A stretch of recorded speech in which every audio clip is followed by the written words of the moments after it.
They will be. You must be Miss Alice. He spoke easy, in a tone Bodine had heard him use with a nervous horse countless times.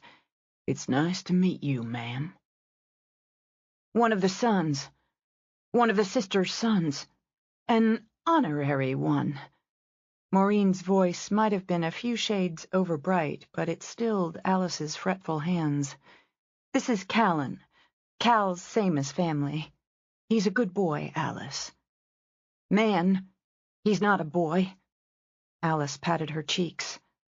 In response, Callan rubbed his own. Didn't think to shave this morning. Slipped my mind. That's pretty work you're doing there. My sister does needlework. I wouldn't be surprised if she knitted up a house next. You can't knit a house. I'm crocheting. I'm making a scarf. If you want anything in this kitchen, you get over here and wash the horse off your hands, Clementine ordered as she cut out biscuits. This breakfast'll be ready soon. Yes, ma'am. She tells the man what to do, Alice whispered to Bodine. She tells us all what to do. I washed my hands. Though her eyes went damp, Clementine nodded at Alice. Then you'll get your breakfast. At the clatter on the stairs, Alice jolted again. Bodine laid a hand over hers. Rory bounded in, cheerful as a puppy, hair still damp, face freshly shaved. Overslept. Smells damn good in here. I could use... He spotted the woman at the table with Bodine. Like the rest of the family, he'd been schooled. And Rory was, at the core, a salesman. He shot out a megawatt smile. Good morning, Alice. I didn't have a chance to meet you yet. I'm Rory. Alice's face went slack. Bodine heard the two rapid gasps before that face transformed into something beyond joy. Something too bright even for joy. Rory? Rory? Tears spilled, even as she laughed. And as she laughed, she pushed up from the table, flew at him, her arms wrapped around him. My baby! My Rory! Awkwardly, patting Alice's back, he stared at his mother in baffled shock. This is my youngest, Alice, Maureen said carefully. This is my son, Rory. My Rory! Alice eased back enough to look at his face, to stroke her hands over his cheeks. Look how handsome! You were such a pretty baby, such a pretty boy. Now you're handsome. So big, so tall. Ma can't rock you anymore, my baby. Alice, the nurse spoke, tone even, matter of fact. This is your sister's son. This is your nephew. No, no, Alice clutched at him again. My baby, he's Rory. You can't take him away. I won't let anybody take him away again. I'm not going anywhere, Rory told her. It's all right. I prayed for my babies, for Cora and Fancy and Rory and Lily and Maureen and Sarah and for Benjamin, even though he went right to heaven. Do you know where they are, Rory? The other babies? My baby girls? No. I'm sorry. Let's sit down, okay? I'm making you a scarf. It's green. My Rory has green in his eyes. It's nice. It's really nice. And as Rory looked at his mother again, Bodine stood up. She moved to the back stairs to hug and hold Cora as she wept. He was dog sick for a solid week. He could barely crawl out of bed to do his business, much less to down more medicine or open a can to eat. The fever burned, the chills racked, but the hacking, tearing cough was worse.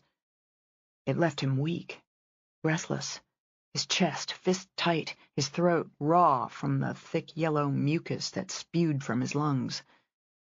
He blamed Esther, cursed her as he lay on sweat-stained sheets. He'd track her down when he got back on his feet. He'd track her down and beat her bloody, choke the life out of her. She didn't rate a bullet. Even when he managed to stand for more than a few minutes, the cough could bring him to his knees. By the time he felt able to drag himself outside, he saw the dog was half dead, maybe more than half. He tossed some food in a bucket. Pumping water into another brought on a violent coughing fit. He spat out blood-tinged mucus, wheezed breathlessly as he took a look at the cow. Hadn't been milked in a couple days, he judged, and like the horse had made do with snow and the spare grass under it. The chickens fared little better. It all showed him, clearly, bitterly. The boy had barely been around. And when he had, he'd done his work halfway. Boy was useless, just like his cursed mother.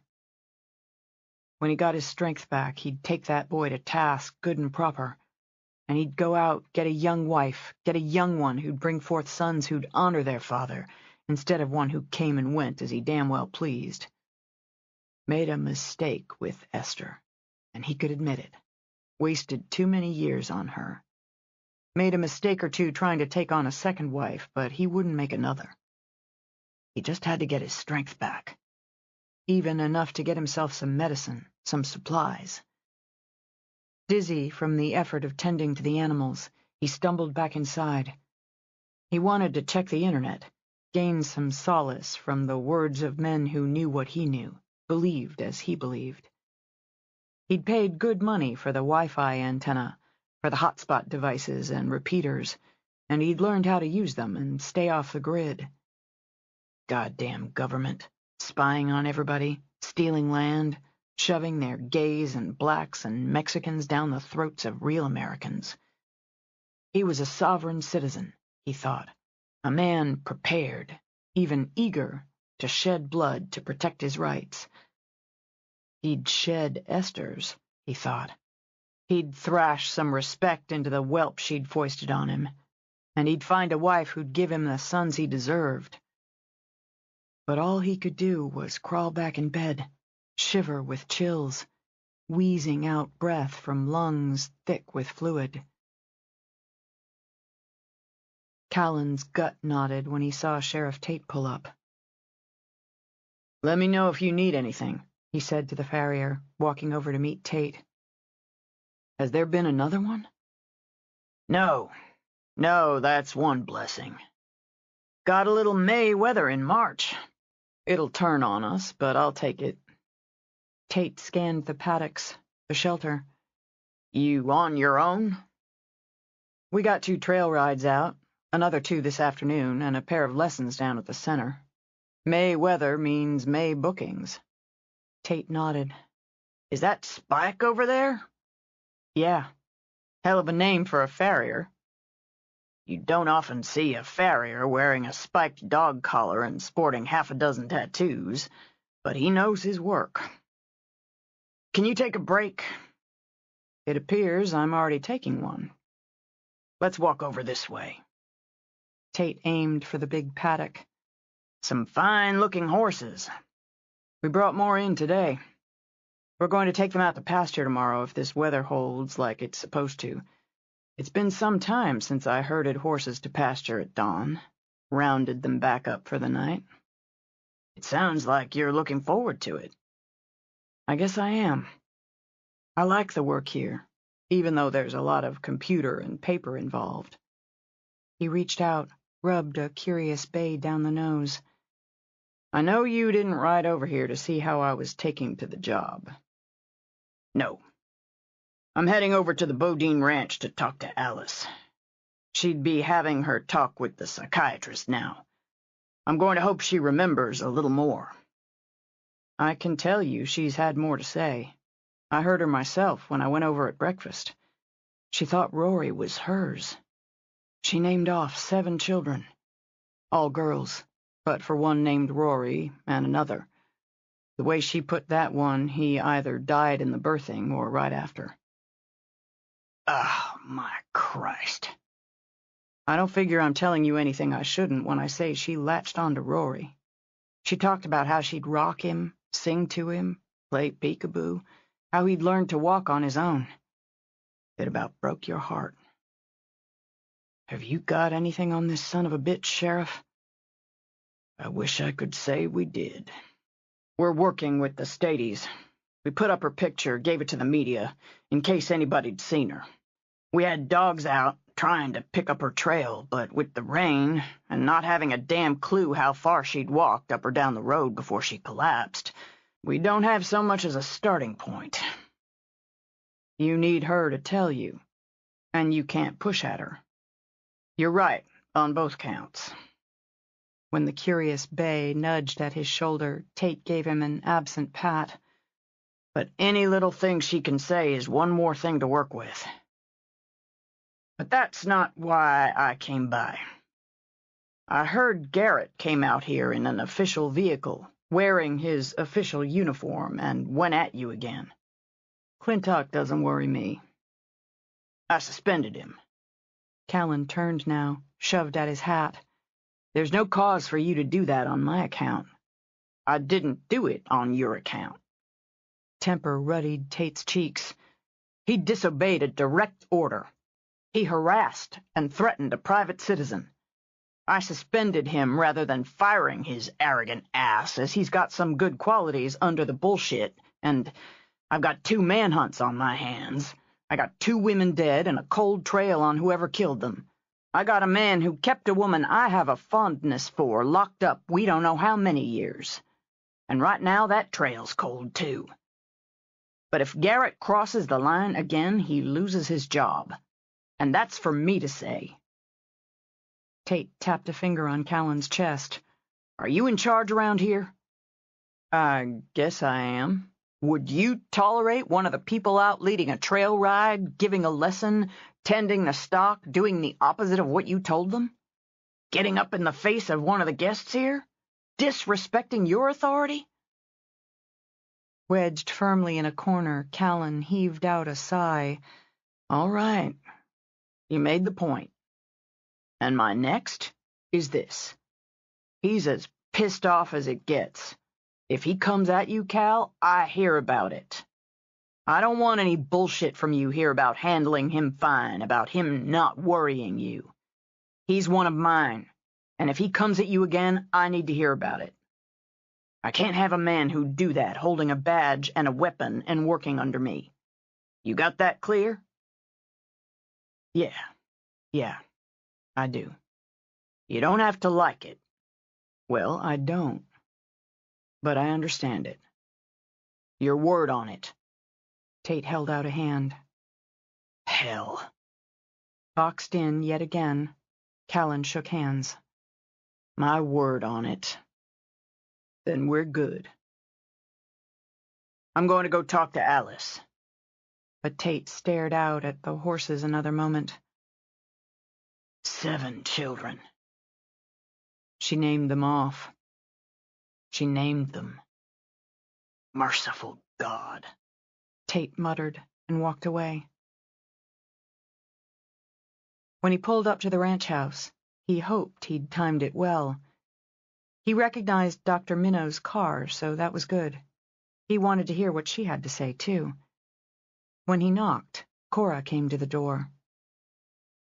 I hope I'm not intruding, Mrs. Bodine. Of course not. You went with Cora at the hospital, Bob. You stay with Cora.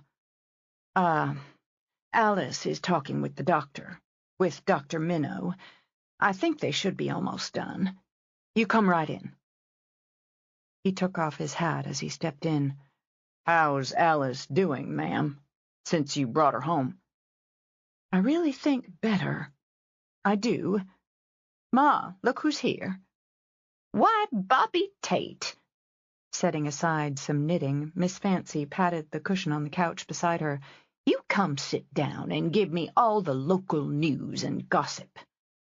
I wish I could, Miss Fancy. Well, I'm going to get you a cup of coffee.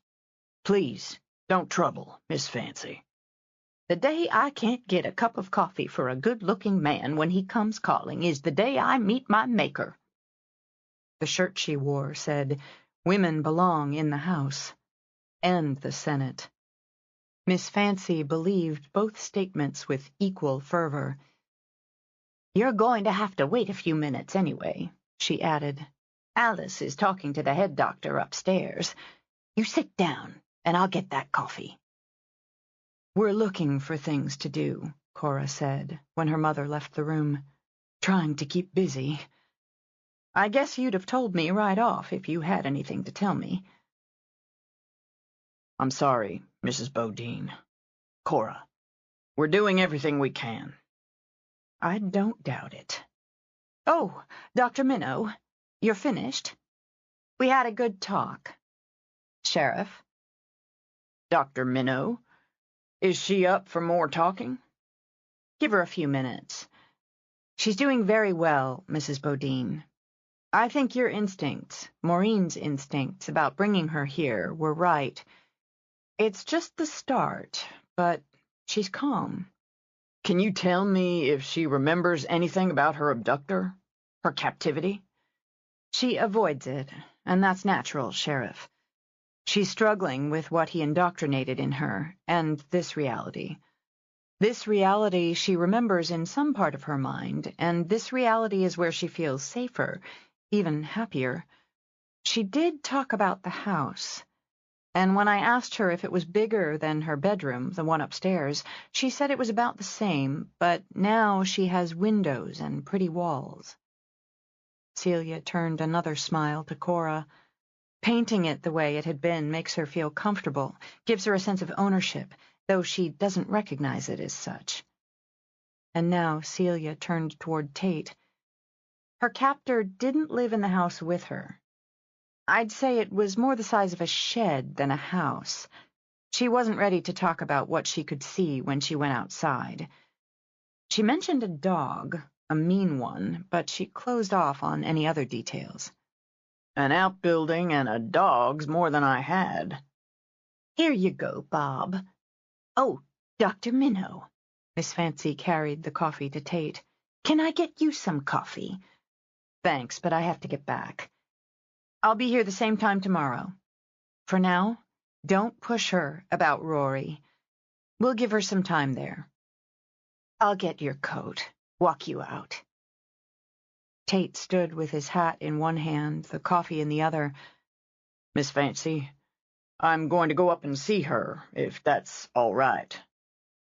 "The nurse up there is—" Miss Fancy rubbed her temple. "Hell, her name slipped my mind." "Don't worry about that. I'll see you before I go." He assumed they'd use her old room, and knew where to find it. For a few months, long ago, he'd pined outside her bedroom window, and sometimes she'd climb out of it to meet him. Now, with the years between sitting heavy on her, she sat by the window, working yarn with a hook. The woman in the second chair read a book, but rose when he came in. "You have company, Alice." Alice looked up and smiled shyly. "I know you. You came to the hospital. You were very nice, and came to visit me. You—" her eyes twitched. "You can walk on your hands." "I could once." His heart knocked a little as he remembered making her laugh when he'd walked over the grass on his hands. They'd been 16, he thought, and he'd been wildly in love with her. "Not so sure I could do it now." "I'll leave you to talk. I'm in the next room," the nurse told Tate quietly. "You're drinking coffee." "I'm not supposed to drink coffee, but Bodine does. She's the sister's daughter. She's nice, too." "I know Bodine. She's a fine young woman. Can I sit with you?" "The man doesn't have to ask. The man does." "A polite man asks. Could I sit with you, Alice?" She actually flushed a little. You can sit. I'm making a scarf. It's for Rory. It's for my son. He has green eyes. He's so handsome. He grew so tall. How long's it been since you've seen him? We had breakfast.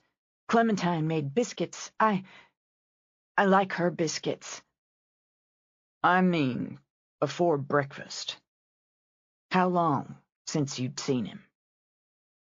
Oh, he was just a year old. Just 1 year. Such a sweet baby. I could keep him and nurse him and bathe him and teach him to clap his hands. I taught him to walk and say mama, because he's the son. You had daughters? Baby girls. Cora and Fancy and Lily and Maureen and Sarah. Did you teach them to clap their hands? I couldn't. Sir had to take them. He has no use for girls, and they can fetch a good price. Maybe you can find them. I can try. But not Benjamin. God took him to heaven before he came out of me. And not Rory. I found Rory right here. I'm happy I came here. Did you have children in your house? I mean to say, were they born in your house? Only Lily and Maureen and Sarah and Benjamin. Sir provided the house because I gave him a son, as a woman is meant to do. Where did you have Cora and Fancy and Rory? In the room downstairs. Her lips pressed together. I didn't like the room downstairs. I didn't like it. I liked the house better.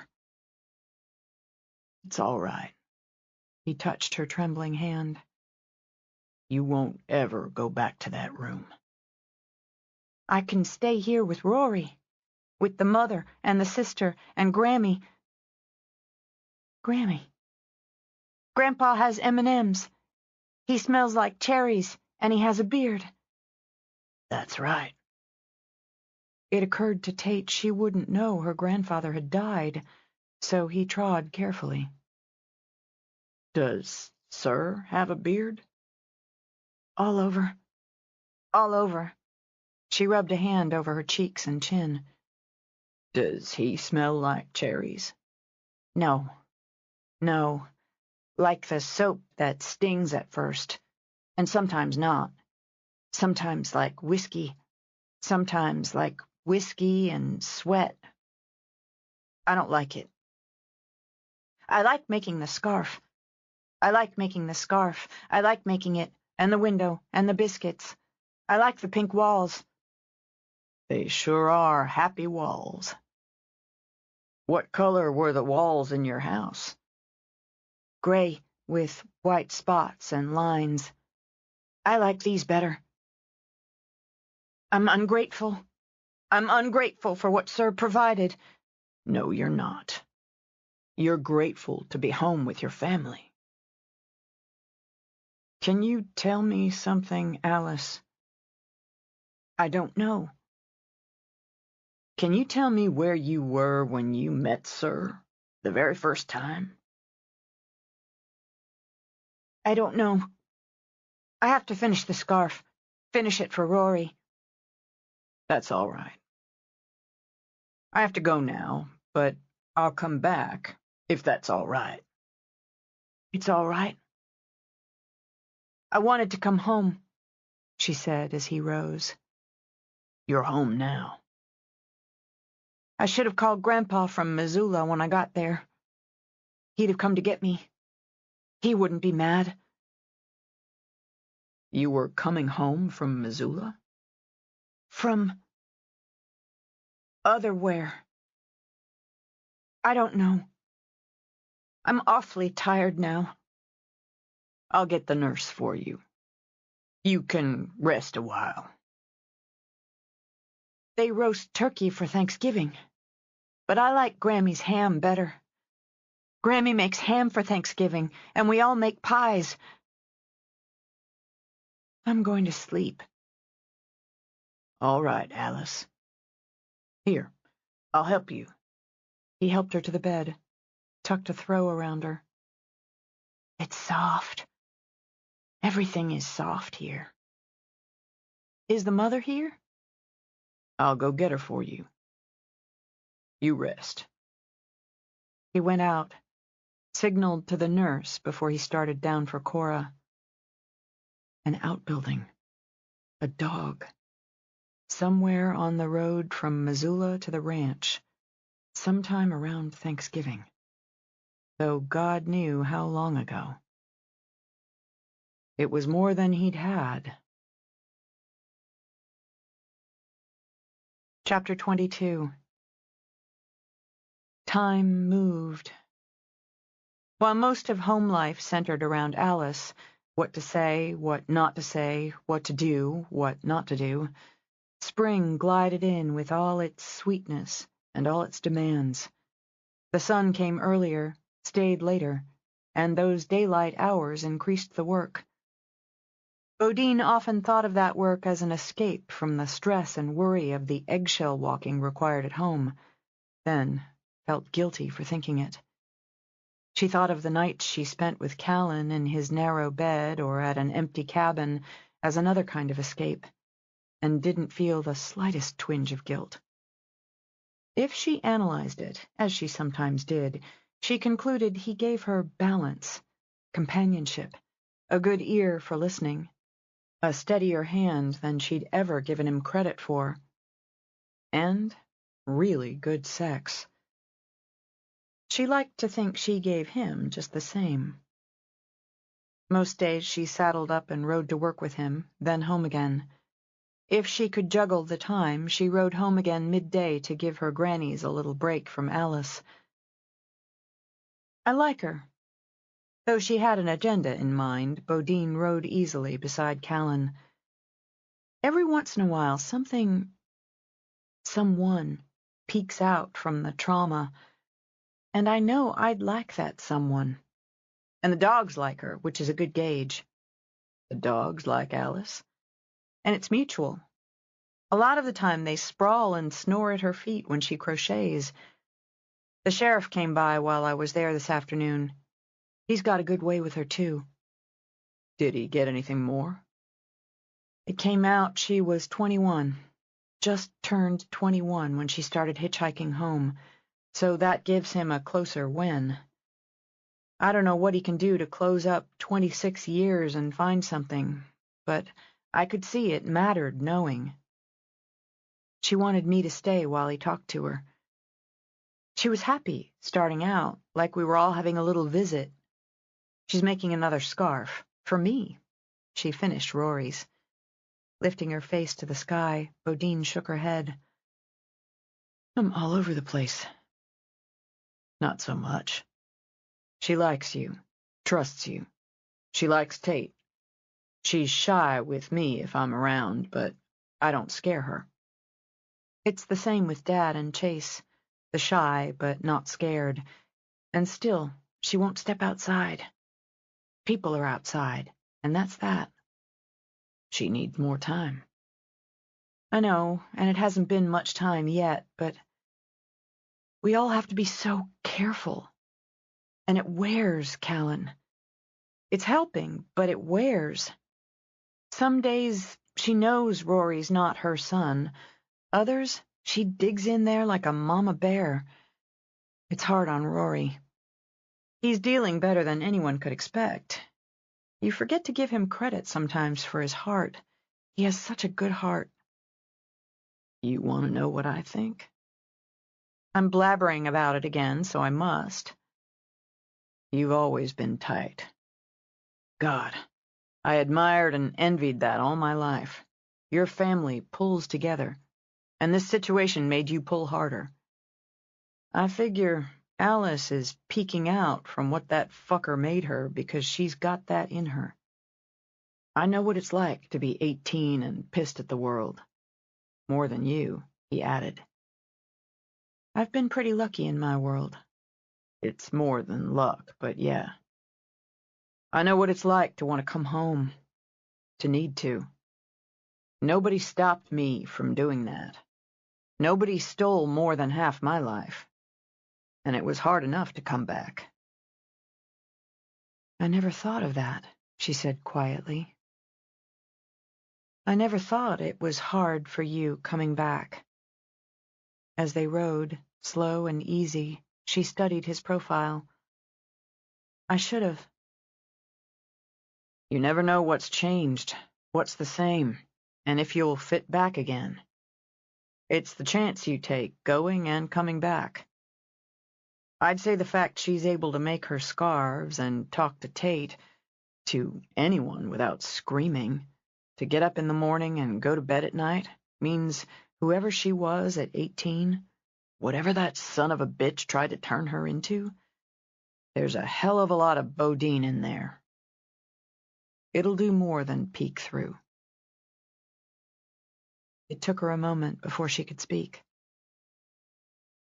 Do you want to know what I think? I'm listening to you blabbering, so I must. I think I might go a little crazy if I didn't have you to talk to. The things we say, and God knows the things we don't, at the ranch are always careful now. They have to be. Mom and Grammy are worried about Nana. Dad's worried about all of them. Chase takes Rory off more than he needs to just to give him some breathing room. You do the same. I do. We just don't say much about any of it. Really can't. And I bet I'm not the only one leaning on you. I've got good balance. I was thinking just that. Shifting in the saddle, he gave her a long study. So you don't have to think you need to change directions and not keep on the way you were going. We're already on land that might have been mine if things had been different. They weren't different. It isn't mine. I'm sorry. She stopped her horse, realized she shouldn't have been surprised he caught her turning away from his old house. It seemed like a good idea. Now it doesn't. He knew the land the same way he knew his own hands. For the moment, he was content enough to sit his horse and look at it. We signed the papers and it's yours. Your family's. I don't regret it. It would break my heart if we had to sell our land. Oddly, he thought it would break his own if that ever happened. It's not like that for me. Not this land. I don't know if it ever was. One of these days, I'll want my own, and I'll get it. With a shrug, he smiled at her. I did all right in California. You're not too polite to ask about that, but you haven't. There's not too polite, and there's downright rude. I can be downright rude, she decided. What's all right for yourself, more or less? Enough I didn't have to sell. I could have kept the land, given my mother and sister their shares, bought some stock, got a decent ranch going. Maybe that was more all right than she'd imagined. And maybe that added another aspect to him she hadn't considered. She appreciated a good head for business and financial security. But you didn't. Nope. Because it's not what I wanted. I didn't mind running my own business, and wasn't bad at it. What do you mean your own business? Since he knew where she'd been heading, he rode forward. I hooked up with a partner in California, and we had our wrangling enterprise, such as it was, and it did all right. When I was ready to come back, he bought me out. I don't mind working for somebody else either, so I'm fine where things stand. Yet another aspect she hadn't considered. I didn't know you started a business. I thought you just worked for one. I wanted to try it out. As simple as that, really, he thought now. He'd wanted to try things, get a feel for things. It fit well enough for a while. It fits you better, from what I see. I've gotten real fond of women who know how to run things, and have to think a lot of one who juggles it all to get home for an hour in the middle of the day to put family ahead of everything. Why, Callan Skinner. Eyes wide, she pressed a hand to her heart. You're going to bring a blush to my cheeks. That'll be the day. He could see the house up ahead now. The single story with its slightly crooked L. The empty paddocks, the overgrown yard, the scrabble of a chicken coop. The empty barn, gone to a faded, red-streaked gray where his father had hanged himself. Some wildflowers were trying to bloom. In the distance, the mountains held some blue, some green under the frosting of snow. What was the idea, he asked her, coming here? We're still deciding what to do. We have some options. The first is whether to incorporate it into the ranch or the resort. I lean, big surprise, toward resort. That's a shocker, he replied. Chase is on the fence, another shocker, though I think part of the fence-sitting is waiting until he knows what you'd rather. It's not my land. Shut up. Rory's with me. Mom's just too distracted to think clearly either way, and Dad leans ranch, but he's open. We haven't brought the grannies into it, but we will. Okay. Either way leads to other options. But right now, the leans are swaying heavier toward resorts, more likely, so I'll give you those. We could fix up the house, the outbuildings, rent this out as a mini ranch experience. Families, groups, corporate events. We could raise the house, the outbuildings, and build new ones, either toward that mini ranch experience or a group of high-end cabins with a central kitchen and community area like we do for the glamping. Bring in some stock, make it an educational experience for youth groups, how to tend horses, cattle, chickens, lots of options. You've got your preference. Which is it? She shook her head.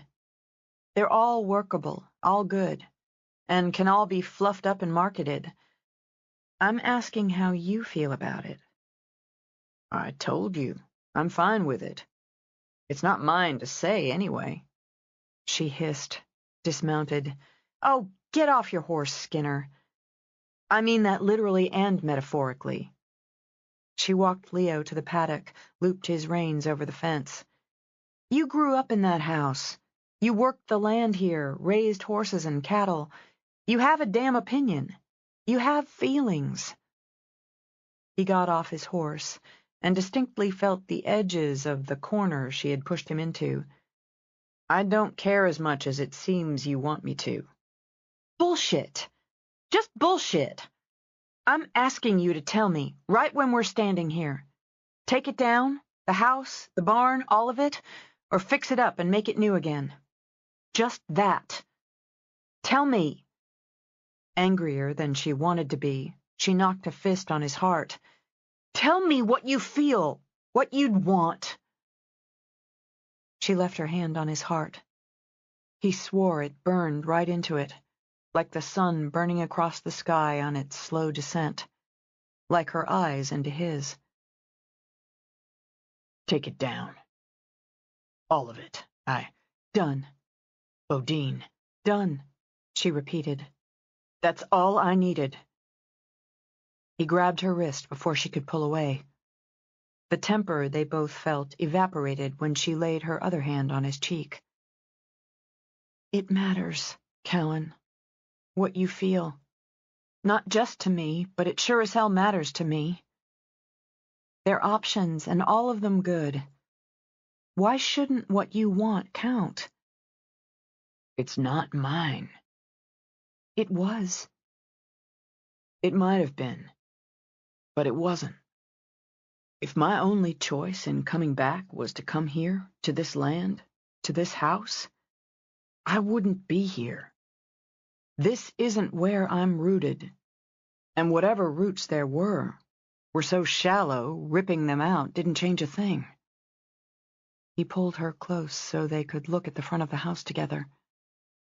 I've got mixed memories, good and bad. I don't know that one outweighs the other so much. I remember when my father got it into his head to build that addition there. He didn't know what he was doing, and I was about 12, so I didn't know either. But he tried. He heard his mother's voice as they stood in the wind over his father's grave. He tried. He tried, Callan repeated. Maybe finally accepting just that. And it made my mother happy. It's lopsided and the floor inside slopes, but he tried, and it made her happy. It's mixed that way. Saying nothing, Bodine leaned into him a little, an offer of comfort. But my mother's never going to walk on that floor again. And she's never going to stand here and look over at that barn and remember how he looked hanging. I don't want you to take it down for me. I said it's done. Turning to him, she laid her hand back on his heart. Maybe she'll come back here one day and see what we've built. Maybe it'll make her happy. Maybe it'll make you happy. She gestured, waited until he stopped looking into her eyes, followed her direction. You've got a couple of rose bushes over there. You should dig them up. Make sure you get good root balls, cover them with burlap, and take them to your mother. I bet your sister would know how to get them going again. It would mean something to your mother. In his throat, emotion lodged with gratitude. There are times I don't know what to say to you. Times you just blow a hole through me. He drew her in, held on. I'll dig them up, he told her. She'll like that. And I wouldn't have thought of it. You might have. I'd throw it all out, he stated, looking over her head at what might have been his. That's the wrong way. There's some of those daffodils trying to come up on the side of the house. I could dig them up, too. Savannah always liked those when we were kids. And what?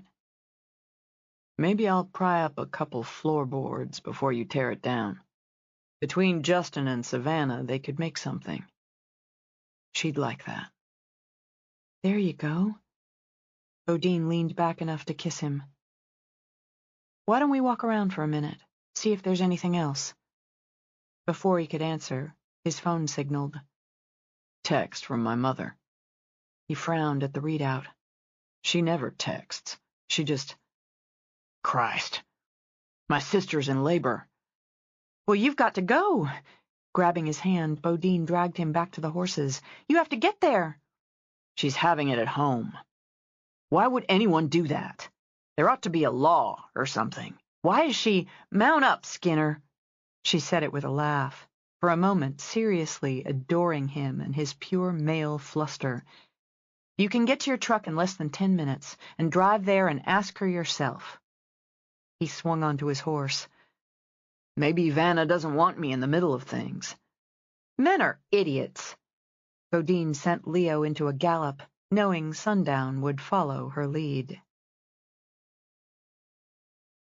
Her mood high, Bodine strode into the house. She found Clementine at the counter with Alice, peeling potatoes. I'm making mashed potatoes. Clementine's showing me how. I can watch her fry the chicken. And I can eat it, Bodine said, making Alice duck her head and smile. Something already smells good. We baked a chocolate cake. I like cooking with Clementine. My house doesn't have an oven. I couldn't bake chocolate cake. You're making me hungry for it. Bodine poured a glass of wine as her mother came in. I brought home news, she announced. Callan's sister's having her baby. That's happy news, Maureen said. You can pour me a glass, and we'll drink to a healthy baby. I had babies, Alice continued to peel as she spoke, but her shoulders hunched. It hurts, and there's blood, and it hurts more and more. If they're girls, you can't keep them because they fetch a good price. The sister keeps her girl, but I can't keep mine." She aimed a furious look at Maureen. "My girls would be as pretty as yours. Prettier. It's not fair." "No, it's not," Maureen began. "I'm sorry." "I don't want your sorry. I don't want your sorry. I want my babies. I want my Rory. Why is he yours too? Why do you get everything?" "Let's sit down, Alice." Bodine moved toward her. "You can show me the scarf you're making me." "No!" For the first time, Alice slapped out at Bodine, then rounded on her. "You're the daughter. I'm the daughter too. I'm the daughter. Why does she always get everything?" "That's enough." Her own temper fraying, Maureen stepped between them. "That's enough, Alice." "Just shut up! Shut up! Shut up! You're not my boss! Reenie, Reenie, Reenie! Always the good one! Always the winner! Always! Always!" Alice shoved her. To Bodine's shock, Maureen shoved Alice right back. "Maybe you should start acting your age. Maybe you should stop whining about everything just like you always did. Maybe you should stop blaming everyone but yourself. I hate you!" "Yeah? What else is new?" "Girls!" Cora quick-stepped into the kitchen, Miss Fancy on her heels. "Stop it! Right now!" "She started it!" Alice poked a finger at Maureen. "She can't boss me around, Ma! You always take her side. It's not fair. How come I have to wash the dishes for a week and she doesn't? Just because she gets straight A's? The teacher doesn't like me, okay? And I was going to clean my room, Ma, I was. I just forgot. Reenie, Reenie, Reenie's such a beautiful bride. Well, I'm going to be a movie star. Just you wait and see. Why does she keep her babies? Why?" Tears flowing, Alice pressed her hands to both sides of her head. Why? I don't understand. Who am I? Who am I? Not the woman in the mirror. No, no, no. The old woman. Who is the old woman in the mirror? Who am I? Alice. My Alice. Cora stepped forward. Alice Ann Bodine. There now. With her fingertips, Cora wiped at the tears. Who am I? Bodine felt her own throat close as she watched Alice struggle. Ma?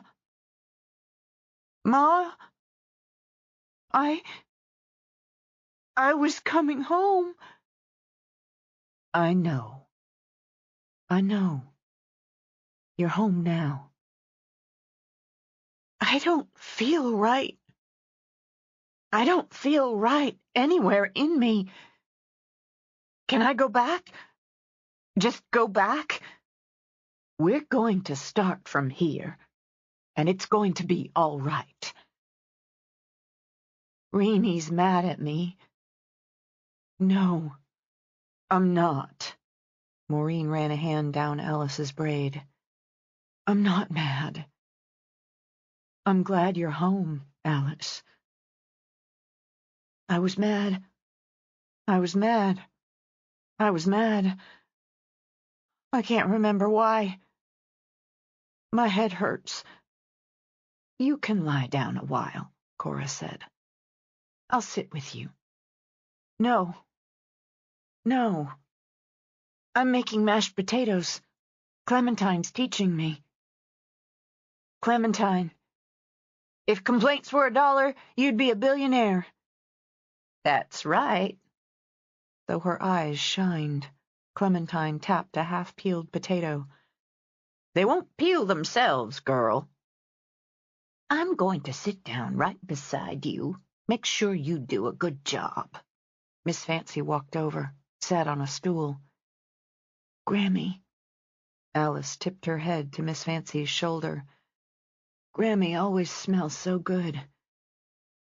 Where's Grandpa? He's up in heaven, darling, taking care of your little Benjamin. Grandpa's with Benjamin. I don't have to worry. As she picked up the peeler, she looked at Maureen, her eyes full of grief. He's not my Rory. He's yours. We're sisters. We share. I hate to share. Now Maureen laughed. Don't I know it? Behind them, Bodine slid an arm around Cora, spoke softly. Come on and sit down. You're shaking. I'll make you tea. I'd rather have that wine. Sit first. Bodine dashed back for the wine, waited until her grandmother wrapped both hands around the bowl of the glass, took a sip. She called me Ma. I know. It's the first time. She called me Ma. And when she looked at me, she remembered. I could see it in her eyes. She's coming back. Alice is coming back. Exhausted, confused, and overwhelmed, Callan stepped back into the shack. He tossed his hat and jacket in the vicinity of a chair. Though he deeply wanted a beer, he wanted sleep more. He headed into the bedroom and, dropping down on the bed to pull off his boots, sat on Bodine. He said, Jesus Christ, inside the few seconds it took him to identify woman rather than God knew what. She rolled upright with a grunt. You're supposed to look before you sit. That's leap. He fumbled for the light, which had her slapping a hand over her eyes. What are you doing sleeping on top of my bed with all your clothes on? I couldn't sleep. You were doing a damn good impression. At home. I thought I'd wait for you, and I fell asleep. Savannah? The baby? Great, and really pretty, I think. She's my first straight out of the oven. Here, he pulled out his phone. See for yourself. Bodine blinked her bleary eyes, focusing on the image of a tiny bundle swaddled in a pink and white blanket and wearing a pink cap. She's not really pretty. She's gorgeous. What did they name her? Abra. Abra Rose. Did you hold her? I'm going to admit I didn't want to. Rather handle sweating dynamite, but I got roped into it. And it was a moment. There were lots of moments. He swiped through to show Bodine other pictures of the baby, in her mother's arms, her father's, her grandmother's, and finally his. Bodine's thought, studying him with his niece, was besotted. Mostly I have to wonder why any woman would go through that. I'm not ashamed to say I got out of the room as much as I could, but they kept pulling me back in. Yeah, lots of moments. He finally pulled off his boots, then stretched out beside her, both of them still dressed. I didn't do any of the work, and I feel like I climbed a couple mountains. He shut his eyes. And in the moment, I said I'd take the boy for a few hours a couple days this week, give them some rest time. I'll figure out what to do with him. Pony rides, let him scoop up some horse manure. Nothing a boy likes better at that age. Miranda, the kids' activities coordinator, can help you out. Yeah? Sure. Might save my sanity. He let his mind start to drift. So, how was your evening? Intense. Mom and Alice got into a big fight before dinner. Yelling, shoving. What? His brain fired up again. What? Actually, it started with Abra Rose. I mentioned the baby coming, and Alice got going, and she and Mom got into it. It's a revelation to see your mother fight with a sibling the way you might do yourself. And Nana started to break it up, and Alice went off. She turned a little more so they were stretched out face to face. She remembered things, Callan. Mixed up things. Silly, petty, kid stuff things, but she remembered. She called Nana Ma, not the mother the way she has been. She called my mother Reenie. It was a lot. Really a lot. Maybe a breakthrough. I don't know. Nana's sure it is, and it worries me she's got her hopes up, because Alice could get up tomorrow and not remember any of it. There's nothing wrong with having your hopes up. You ought to do the same. Maybe. Chase, Rory, and I had a little meeting later in the barn. We figured Dad's got Mom, and during the day, Rory and I will keep an eye out there. Chase is taking Grammy, Rory Nana, and I get Alice. She could lean too hard on Rory, and she's still easier with me than Chase. All I have to do is figure out how to take the lead there. Today was the first day without the nurse rotation, and boom, intense. You'll handle it.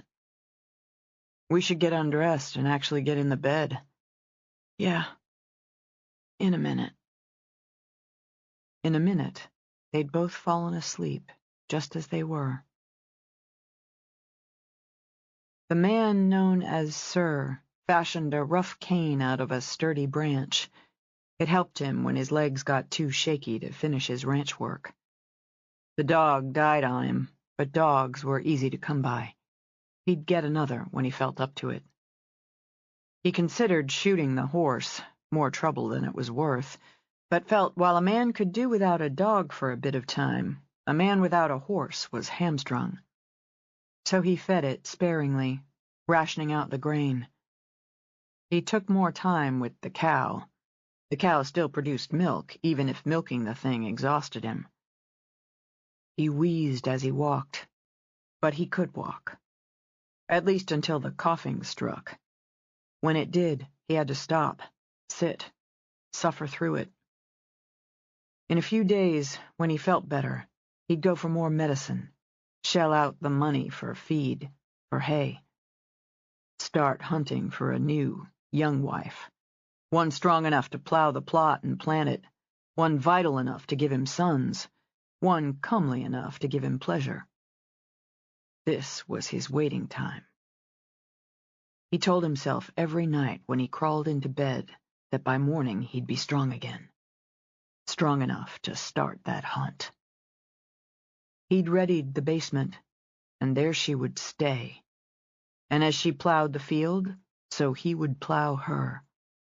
As the field produced its bounty, so would she produce hers. From his seed. Every night, he slept with a revolver under his pillow, and a bullet ready to dispatch anyone who tried to stop him from defending his God-given rights. Part 4. A return. You're searching, Joe, for things that don't exist. I mean, beginnings. Ends and beginnings? There are no such things. There are only middles. Robert Frost. Chapter 23. If Jessica had to run her feet off half the day, she'd do it in great shoes. According to the app on her phone, she'd logged more than 7,000 steps, and it was still shy of noon. Even better, her big weekend event would absolutely rock. As a nod to the bright sun and Montana, she paired her great shoes with her Stetson over a low, smooth ponytail. She thought of it as an East meets West fashion statement. On her hot pink stilettos, think spring, she strode back from the mill yet again, intending to swing through the saloon and the feed bag, but stopped when Bodine pulled up in one of the resort cars. "Tell me this weather's going to hold for the weekend," Jessica said. As she stepped out of the car, Bodine looked up at the big blue sky. "It looks good for it. We might get a quick flurry tonight, but it's sun and 60s tomorrow. And a good thing," she added. "We're getting the camp set up. I've got event guests in Riverside Camp and the Eagle's Nest tonight. Will they be ready by check-in? Riverside's ready now, and the crew's setting up Eagle's Nest. Your guests will be glamping tonight, no problem." She tapped Jessica on the shoulder. No need for you to go out there and nag the crew. Nagging the camp crew, off my list. I really want this one to run smooth. The Cumberland family reunion, right? Family reunion/birthday party. The matriarch will be 102 tomorrow. I'm fascinated and terrified. 102. Have you seen the cake? Not yet. It's nearly finished, and rather than nag that crew, I've looked on in awe. It's huge and gorgeous and clever, towering, really, with symbols and decorations marking milestones in her life. I'm taking pictures for the website. It's truly one of a kind, and big enough to feed the 78 people attending, whose ages range from 7 months to that 102. You're practically bouncing. I know. With a laugh, Jessica gestured toward the mill. There's something about it. The continuity, longevity, the big spread-out family coming together. They've been sending pictures and mementos for weeks. They've booked the mill for the whole weekend, and we've arranged everything they've sent, like a fun museum of their family's history. It's like another world for somebody with hardly any family history and no close relatives. You're Bodine Longbow family now. Touched, Jessica bumped her shoulder to Bodine's, and as such, I'm determined to make this event another highlight of Bertie Cumberland's life. Speaking of families, how's it going for you? It's up and down, but maintaining for longer periods. Poking a thumb in the front pocket of her jeans, Bodine took a long look around. Since things are under control here, I'm actually going to head home pretty much now, work from there the rest of the day. It took some arm twisting, but I talked Nana and Grammy into going out, getting their hair done, taking a few hours. Clementine will be there, and between her and me, we can look after Alice. It's a lot. It's miles of a lot. And it's family. I get bits and pieces from Chase, but you know how he is. I do. I also know he's happy. And while he doesn't say much, he does. Yesterday he saddled up Mom's and Dad's horses and pushed them, in that way he has of pushing, into taking a ride together. They like their date nights and haven't taken one since Alice came back. That's how he fixed it. Bodine let out a sigh as they began to walk. And Chase and Callan dragged Rory over to the bunkhouse for poker last week when he was overwhelmed with Alice. Chase said she has accepted Rory's not hers. Nodding, Bodine watched a couple of guests playing horseshoes. So normal, she thought. So everyday. She seems to have settled there. But even a week ago, she thought, or needed to think, he was hers. They got him away from it for a few hours. What gets you away from it? This. Bodine gestured to expand the resort. And Callan's a good listener. So are you. Anytime. We should go dancing again, the 6 of us. That one night at the roundup seemed like a lifetime ago. Rory's still seeing Chelsea off and on. I'm there, anytime. Except this weekend, Jessica qualified. This event is going to... She glanced at her watch. Oh, God. I need to check on the welcome buffet and airport pickups. I'll confirm the airport pickups on my way through. Any problem, consider it fixed before I head home. Thanks. Bo, if you need any help, a hair day, a shopping day, just a bitch day, I'm your girl. Jessica took off at a trot in her pink pumps. But not this weekend, she called back. When she got home, loaded with paperwork, Bodine put it aside. She needed both hands and all her will to shove the grannies out of the house. Once she had, and she watched until they'd driven out of sight, she swung through the dining room, where Clementine polished the big table. Are you sure they're not doubling back? Blowing out a breath, Bodine dropped into a chair. Pretty sure. I'm giving it a couple minutes before I go up, get into the work I brought home. Nana said Alice was resting, that her morning session seemed to go well. As far as I can tell, I'll tell you this. Getting your grannies out for the afternoon's the best thing all around. Alice needs a little distance, too, if you ask me. Satisfied with the table, Clementine started on the big sideboard. Did they fight like that a lot? Bodine asked. Alice and Mom, like the other night, when they were kids? They had their spats and their blow-ups, too. Likely as not, Alice got it going, but your ma got her licks in. Your ma liked being the oldest, I can tell you that. Lorded it some. Fascinated, amused, Bodine propped her chin on her fist. Really? Oh, she wasn't above some I was here first thing.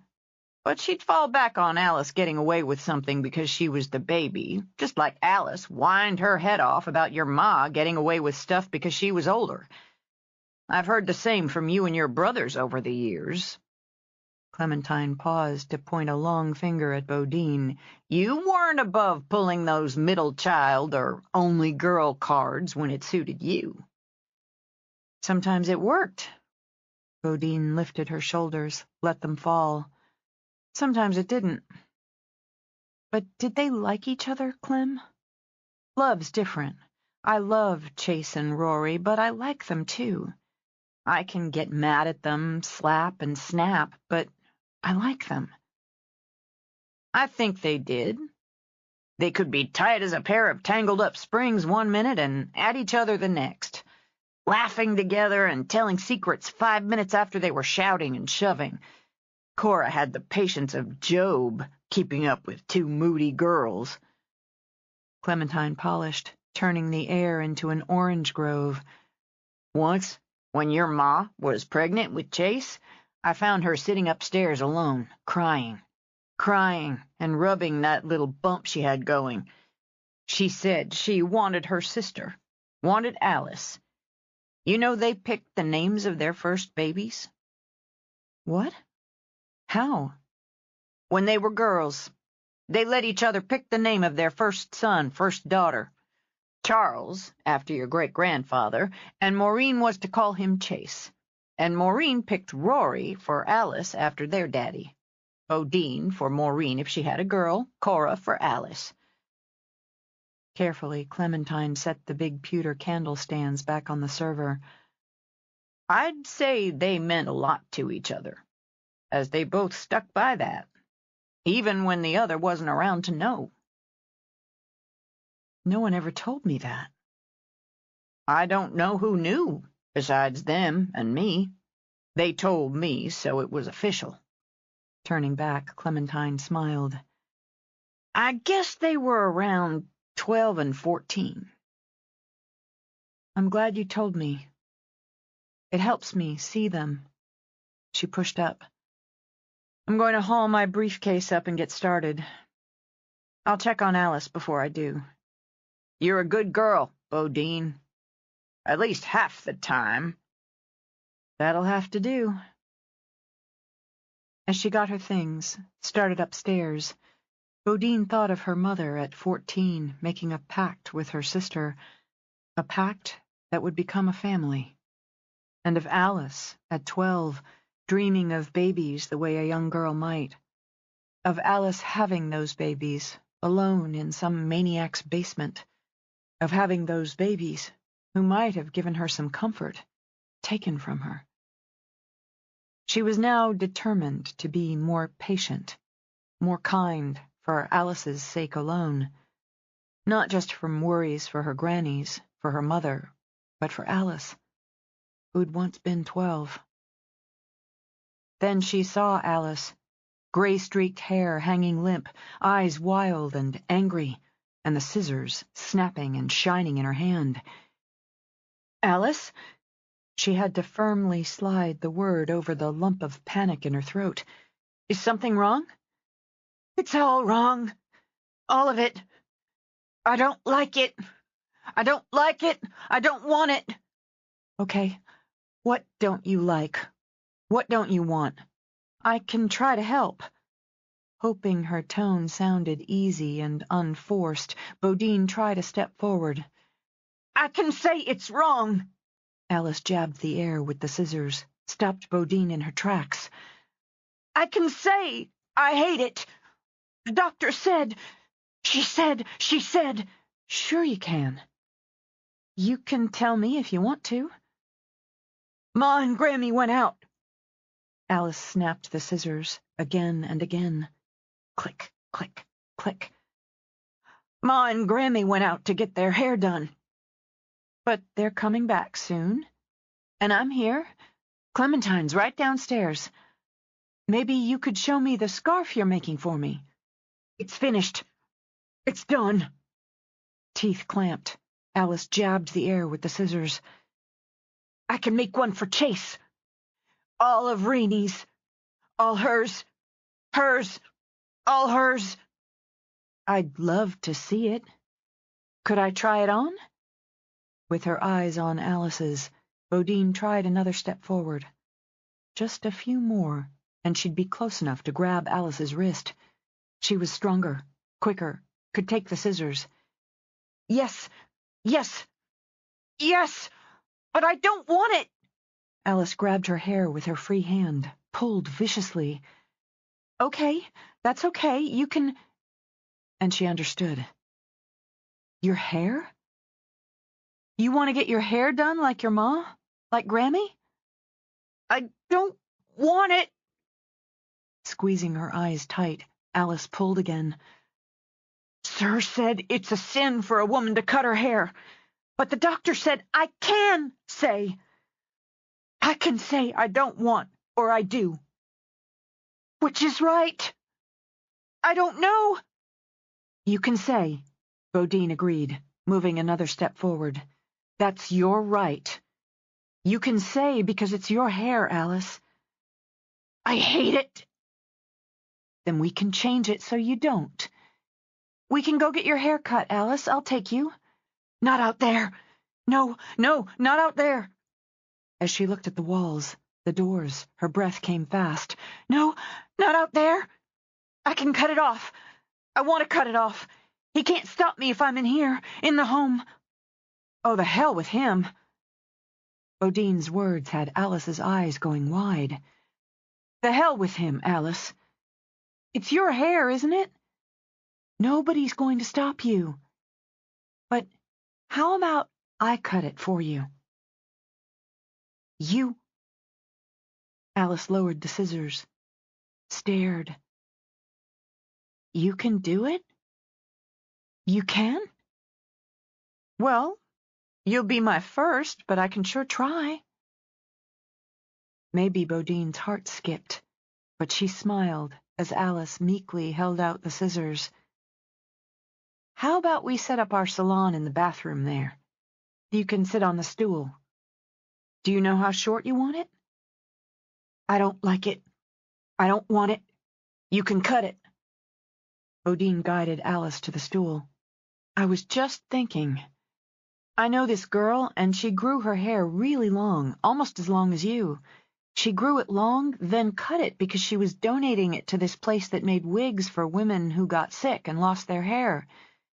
If you want to do that, I can look up how it's done. You send it to a sick girl. Send the hair? Yeah. Would you want to do that? But it's ugly. Old and ugly. Tears swam. Who would want it? Hoping to soothe, Bodine ran a hand down the impossible length.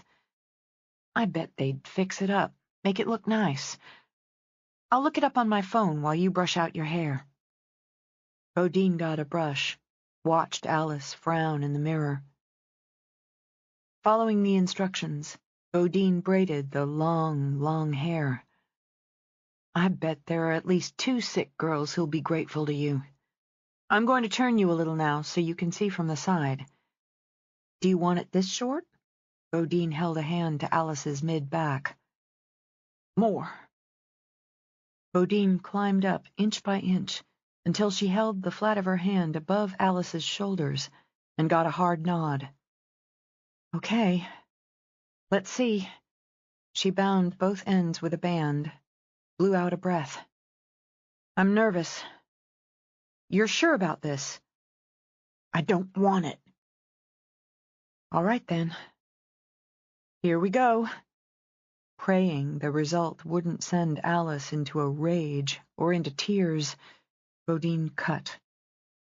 She clutched the heavy braid as it fell away, held her breath. Alice just stared at the mirror, eyebrows lowered. I can fix it up some, I think. Maybe get Nana's smaller scissors or...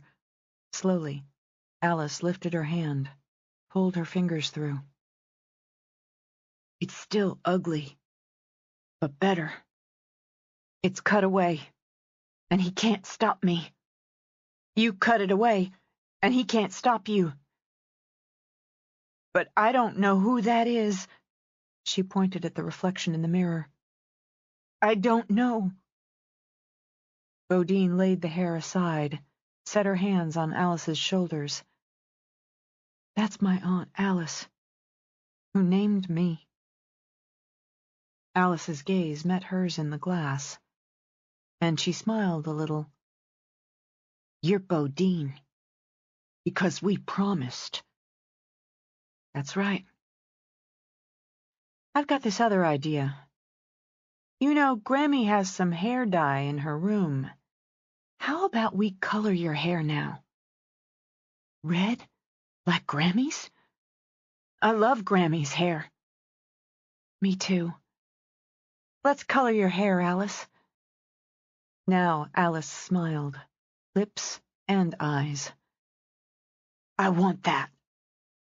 I want red hair like Grammy's. You have a red vest.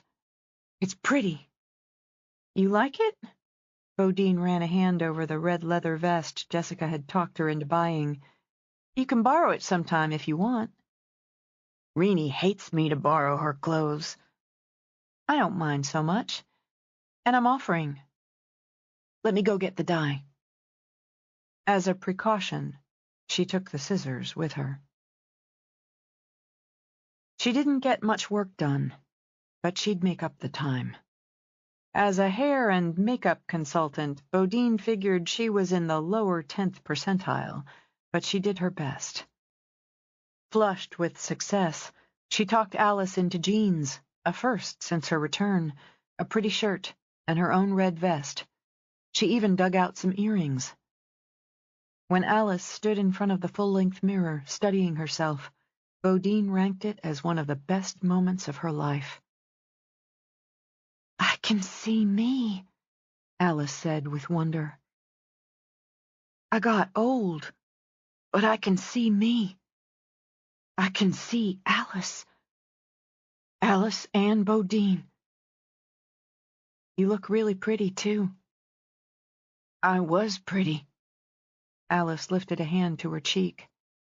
I was really pretty. He took my pretty away. I have some back. I have a little back. I like my hair. I like the red vest to wear, to borrow. Thank you. You're welcome. Let's go show off to Clementine. Bodine held out a hand, and though she ducked her head, Alice put hers in it. Halfway down the stairs, Bodine heard her mother's voice. So did Alice, as Alice's hand tightened into a vice on hers. I'm going to take this tea up and have a nap, Maureen said. I may go back after dinner, just to help Jessie with this event, but... Still pouring the tea, Maureen froze as Bodine led Alice into the kitchen.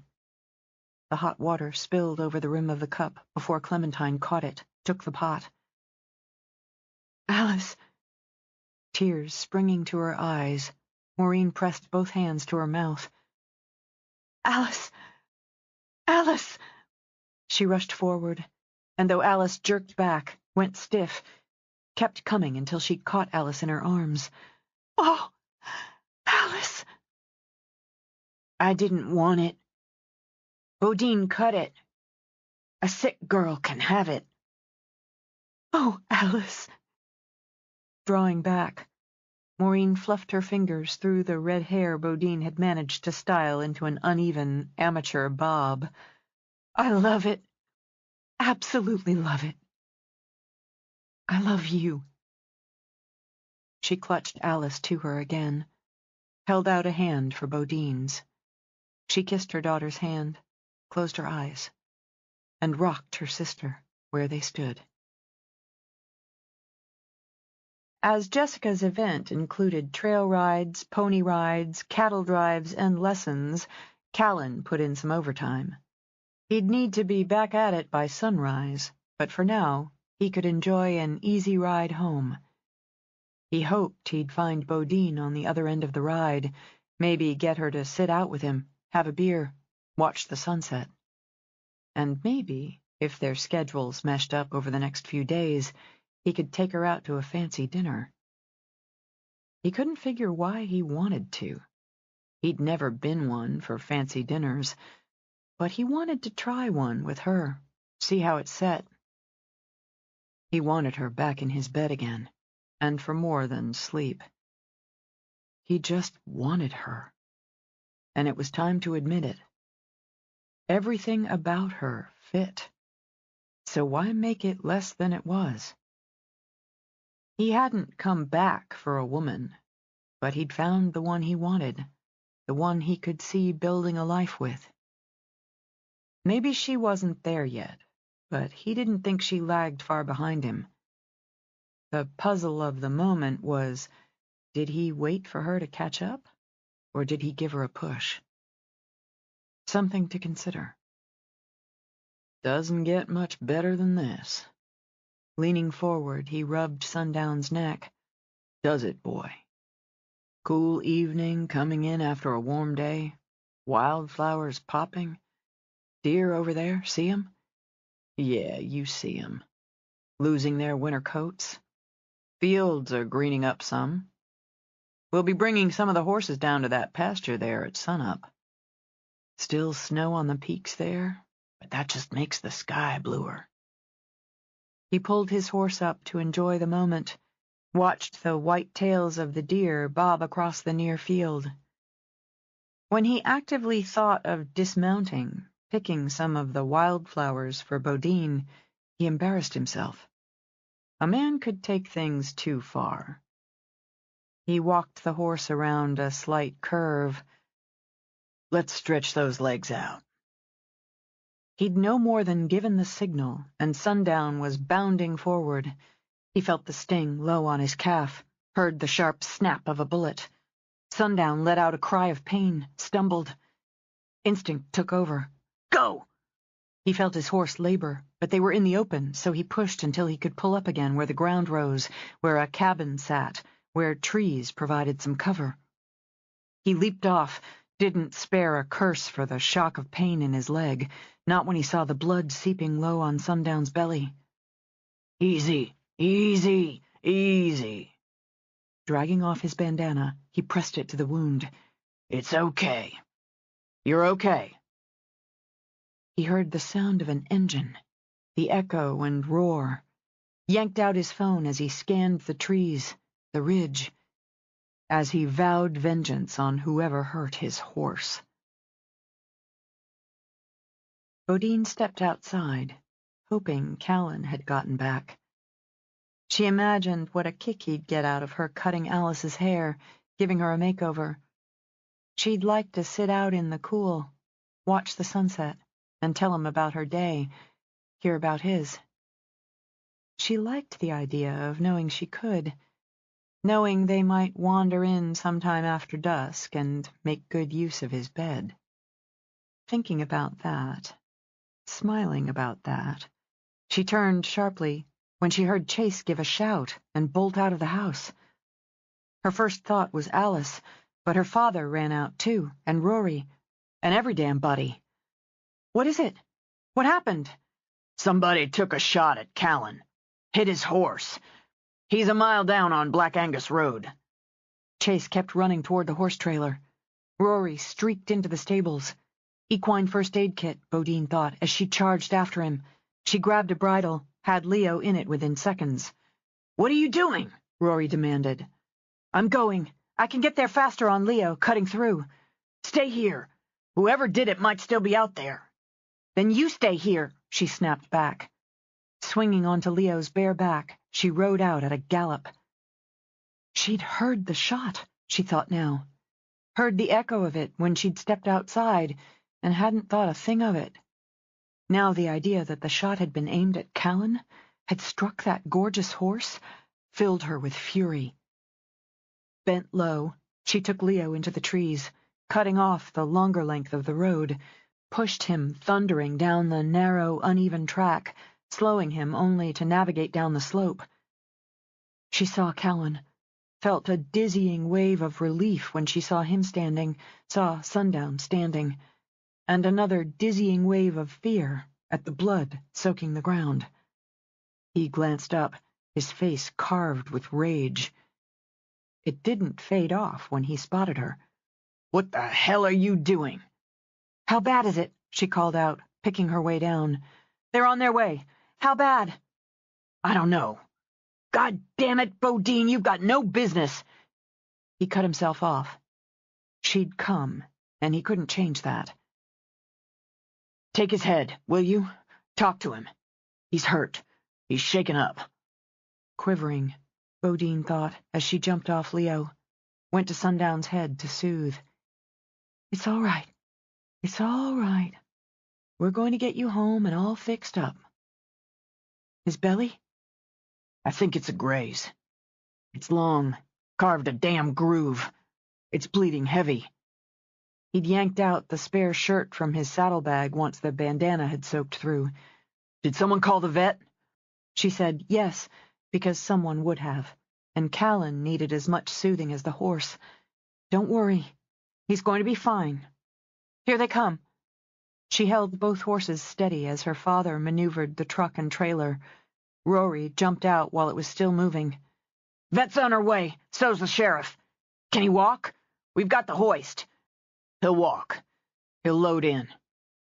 "Let's have a look, son." Sam squeezed a hand on Callan's shoulder, hunkered down. "Don't think it went in him or through him. Looks like a bad graze. You're going to be just fine." Checking as he went, Sam moved back to Sundown's head, studied his eyes. "You're going to be just fine. We're going to get you home." He glanced down as Callan limped forward. "You hit?" he said, remarkably casual. "Maybe." "For Christ's sake, you're shot!" Bodine grabbed Callan's arm, got shaken off. "I'm seeing to my horse." Slowly, painfully for both of them, Callan guided Sundown into the trailer. "Let him be right now." Sam patted Bodine's arm. "He's hurt and he's mad. Just let him be right now. Let's go home, tend to both of them." Though she was hurt and mad herself, Bodine clamped her mouth shut, swung back onto Leo, and rode home. She let him be. She hung back as the vet worked, as Callan continued to soothe the wounded horse. It broke her heart to see the horse rest his head on Callan's shoulder, to see him close his eyes when the vet gave Sundown something to ease the pain. The whole time, Callan stroked, murmured, and watched every move the vet made. "I'm going to say he's lucky." The vet stripped off her bloody gloves, tossed them in a plastic bag. "Even though getting shot's never lucky. The bullet grazed over the meat. There's no penetration. He's lost some blood, and he's going to hurt. I'm giving you pills against infection, and I'm going to check on him tomorrow morning. He'll want rest and pampering. You're going to keep that wound clean." "But he's going to be all right?" "He's a strong, healthy boy. I'm going to write out instructions for you to follow, and we'll keep an eye on him. No vigorous exercise for a few days, no riding for at least a week. We'll see after that. He'll heal up, Cal. He'll have a battle scar. We won't worry about that." The vet adjusted her little square-framed glasses, peering at Callan through them. You'll be sleeping in here tonight? What do you think? I think I'm going to write out what to look out for, what you can call and wake me up in the middle of the night for. Otherwise, I'll see you both tomorrow. I'm grateful. Sundown, thank the doc. He might have reacted a bit sluggishly, but Sundown bowed his head. Now Bodine stepped forward. Would you mind taking a look at Callan before you head out, Doc Vickers? When she gestured at Callan's leg, Vickers rolled her eyes to the ceiling. God's sake! Get off that leg, boy. You there, Chase Longbow, help this idiot into the kitchen so I can see if he needs the damn hospital. I'm not leaving my horse. Well, get the idiot something to sit on so I can see what's what. Chase hauled over a stool, then simply shoved Callan down onto it. Shut up about it, Chase warned, or I'll stick one of those needles into you myself. I'd rather a beer. Vickers shook her head, shoved up her glasses. Not until I've seen what we have here. She pried off the boot, and the movement, the friction, drained the blood out of Callan's face. At her sides, Bodine's hands went to tight fists. About 2 inches above his ankle bone, the skin bloomed purple and red around a bloody gash. Well, Vickers sniffed, pulling on fresh gloves. Your boot took the worst of it. I liked those boots. Still beyond pissed, Bodine forced her hands to relax, stepped over, and took Callan's. Don't be a baby. You can afford new boots. Took a little bite out of you, but not enough to do more than hurt like the living fires of hell for a day or two. You want something for the pain, you go see a people doctor. I can treat this topically, and you're going to have your own battle scar. You want it stitched up, you get the people doctor for that. I can do it, but there's no reason. Now suck it up. I'm going to clean and disinfect this, and it's going to add some flames to that hellfire. Want something to bite on? Callan rolled a sour look up at Bodine. Yeah. He pulled her head down, clamped his mouth on hers. When the fire hit, he lost his breath for a minute, but she gripped his jaw in her hand, pressed her lips harder to his. Almost done here, Vickers told him. You stay off this as much as you can. Don't see you needing a crutch, but find yourself a pair of tennis shoes, a couple of days of that before you try pulling boots over this. It's not near as bad as that sweet horse. Mostly a nick, is all. Right now, it feels like you jabbed down to the bone with a hot poker. Yeah, that'll ease up. You're a strong, healthy boy. Vickers slapped his knee. And nearly as good-looking as your horse. You can take something over the counter for the pain. You got anything tucked away that's stronger? You tell me beforehand. I don't. All right. I'll write all this down for you, leave it, and see you both in the morning. Thanks. Vickers nodded, tossed away the gloves. I'd like to know what kind of sick son of a bitch takes a shot at a sweet horse. I guess he was most likely shooting at you, but he hurt the horse more. She gathered her bag, nodded at Tate. Your turn. The sheriff stepped forward. You up to talking to me, Cal? Yeah, but I'd sure like a beer first. Rory held one out. Grabbed one for you. I'm supposed to go back, let the others know you and Sundown are okay. Thanks. Callan took a long, slow pull. I'll tell you what I know. Worked a little late, rode home slow. Pretty evening. I figured to give Sundown a run when we came around that first bend on Black Angus. He'd just changed gates. I felt it hit me. Then I heard it. Then he stumbled. I had to keep him going. It hurt him, but we were in the open there, and I didn't know if we were going to get shot again. So I pushed him until we had some cover. I heard an ATV start up and take off. You're sure about that? A truck? A bike? I know the difference. An ATV. Probably up on the high trail. He had to wait until we came around that bend for a good shot. So, he'd be up there. Or why not take the shot when we were just standing there, or walking? Going into a gallop's probably what threw the shot off. He had to compensate, change angles fast. Likely not much of a shot. Callan took another long pull on his beer.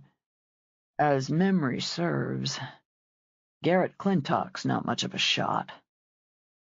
I'd like to know if he owns an ATV. You leave that to me. Callan pushed the beer at Bodine, got to his feet. Fury turned his eyes into a storm cloud of fiery blue. You see that horse? I love him like a brother. Some asshole hides up in the trees, tries to ambush me, and shoots my horse? I don't leave that up to anybody. If you go after Garrett, I'll end up having to arrest you for assault.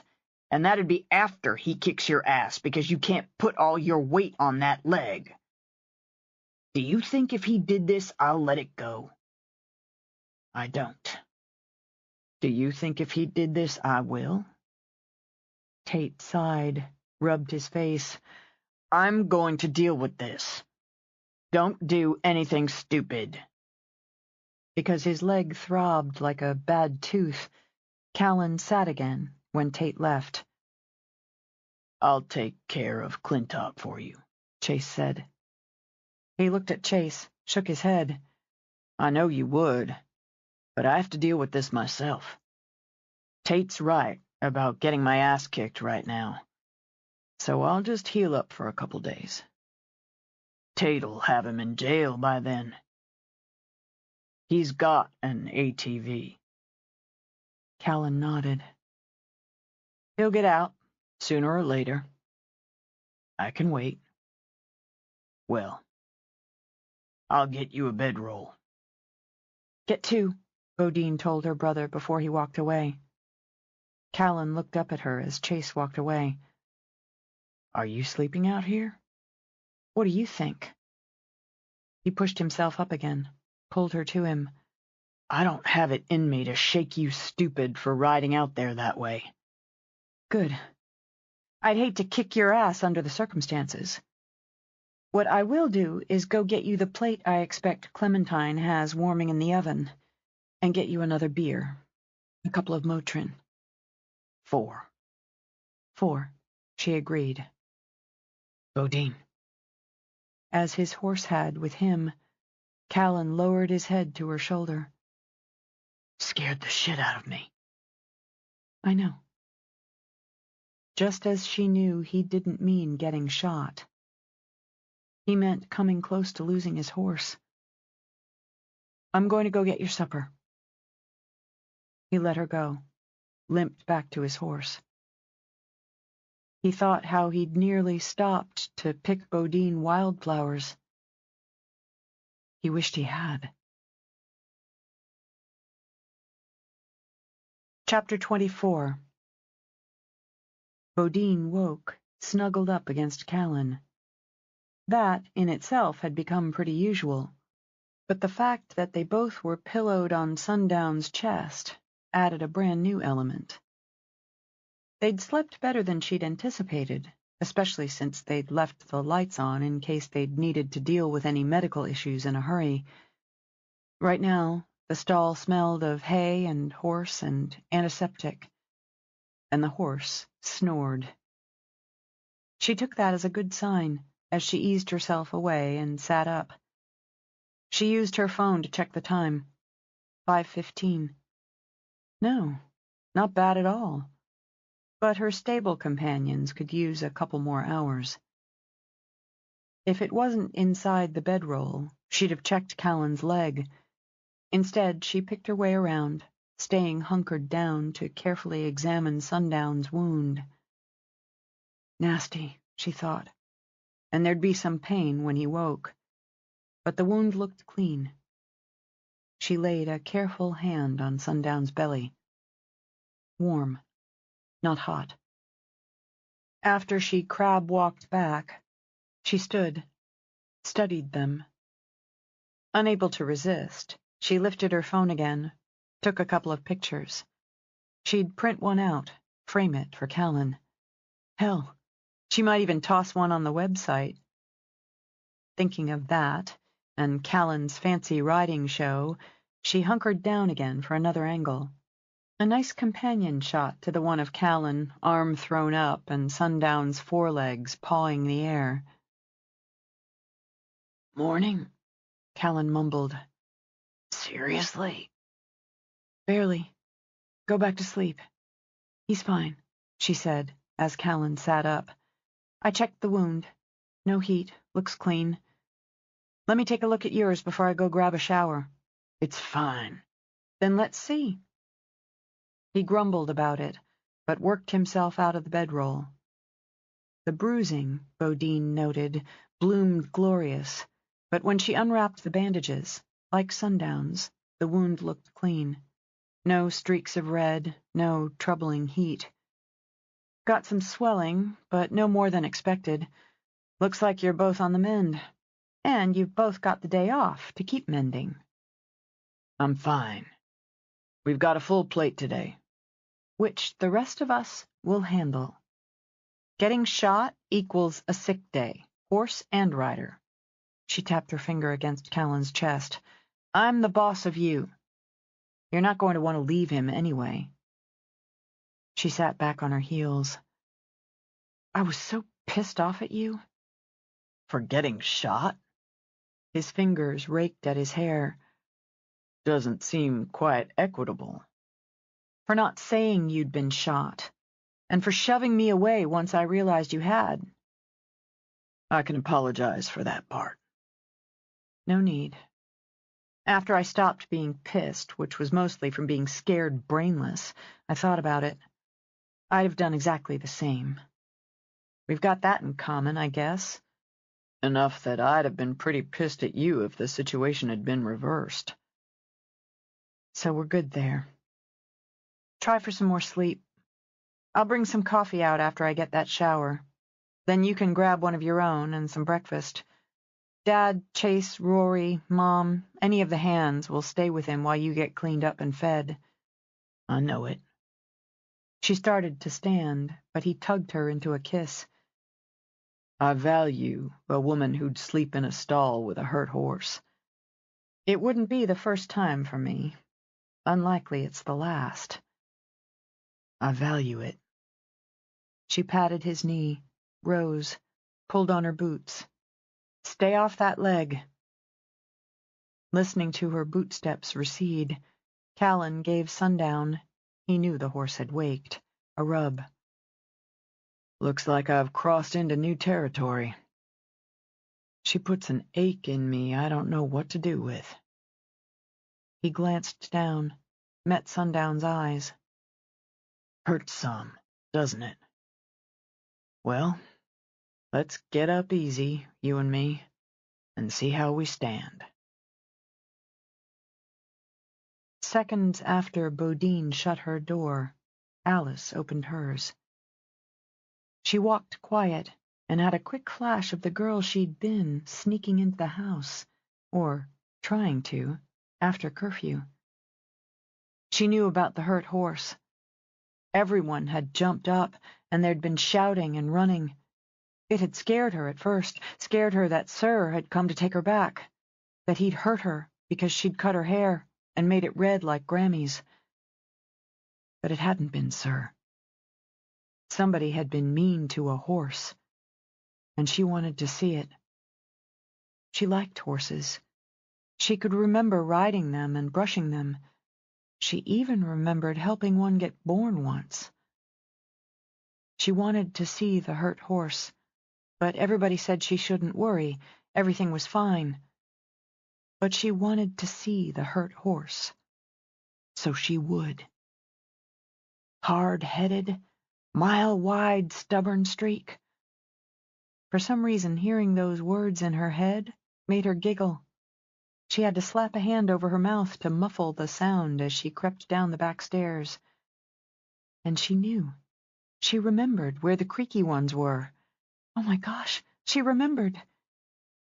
Tears swam into her eyes as she navigated around them. She hadn't been outside yet. Not once. She hadn't even gone into the mudroom because she knew a door there led to outside. Her stomach hurt. Her bad leg hurt. Her head hurt. She should make tea instead. Some nice tea, and go work on her scarf. No. No. No. Don't be a scaredy cat. Don't be a scaredy cat. Don't be a scaredy cat. She couldn't stop saying the words, over and over. Even when she put her hand over her mouth again, they just kept running out of her. When she pushed open the door, she flashed straight back to pushing open the door in the house Sir provided. Now her head swam, so she had to brace a hand on the door jamb. The air blew over her face. Cool. Sweet. As she had weeks before, she stepped out. Stars. So many stars. A world full of stars. She circled under them, arms held high. She remembered dancing. Had she danced under a world of stars? There was the big barn, and there the bunkhouse, and there the stables, and there the chicken coop. Oh, and there's where Ma planted her kitchen garden. There was the sister garden. She remembered. She remembered. But when the dogs Bodine had let out came running, she froze. They didn't bite. They didn't growl and lunge. They wagged and pranced and rubbed up against her legs. They liked to sleep at her feet while she made scarves. Being outside didn't mean they'd bite. "You're good dogs," she whispered. "Not mean. I know you. You're Chester and you're Clyde. You come in the house and sleep when I work on my scarf. We're going to go see the horse." She walked to the stables under a world of stars, with the good dogs running in happy circles. She tried to open the door quiet, mouse quiet. She knew the smells here.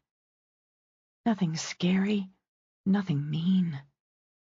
Horses and hay and manure, saddle soap and linseed oil, grain and apples.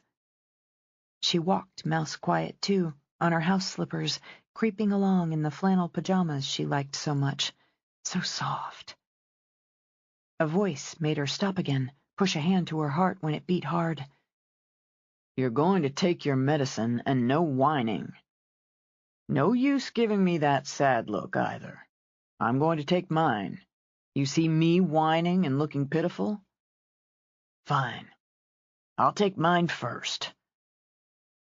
She crept down a little more, saw the man who came to the house sometimes to Sunday dinner, to breakfast. Sometimes. She'd seen him kiss Bodine, and Bodine didn't seem to mind at all. But if the man made her feel a little afraid, the horse... Oh, the horse was so beautiful. And the beautiful horse propped his beautiful head on the man's shoulder. "I know, it hurts." The man's voice said kindness, said love, said the opposite of anything mean. "You didn't hurt the horse." The man turned around, one hand still stroking the horse's neck. He had a scruffed-up face and tired eyes, and his hair was all tousled. "No, ma'am. I'd never hurt him." "Who did?" "I don't know for sure. Are you cold, Miss Alice? You want my jacket?" He shrugged it off, stepped forward. She'd started to step back, step away, but saw he limped a little. "I limp, too. Did somebody chain you up?"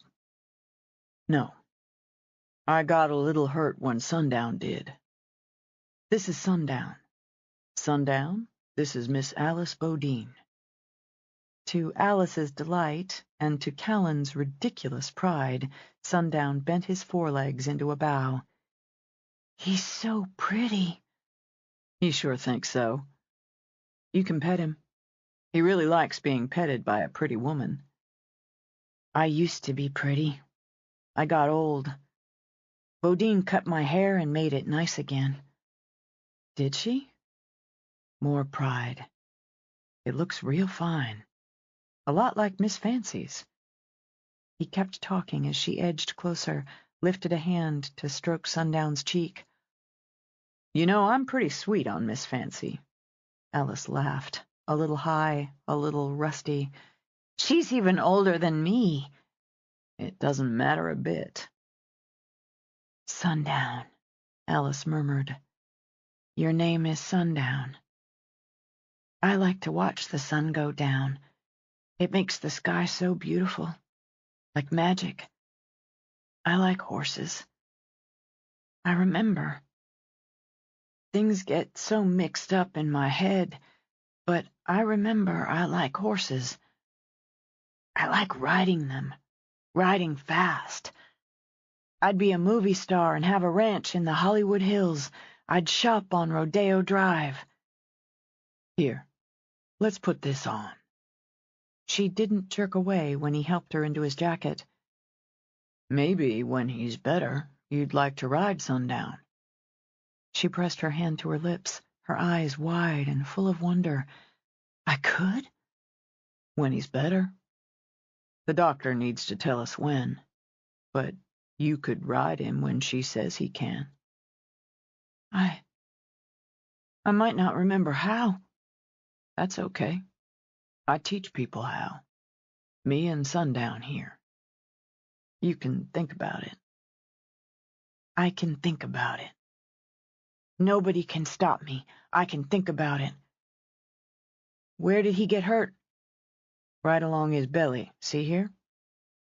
She let out a gasp. And whether or not she remembered how to ride, showed Callan she remembered how to move and act around horses. She crouched, one hand soothing Sundown's flank as she studied the wound. That's mean. It's mean. I know about mean. About mean that chains you up and hits with fists and whips with belts. This is mean that way.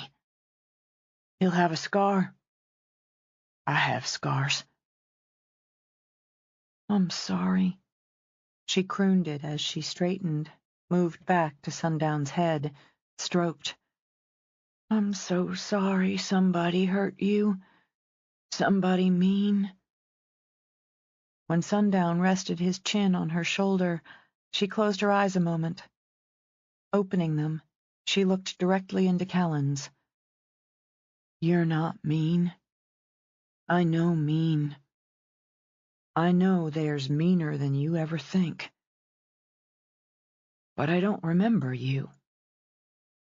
I wasn't around when you were. I went away. I did that too, when I was about the same age you were when you did. Tilting her head, she gave him a longer stare and kept stroking Sundown. Where did you go? You know, it's funny. I went to California, just like you did. I ended up in Hollywood. She gasped again, and something lit up in her eyes. Were you a movie star? You're handsome. No, ma'am, but I worked in the movies some.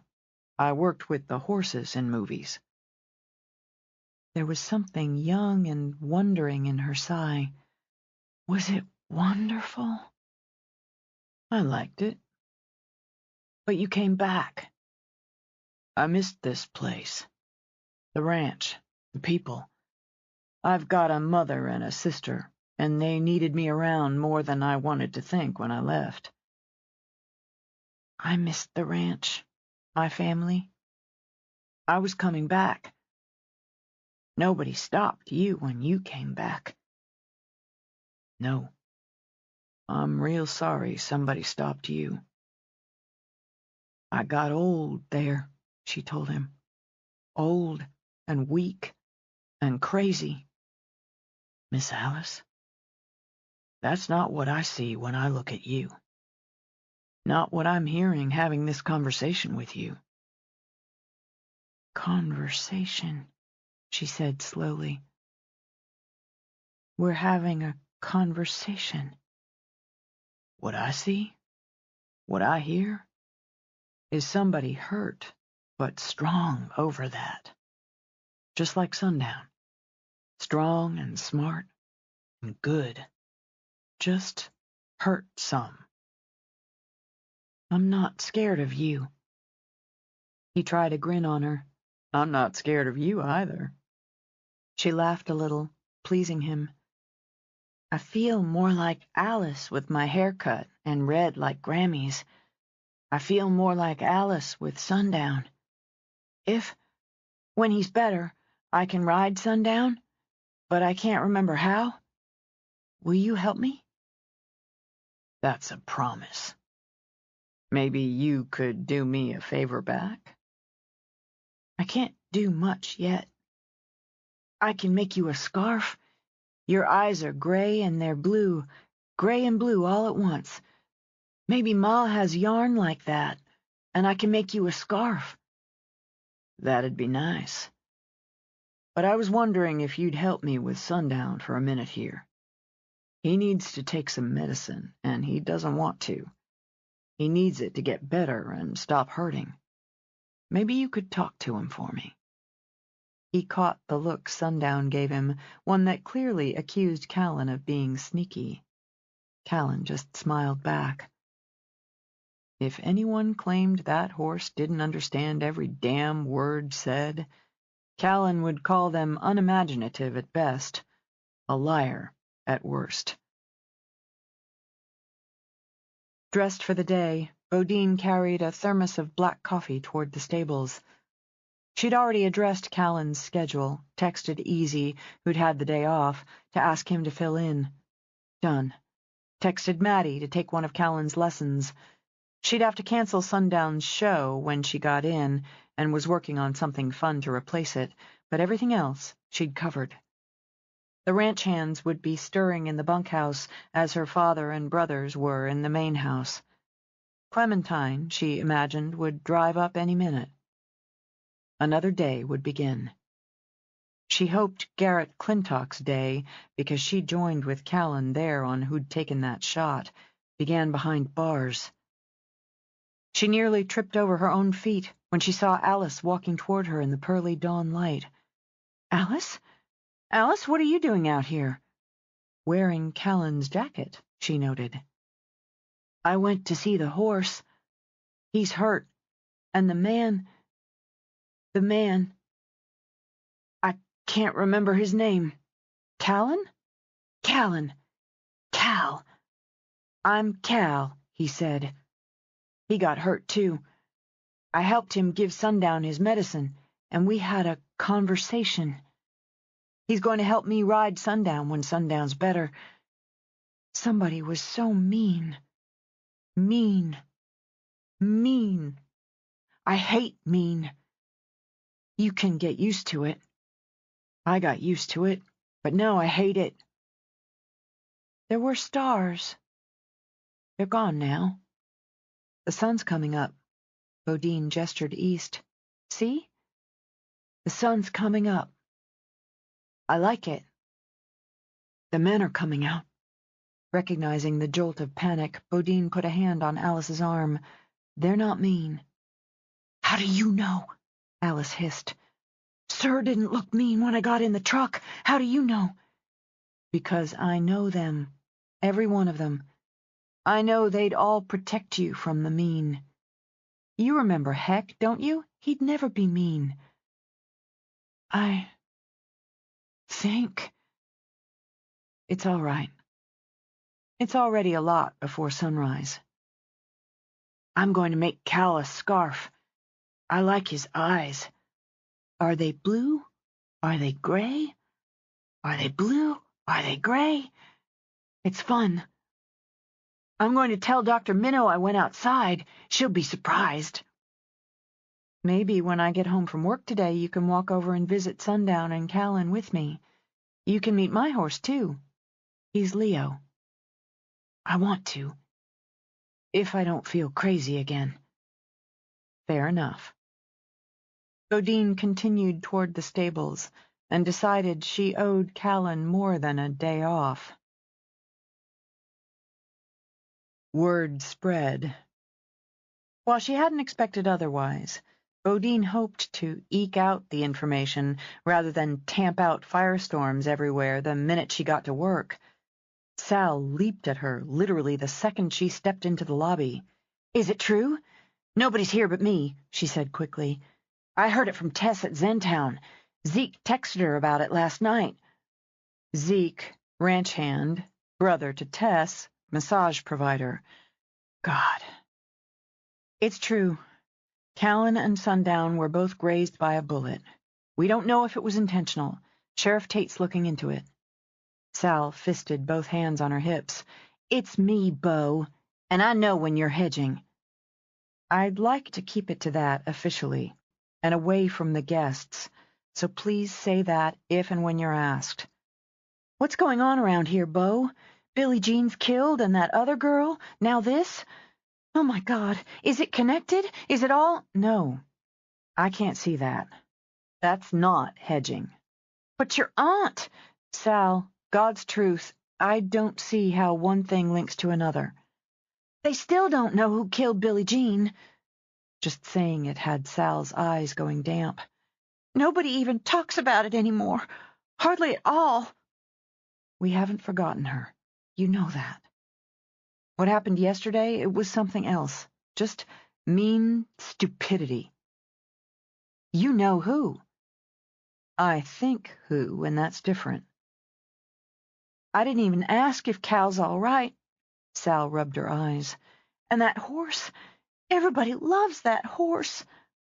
"They're healing up." "Good. Okay. How about if I do a pool, come up with some silly get-well gift from everybody?" "I think that would be a great idea." She'd barely settled behind her desk, trying to formulate a replacement for Sundown's performance, when Chelsea and Jessica came in together. "I swear men talk more than women. Rory told you, Chase told you." Jessica had enough presence of mind to shut the door. "They got shot?" "They did, but it's the classic flesh wound. I'm not going to minimize it," she added quickly. "It scared the crap out of all of us, and a few inches different, it'd be more than scared. But they're both going to be okay. I'm not sure I can block Callan from coming to work tomorrow the way I did today." "Rory said Garrett Clintock did it." Bodine raised her eyebrows at Chelsea. "Rory needs to be careful accusing anybody." "And so does Chase," Jessica put in. "I've never seen him like that. So angry, so cold, hard angry. And he had plenty to say about Clintock going after Cal now, and back when they were boys. Let's keep that opinion, which I completely share, from running all over the resort." "Is Sundown really okay?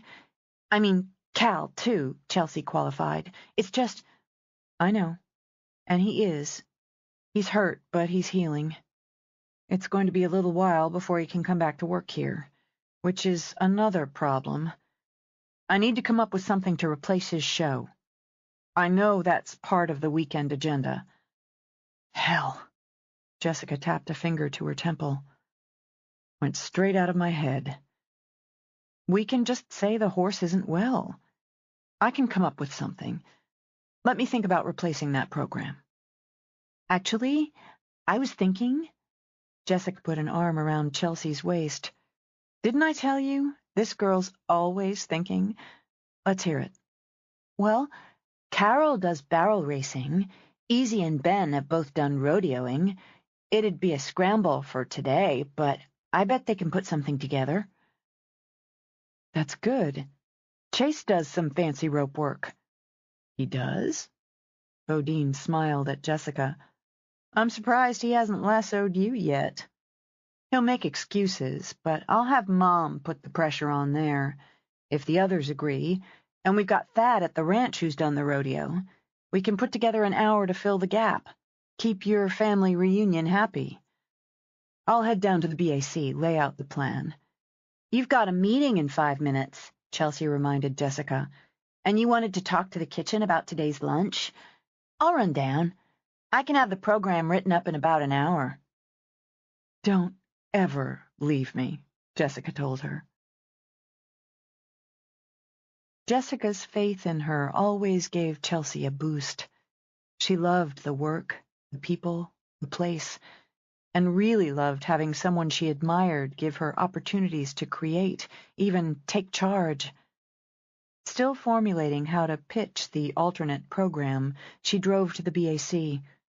If time wasn't so tight, she'd have loved the walk. To her mind, nothing beat spring in Montana. Halfway there, one of the maintenance trucks hailed her. The driver leaned out. I heard somebody shot Cal Skinner's horse right out from under him. Chelsea repeated the basic line Bodine had given her before she'd left the office. They're okay. Somebody was shooting, and they were both grazed, but they're okay. I heard that horse had to be put down. Oh, no, the vet already fixed him up. He just needs a couple days off. The guy, what was his name? Vance, gave her a beady eye. You sure about that, girl? I talked to Rory and to Bodine just a minute ago. We're even doing a donation pool to get Sundown a get-well gift. Who's got that going? Sal? That's right. I'll put my money in that. Damn good horse. People oughtn't to go around shooting unless they know what the hell they're aiming at. Bunch of greenhorn dentists from back east. Bet that's what it was. You have a good one, girl. You too. She drove on, wishing it had been some greenhorn. But Rory, spitting mad, had been sure about Clintock, and sure it had been deliberate. As upsetting as it was, she didn't see Rory being that wrong. She pulled up, saw Easy leading a couple of horses to the near paddock. Hey, Easy. Hey there, Chelsea.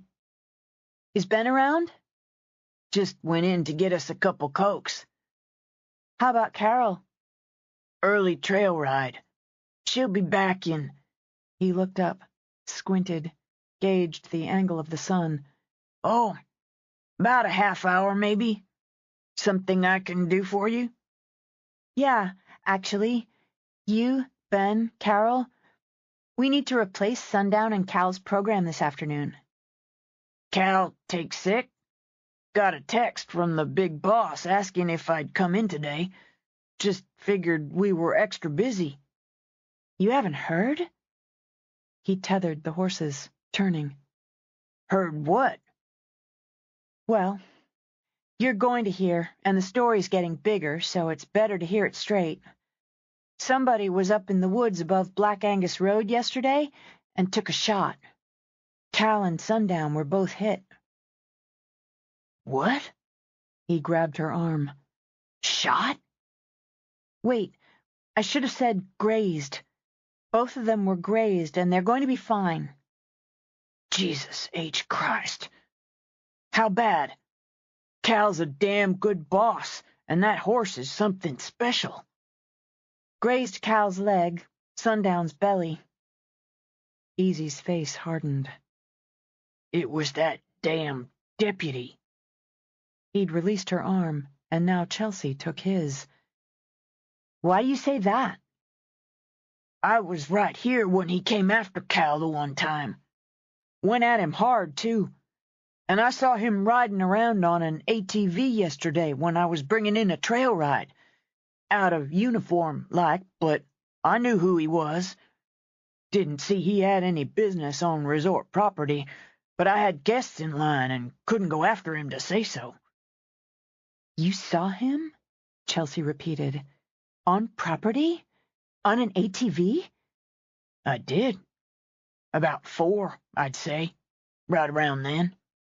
You might need to tell the sheriff. I sure as hell will, if it means anything. And maybe nobody else right now? Bodine wants to keep it from getting, well, too hot. I'm feeling pretty hot. That's bushwhacking.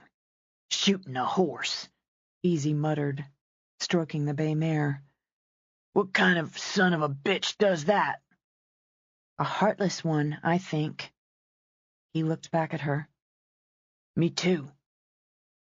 I've got to get back, but we could really use your help this afternoon. You got it. I'm mad enough to spit. The program? She began, explaining what they had in mind. It'll be fun. We'll put that together, you bet.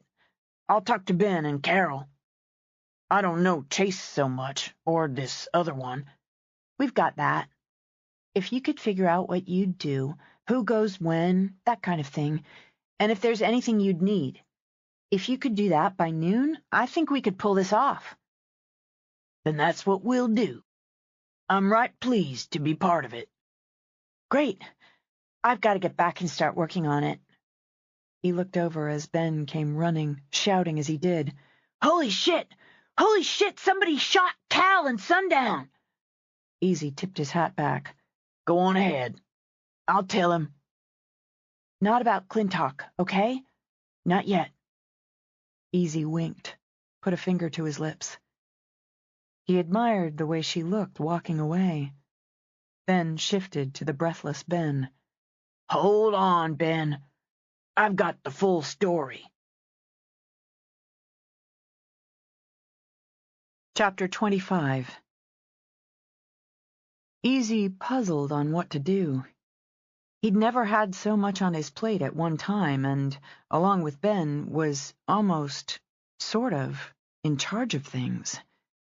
He had to load up the horses for the lesson down at the center, cull out more for another trail ride, and figure out how to put on a show. He liked the show part of things, the fun of it, the being back in front of people like during his rodeo time. And he had to think about Cal. He sure liked Cal. There was a man who knew horses and men and how to keep things running smooth. Somebody had shot at his boss, and that was bad enough, but that somebody had shot at a damn fine horse, too, and that couldn't be borne. The fact he'd likely seen that somebody, knew that somebody, made him proud, and made him plenty nervous along with it. That pretty Chelsea said he needed to talk to the sheriff about it, and Ben said just the same. So he guessed he had to do that. He just didn't know how to go about it, especially with all the work and the show. He sure didn't know how to go about being in charge. He didn't know whether to feel relief or worry when Chase Longbow rode up, leading a second horse. Ben took the lead there, rushing right up before Chase had so much as dismounted. Have you seen Cal? Cal's really okay? How's Sundown? They're both doing fine. Doc Bickers was giving them both another look when I left. Word is you boys have your hands full here, and my sisters signed us up for some damn show later today. I can give you a hand for now, and Thad and Zeke will be along later. You going to do some fancy rope tricks? Chase patted the rope coiled over his saddlebag. Looks like. When's the next trail ride? Carol's out now, Easy told him. She'll be back any minute. I'm signed for the next one, 10 o'clock. Maddie's giving a lesson down at the center, so we need to load up 2 horses for that. Well, let's get to it. Wait. Tell him, Easy, Ben insisted. You gotta tell Chase about Clintock. Chase's eyes went from friendly to hard, like an ice ball hard, and had Easy gulping down spit. What about Clintock? Easy saw him. Chase saw him riding on his ATV yesterday. Chase walked the horses over to loop reins around a post, turned. When? Where? It was... Let him tell me. Clamping his lips, Ben gave Easy an elbow poke. Well, you see, I had a group out on the trail, and I saw him, that deputy, over on the Bear Paw Road. I was leading the group down the Elk Trail when he went by below.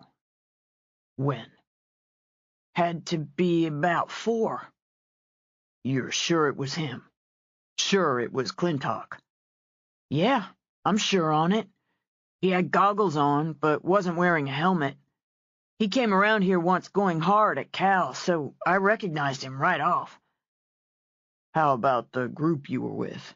Did any of them see him? Well, yeah, they had to. Easy paused, scratched at the back of his neck, adjusted his hat.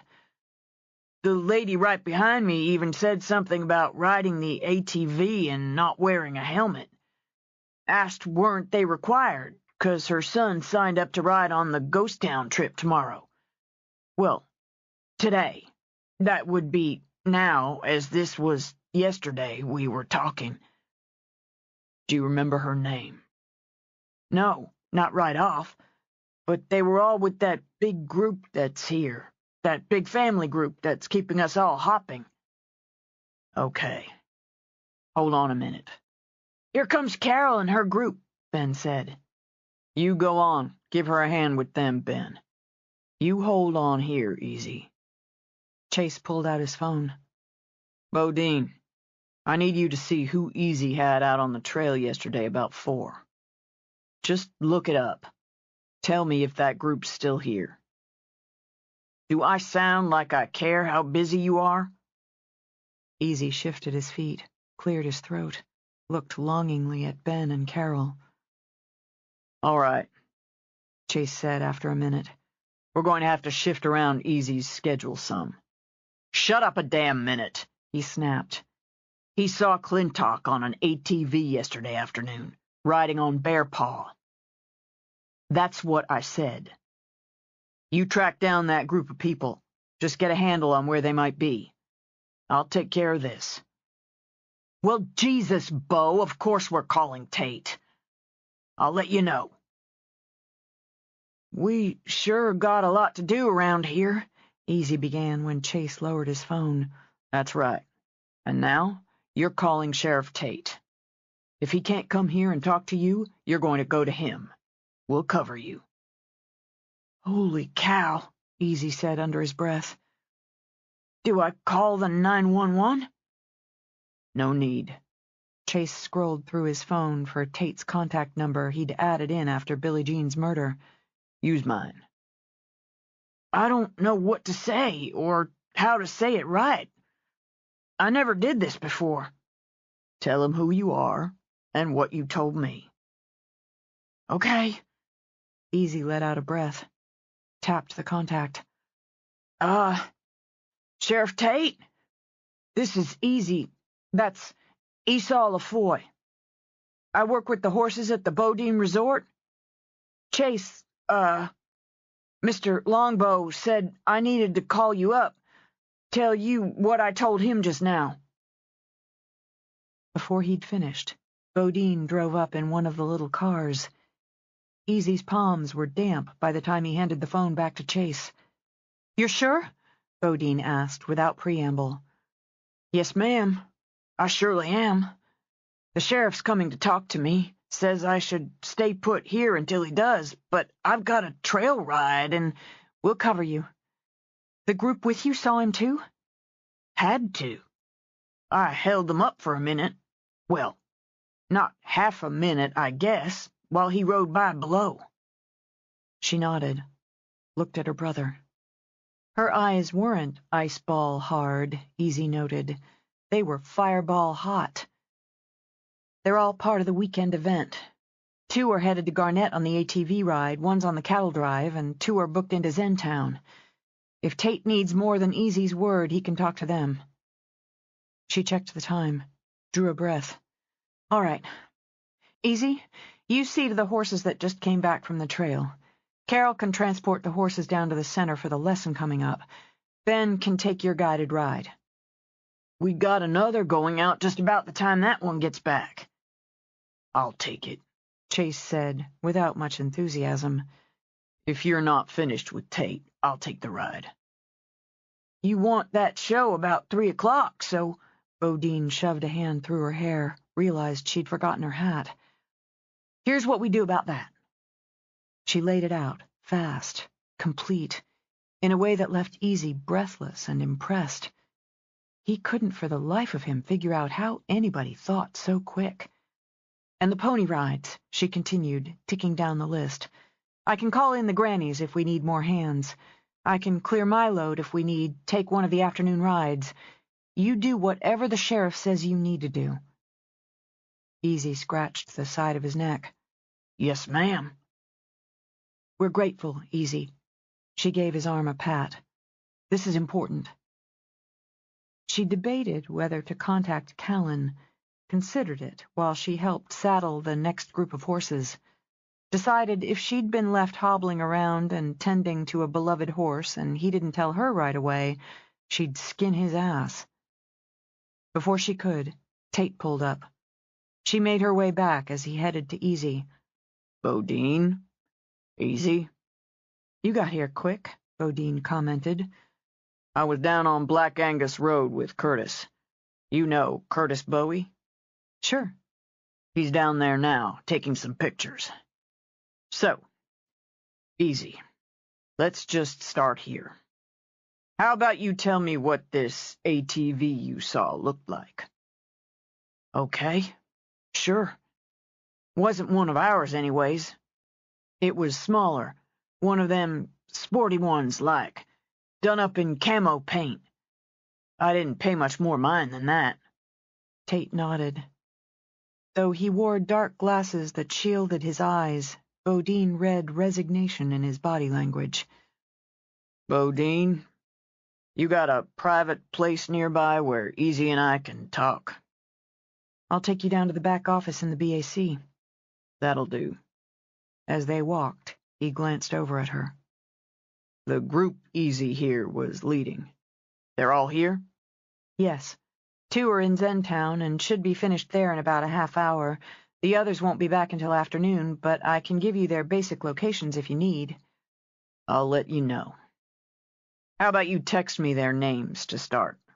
I'll do that right away. She led the way in, skirted around the desk, the staff, the guests, and into the little office. Anything I can get you? While Tate shook his head, Bodine studied Easy. He looked like a kid called to the principal's office. You want a Coke, Easy? I sure wouldn't mind one. Throat's feeling pretty dry right now. I'm going to get you a couple of Cokes, then get out of your way. She gave Matt at the desk a look that said, don't ask. She got the Cokes from the vending machine, delivered them, shut the door, and got out before anyone could corner her with questions. She shouldn't take the time, she told herself. She didn't have the time. But she got into the resort car and took the shortest route to the ranch. She went straight to the stables, grateful everyone was too busy to get in her way. Sundown stood in his stall, looking unhappy. He perked up when he saw her, poked his head out as far as it could reach. Where's your guy, huh? Is he as bored as you are? She heard noises. Scraping. Jingling. Glanced around. He's back there? I'll go take a look. When she reached the tack room, she saw Callan gathering up bridles, cinches, head collars. He looked as bored as his horse. Aren't you supposed to stay off that leg? It's healing up, and I'm getting off it again in a minute. I can work on some tack, but if I work back here, Sundown's going to sulk. He's already sulking. See? All right, I'll give you a hand. We'll set up a workstation. You ought to leave his door open if you're going to be right there. It'll make him feel less confined. Good idea. What are you doing back here? We'll get to that in a minute. Together, they dragged out a small table, a taller stool, a bucket of water, cloths, sponges, brushes, oils. What did Bickers say? Healing clean. She doesn't want a saddle or anybody up on him for at least another week, and not until she clears it. But I can take him out, walk him around some. Already did. I got her list of do's and don'ts, and she'll come by again tomorrow. How about the 2-legged stud? At least that got a fleeting smile out of him. Pretty much the same as Sundown. I can go back to work Monday, maybe tomorrow for a few hours. She expects me not to be stupid and make her regret clearing that, and agreeing I don't need a people doctor. Now, did you come back just to see if we were being stupid? No. Go on and sit down. You were limping more on that last haul. Tate's over at the BAC talking to Easy. Easy? About what? About seeing Clintock riding his ATV yesterday, about an hour before you and Sundown were shot. Riding along Bear Paw. Is that so? He said it slowly, coolly, but his eyes flashed hot blue under the storm gray. How did Easy know it was Clintock? Staying steady, Bodine thought. For now. He recognized him. Goggles, no helmet. And the sheriff asked him to describe the ATV. I don't know Clintock's ATV, but I bet the sheriff does. Smaller than what we use, and a camo design. Easy was leading a trail ride. The guests saw him too, and Tate, I expect, will talk to them, do the corroboration. Looks like I owe Easy more than a beer, Callan said, and began to take a bridle apart for cleaning. Curtis, that would be Deputy Curtis Bowie, you might remember him, is taking pictures where it happened. I can't say, but I think I know Tate well enough to speculate he's already talked to Clintock and got a denial. But now there are witnesses who put Clintock on resort property and in an area that leads up to where it makes good sense for sniping down on a horse and rider on Black Angus. Nodding, as if they discussed casual dinner plans, Callan hung the bridle from a hook, began cleaning it with a clean, damp cloth. It might be enough. I'd put money it's enough for Tate to fire him, and I hope it's enough to arrest him. I can say, because I know you well enough, if he's not behind bars, you'll handle him yourself. Callan said nothing, just kept cleaning tack. I'm going to ask you for one thing. Just one. I can try to give it to you. When you go to handle him, you tell me. I'll keep a beer cold for when you get back. Setting the cloth down, Callan looked up now. I've got a powerful feeling for you, Bodine. Knocks me sideways about half the time. It could be getting shot in the leg that does that. Nope. After moistening the saddle soap, wetting a sponge, he rubbed some into a light lather. Want to go out to a fancy dinner? She started to push back her hat, then remembered she wasn't wearing it. You're going from kicking the shit out of Clintock to fancy dinners? I'm not much for them myself, but I find I want to see how I like having one with you. As he had with the cloth, Callan patiently, thoroughly soaped the leather. Get all dressed up, maybe order some snooty French wine. His gaze flicked up to hers. You want to do that? I've never been much for fancy dinners either, but I wouldn't mind trying one with you. Once you're all the way healed up. That's a deal. If. All right. When I decide to go after Clintock, I'll tell you. Satisfied on all counts, Bodine squeezed his shoulder, gave Sundown a quick rub. I've got to get back. Do you want me to have somebody bring you a cold drink? I've got an invitation to lunch at the big house. We're fine till then. He kept cleaning tack when she left, methodically, while Sundown watched. They might put him behind bars. They might put him behind them long enough to square it for us. If not, well, I'll square it for us. He reached up, rubbed Sundown's cheek. That's a promise. Tate got his statements, got his pictures, and however heavy it sat on him, accepted his duty. He drove to Clintock's, the cabin tucked away on his family's ranch. Clintock's truck and ATV sat under an open shelter attached to the cabin, just as they'd been when Tate had gone by the night before. And just as he had the night before, Clintock stepped out of the cabin onto the narrow porch. He wore sweatpants, a sweatshirt ripped off at the elbows, and a skin of sweat. Tate concluded he'd been pumping iron for a while, one of Clintock's favorite pastimes. "Garrett? Sheriff? Curtis?" he added when the deputy got out the passenger door. "What can I do for you?" "Well, Garrett, it's like this. You have the right to remain silent."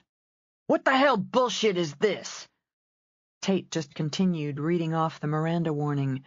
"We all know you understand your rights, but do you want to confirm that? Fuck you!" When Clintock turned away, yanked open the cabin door, Curtis moved in. "Come on now, Garrett. Don't go making it harder than it is." He made it harder by slamming a fist into Curtis's jaw. Cursing, Tate surged forward to help Curtis muscle Clintock to the ground. "You're under goddamn arrest," Tate snapped. "Get those cuffs on him, Curtis. God damn it! Resisting arrest, striking a police officer. I am a police officer. Not anymore, you're not. You're under arrest for discharging a firearm on private property and for attempted murder. You're out of your fucking mind. I got witnesses, for Christ's sake." Together they dragged Clintock to his feet. "I'm adding lying to a police officer to the list. When I came by here yesterday, you said you hadn't had that ATV out in a week, and it was clean as a whistle. Just washed clean. I've got witnesses, damn it to hell and back, Garrett, who saw you riding it on the resort, saw you heading it up on the road above Black Angus. Skinner's a goddamn liar. 6 people saw you. 6. And we got the bullet Bickers dug out of that horse." That was a lie, but Tate was done with playing fair. "When we test your long guns, get ballistics done, what do you think we're going to find?" He saw it. The panic, the flush of fury, the quick cutaway of the eyes. "I want a lawyer. I want a lawyer now. I've got nothing to say." "You'll get a lawyer. Get him in the back, Curtis. I can't even look at him. One of my men. One of my own. Trying to backshoot a man like that." The accusation had Clintock kicking out, elbow jabbing. "Skinner killed those 2 women, and you do nothing. He kills them, and you suspend me for dogging him for it. He deserved having his horse shot out from under him. He deserved worse." Tate's face looked like a mask of fury carved in stone before he shoved Clintock back against the truck. "You were aiming for the horse? Is that what you're claiming now? You did nothing. I'm doing something now." It tore up his gut, questioning one of his deputies, former, dealing with the pipsqueak of a lawyer. It didn't help the nodding and twisting that Clintock proved pitifully simple to trip up. Maybe it soothed some to stand in the Longbow's kitchen and watch out the window as Alice carefully led the recovering horse around the paddock, with Callan limping by her side. Her progress is really remarkable. Celia Minnow watched with him. "Is she going to remember more about the captivity?" "I wish I could tell you. I can tell you she's stronger, mind and body. I can tell you she seems to have forged a bond with him, with Callan Skinner. It's the horse, in part, but it's also him. He left home, came back. So did she. Someone hurt him, someone hurt her. Being here, surrounded by family, has helped give her a sense of safety, helped her throw off a lot of the indoctrination." "But I still need to let her tell me as it comes to her." "She has a lot of trust in you. Pushing too hard for answers could damage that. I know, it's frustrating." "I'm wondering if he's dead, and that's how she got away." If you're wondering if she caused his death, my opinion is she wouldn't have been capable. He dominated, she submitted. She speaks of him as alive. Her thought pattern often simplifies everything, as a child's would. It's coping. There's good and bad, mean and kind, soft and hard. And other times, she's remarkably astute. Celia gestured toward the window. Cutting her hair? The courage of that? The symbolism of it? It was an act of self. Recognition of self. She may slip back again, and everyone should prepare for that, but she's making good progress. I'm going to go out, talk to her, while she's with Cal and the horse. I'll keep it light and friendly. Callan figured she'd have walked Sundown to Billings and back and been happy about it. His own leg ached like a bitch, and he could only blame himself for skipping the afternoon Motrin. But he couldn't bring himself to ask her to stop. Can I braid his mane? Callan chanced to look back at Sundown, calculated the humiliation. I used to braid Venus's mane and bring her carrots. I can bring him a carrot. Suddenly she stopped, looking around. Where's Venus? I don't know. Is that your horse? She's mine. Grandpa let me pick her out. Pretty Venus. She's a buckskin, too, with a blonde mane and tail, and... That was a long time ago. I forget. It was a long time ago. She must have died like Grandpa when I was in the cellar or in the house. She must have died when I wasn't here. I had a horse before Sundown. I called him Charger. It was real hard for me when he died. But Sundown's getting better. He won't die. He's getting better. He's getting better, she repeated, and began to walk. When he's stronger, I can sit on him? As soon as the doctor says.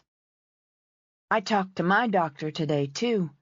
Both my doctors, the man and the woman. They said I was getting better, too. There's Tate. Bobby Tate.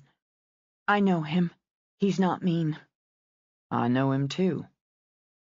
Alice Bodine, Tate said with a cheerful smile. I sure like your hair. Bodine did it. That's her first name. That's my last name. This is Sundown.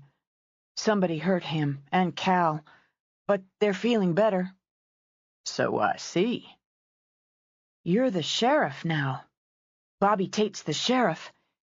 You have to find people who hurt people. Tate nodded. Took a chance. You're right. I did find the person who hurt Sundown and Cal. I put him in jail. Her eyes widened. Does he have to stay there? Locked up? It's hard to be locked up. You can't get out. Nobody comes to let you out or hears when you scream. She pressed her face into Sundown's neck. I didn't hurt anybody. No, you didn't, honey. But this man did, so the law has to decide what to do about it. You're the law. Bobby Tate's the law. Did you find Sir? Did you put him in jail?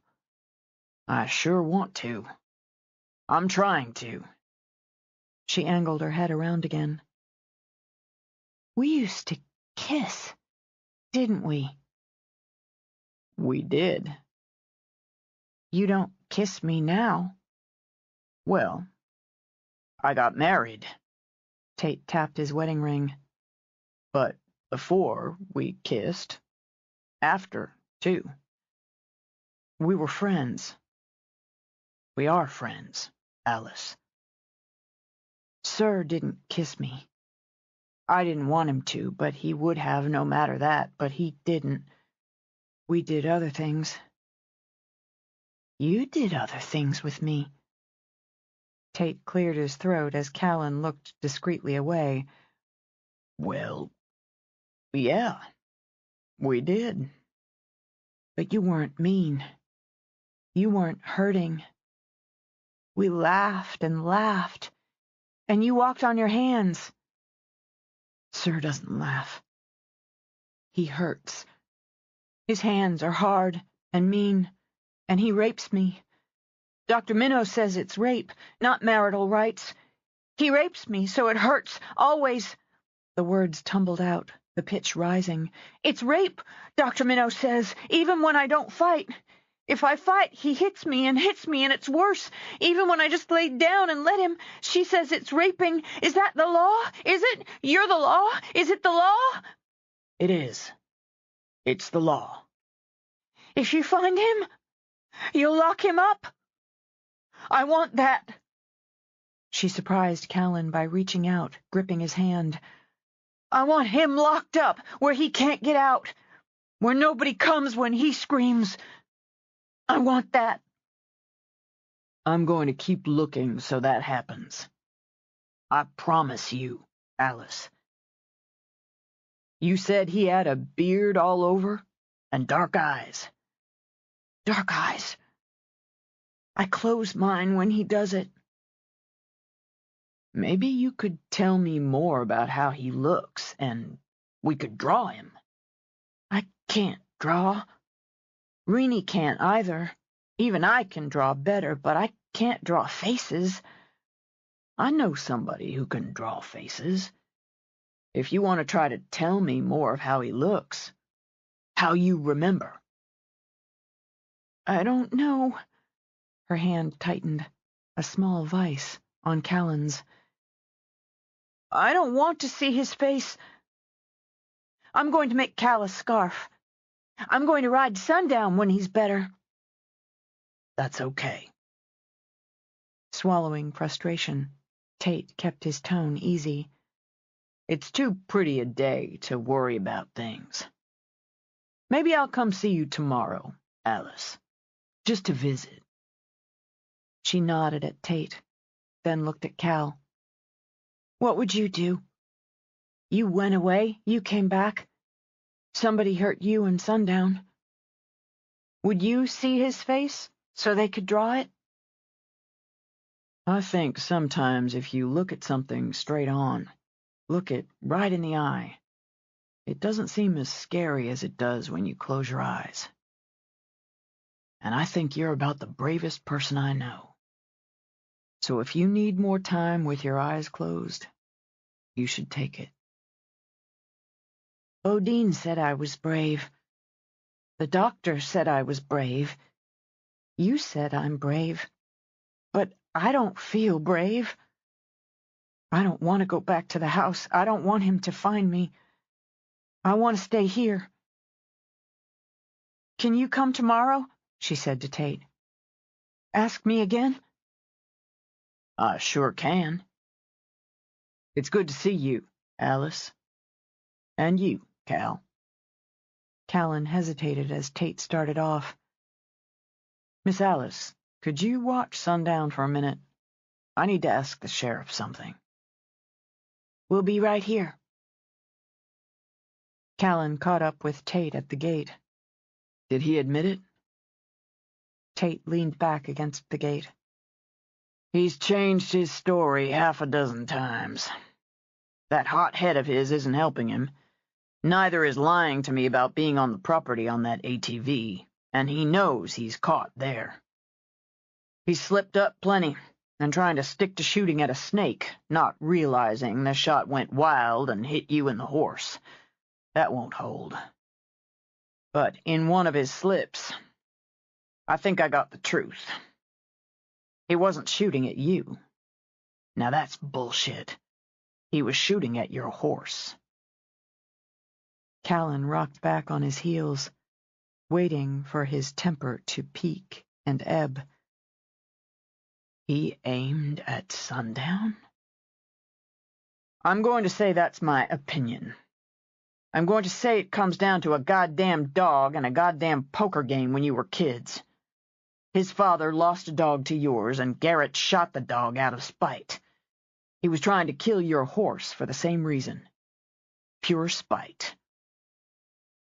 Callan looked back to where Alice walked Sundown and chattered away to him, and could see that wound across the belly, and how a few inches higher would have done the job. You'll take him down for it? That's going to be up to the prosecutor, the judge, and the jury, but I'll tell you, I'm going back at him, and I'll get him to say what he did. That I will do. All right. What you said to Alice, it's going to help me do my job for her, too. I'll do my job, Cal. Cal nodded. But as he walked back to his horse, he thought, sometimes justice didn't have a damn thing to do with jobs. Chapter 26. By Sunday evening, with the crazy weekend behind her, Jessica drove to the ranch. Though just sleeping for a solid 12 hours held a lot of appeal, the invitation to Sunday dinner swayed her. She enjoyed seeing Chase in his natural habitat, and had yet to connect with Callan since he and Sundown had been hurt.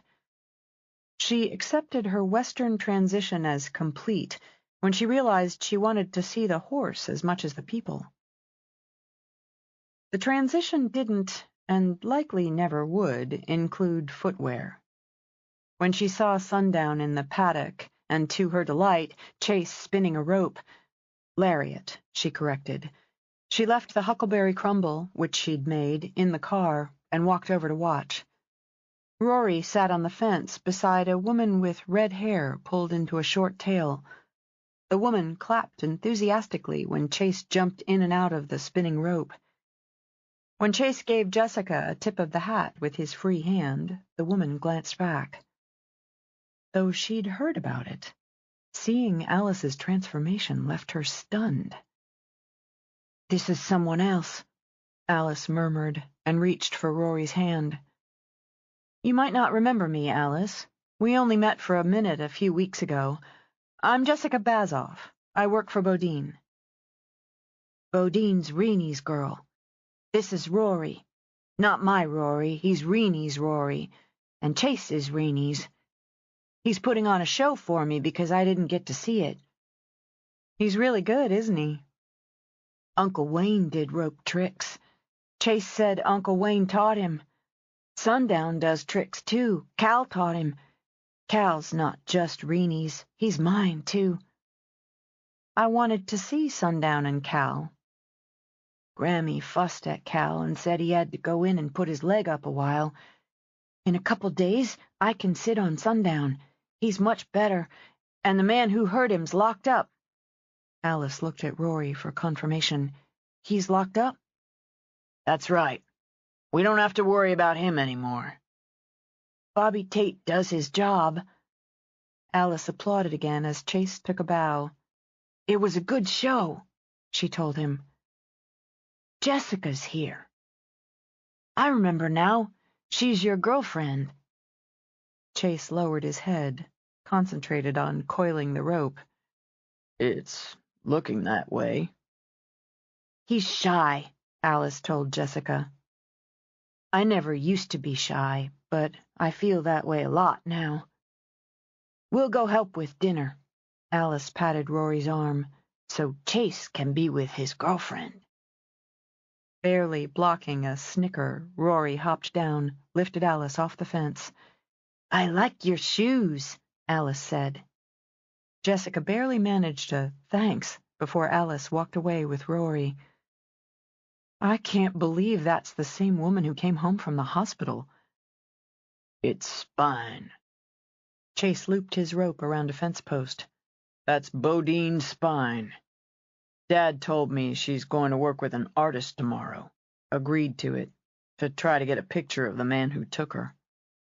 He reached over the fence for her hand, tugged her so she climbed on the bottom rail. "Fancy shoes. Not for riding." "I dressed for Sunday dinner." Then she laughed when Sundown moved up behind him, nudged him forward. "He's definitely himself again." "Go on now. I don't need any help." To prove it, Chase cupped the back of Jessica's neck with one hand, lowered his mouth to hers. Then he just stood there a moment, eyes on hers, fingers lightly rubbing her skin. Riding's out. He vaulted over the fence. But we can take a walk. I haven't even gone in to say hello to your mother. Couple of minutes. With her hand in his, the sun warm on her face, she walked with him. She heard a cow lowing off in a field, and a chittering she knew came from some busy squirrel, and through an open kitchen window came laughter. You've put pansies in. She paused a moment, looking at the pots on the back porch steps. My grandmother always put pansies in early, in the window box outside the kitchen window. She said they made her smile while she did dishes. Made her happy spring was coming around again. I didn't think you'd stay through the winter. Genuinely surprised, she stared up at him. Why? I figure now it was my problem more than yours. He drew her around the front side of the house and to the bench between the ginkgo trees. I thought, just look at her. She'll run back to New York after her first Montana blizzard. But you didn't. You really saw me as that? What was the word he'd used for Alice? Spine. That spineless? No. That was mostly me, and it wasn't my spine I was worried about. Can we sit a minute? I feel like I've got to finish this out. Yeah, maybe you should. Jessica.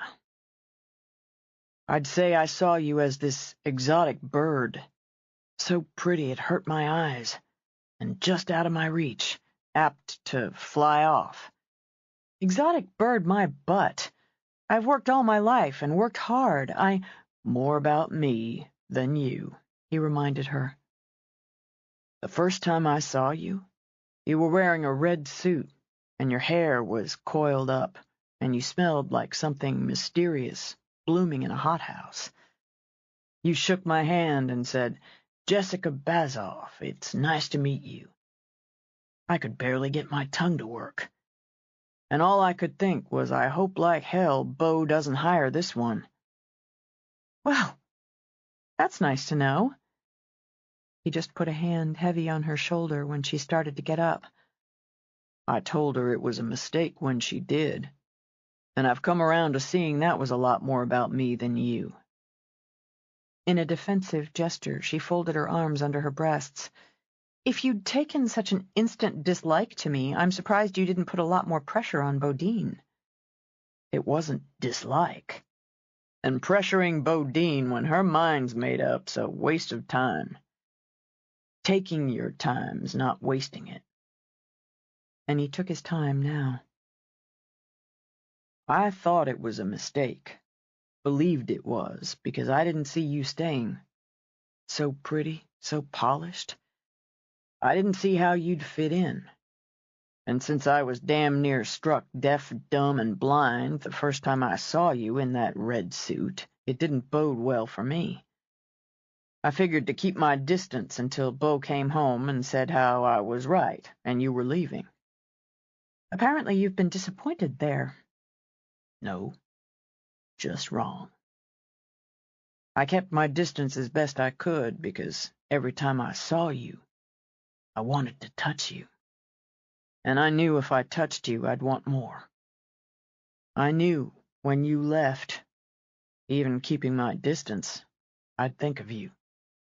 I wasn't going to cross that line. Then, well, I did. She audibly sniffed, but softened. I yanked you across that line. I was working my way across. It would have taken me longer, but I was working my way across. Then, I knew. If you left, I wouldn't just think of you. I'd never get over you. Any woman who came along after, I would put up against you, and she'd never measure up. She wouldn't have your face, or be as smart as you, have your grit under all that polish. There'd be nobody else. He tugged her hand into his, studied it. And I want a woman, and a family, a life we can grow into. I don't mind waiting for it, but without you, I'd wait forever. I watched Tombstone. I can ride a horse. I have a Stetson. His lips curved as he pressed them to her fist. I love you. I think I loved you before any of those things were true, if love can hit that fast. I love knowing they're true now. I feel settled, knowing you're happy here. I am happy here. There's nothing for me back in New York. I've built my life here. Friends, work, a life. I lost my family, Chase, when I lost my grandparents, and I've made a family here when I never thought to have one again. I've never had a friend like Bodine, and now Chelsea, and everyone. I'm asking if you'd think about building onto that with me. If you could come to love me enough for that. For making a life and a family with me. Marriage. Good God, he was talking about marriage. The fast leap from a slow-moving man left her dumbfounded. Sitting very still, barely breathing, she thought of her parents on one side, selfish, careless, cold, abandoning her without a second thought. Then her grandparents, kind, loving, giving, enfolding her into their lives without a second thought. Then she thought of him. I don't know how I could love somebody so stupid he can't see I already love him more than enough already. But apparently I do. Now he held her hand to his cheek, just held it there, before turning his head, pressing his lips into her palm. Is that a fancy way of saying yes? It wasn't fancy. It was a lot of words. How about I put it another way? Will you marry me sometime? Sometime is pretty open-ended. You say yes. You say when. Give me a second. She looked out, over the land, to the mountains, to the sky that spread blue over everything. She felt him waiting, so steady and strong in his silence. She trusted him to wait until her head caught up with her heart. I say yes. I say October, after my first summer, before my next winter. Again, she laid a hand on his cheek. And saying yes, Chase? Just saying yes fills up little spaces in me I didn't know needed to be filled. You did that. You helped fill those little empty spaces. He kissed her, sweet as a promise, held her close. You still got that red suit? I'm not getting married in that red suit. I was thinking more of the honeymoon. She laughed. Steady and strong, she thought again, and often surprising. I've still got it. While at the Bodine Ranch, Sunday dinner turned into a celebration, the man known as Sir bumped his truck along the narrow road where winter had carved pits and shallow ditches. Every jolt rammed through his body. He stopped, climbed out to unlock the gate posted with no trespassing signs. The old metal shrieked as he shoved it open. He climbed back into the truck, drove through across the old cattle gate, got out again, dragged the gate closed, locked it, chained it. A coughing fit seized him until he had to brace himself on the gate. He coughed up and spat out phlegm, caught his breath, then climbed back into the truck to jolt and bump his way back to the cabin. Since he had to stop and rest often, it took him an hour to unload the supplies. He downed medicine first, the cough suppressant, the headache pills. He always seemed to have a headache these days. The decongestant, mixing them together in a kind of medicinal cocktail, downing them with the whiskey-laced coffee he considered another element of his cure. He'd picked up a meal, ate the 2 cheeseburgers slowly and without real appetite. He needed meat, good red meat, and forced it down, bite by bite. Breathing, wheezing, and whistling, he fell asleep in the chair in front of the fire as the sweat slicking his skin went cold. He woke in the dark. Cursing, he lit the oil lamps, got the fire going again. He spent too much time sleeping and needed to spend more planning. He'd driven all the way to Missoula and back, proving to himself he was recovering from the damn plague Esther had cursed him with. He'd gotten medicine and supplies, even managed some scouting around. He'd seen plenty of women. Women showing their bare legs, women with their breasts rising up under low tops, their faces painted. He'd thought 1 or 2 of them might suit him, might make a good wife once he broke them, but he lacked the strength, as yet, to take one. So he'd take the medicine, eat red meat, and get his strength back. When he had, he'd hunt the back roads, haunt the dark places outside the dens of sin, the bars and cheap motels. The right one would come along. God would provide. Not another like Esther, or the one he'd christened Miriam, who'd managed to hang herself with her bedsheet weeks after delivering a girl child, or Judith, or Beryl. He'd buried them all but Esther. Given them Christian burials, though they'd been sinners, been disappointments. He had to find another quickly. A strong, young, fertile woman, one who could be trained to obey and attend him, as his illness had shown him he was no longer young. He needed sons to carry on his legacy, to honor him as he aged, and he needed the woman to provide them. The tourists would come soon, those parasites. They'd come, as would those needed to make their meals, make their beds. As he drifted to sleep again, he thought the coming weeks would offer opportunities. Callan would rather have ridden horseback to work, and he sure as hell would rather have ridden Sundown. Since neither made a spot on the plate, he rode shotgun in Bodine's truck. I could have come in with Rory. She spared him a glance.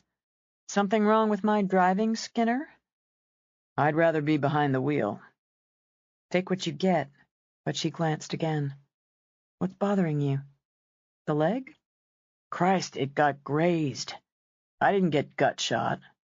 She jerked her shoulder, maintained silence until she pulled up at the BAC. Out, and take your crappy mood with you. He sat another moment. I've spent a lot of time with Alice the last few days. It's noted and appreciated. Careful you don't smack your head on a tree branch, riding that high horse with your nose pointed at the sky. I liked the time with her. It took my mind off other things, and I feel like she got to trust me. I'm not going to be around today when she tries working with Tate and the artist. It's good of you to worry about her. I mean that. Nana and Grammy will be there, Dr. Minnow, too, and Dr. Grove said he's coming out to have a look at her. She watched the sun break above the horizon in a thin line of bright, beaming gold. You've helped take her mind off things, too. It may sound strange to say you picked a good time to get shot, but it worked out that way. That's one way to look at it. He shifted to her while the eastern sky exploded. How about that fancy dinner Saturday night? Not only a fancy dinner, but a Saturday night fancy dinner. Wide-eyed, she jiggled her shoulders back and forth. I might have to buy a new dress. If you've got more than one, I haven't seen it anyway. She laughed, kissed him. Go on, get out, Skinner. You're on my clock. When he had, she leaned out the window. If I get hung up, I'll have Rory come back and pick you up after work. I'll wait for you. He walked back to the window.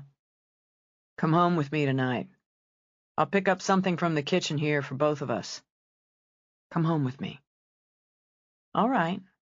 But I'll get the food. I'm closer to the kitchen. Not fancy, he called out as she backed up. That's for Saturday.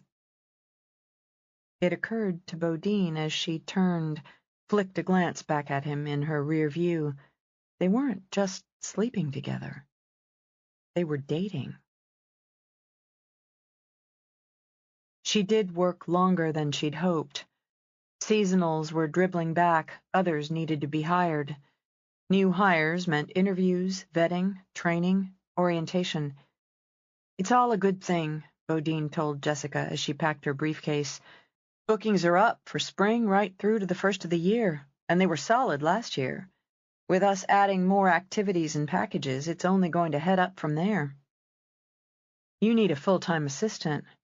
I know how great Sal is, but you could use her full-time, or if you'd rather she run the front desk, you need somebody else. Having Chelsea's made a huge difference for events. You need the same. Bodine frowned over it, over the simple truth of it. I always get an itch in the middle of my back when I think of a formal assistant. Jessica pointed with a perfectly polished pink fingernail. That's your control button talking. I've heard that before. Maybe I'll talk to Sal. Maybe. Meanwhile, I've got an order to pick up from the kitchen. I have a date. Me too. Apparently, it's past time I saw Silverado. In exchange, Chase is going to try my lemon pasta with wilted arugula. It struck Bodine again, and she stopped in her tracks. My God, he's in love like Romeo. You're getting married. Yeah. Jessica patted a hand on her chest. You'll be my maid of honor, won't you? I can't believe it's taken you a damn day to ask. After dancing forward, Bodine gave Jessica a squeeze. I was my cousin Betsy's maid of honor, so I have some experience. And I trust you won't make me wear a raspberry pink organza with poofy shoulders. Blood oath on that one. But as Jessica's smile struck Bodine as a little frantic, Bodine angled her head. Don't tell me you're having second thoughts. I've already had 24 thoughts. They all circle back to I really love him. It's the marriage idea that scares me. He's going to eat wilted lettuce, and you're going to watch a classic Western movie. In my book, you're already married. You just haven't had the party yet. As my maid of honor, will you keep saying things like that now and then over the next few months? Absolutely. Now let's go round us up a couple of cowboys. Shortly, as she drove home with 2 hearty chicken dinners in the back and Callan beside her, Bodine wondered out loud, have you ever eaten wilted arugula? Why would I? Turning, he gave the containers in the back a suspicious study. That's not in those take-home dinners, is it? No. It's going to be on Chase's plate tonight at Jessica's. That man is sick in love, he said with some pity. He doesn't much like unwilted lettuce. I was thinking the same. She's getting the better end of the deal. As for him eating it, she watches Silverado. Classic. And a visual feast for the female eye. We're having us some Cajun chicken, rosemary fingerling potatoes, and asparagus. You're making me glad I'm not in love with Jessica. Add on some huckleberry cheesecake. Maybe we should get married. Laughing, she turned sparkling eyes at him. Careful, Skinner. Some women grab at straws. How about we watch Silverado? I've got my own DVD. Got popcorn? I believe I can come up with that. I've got the beer.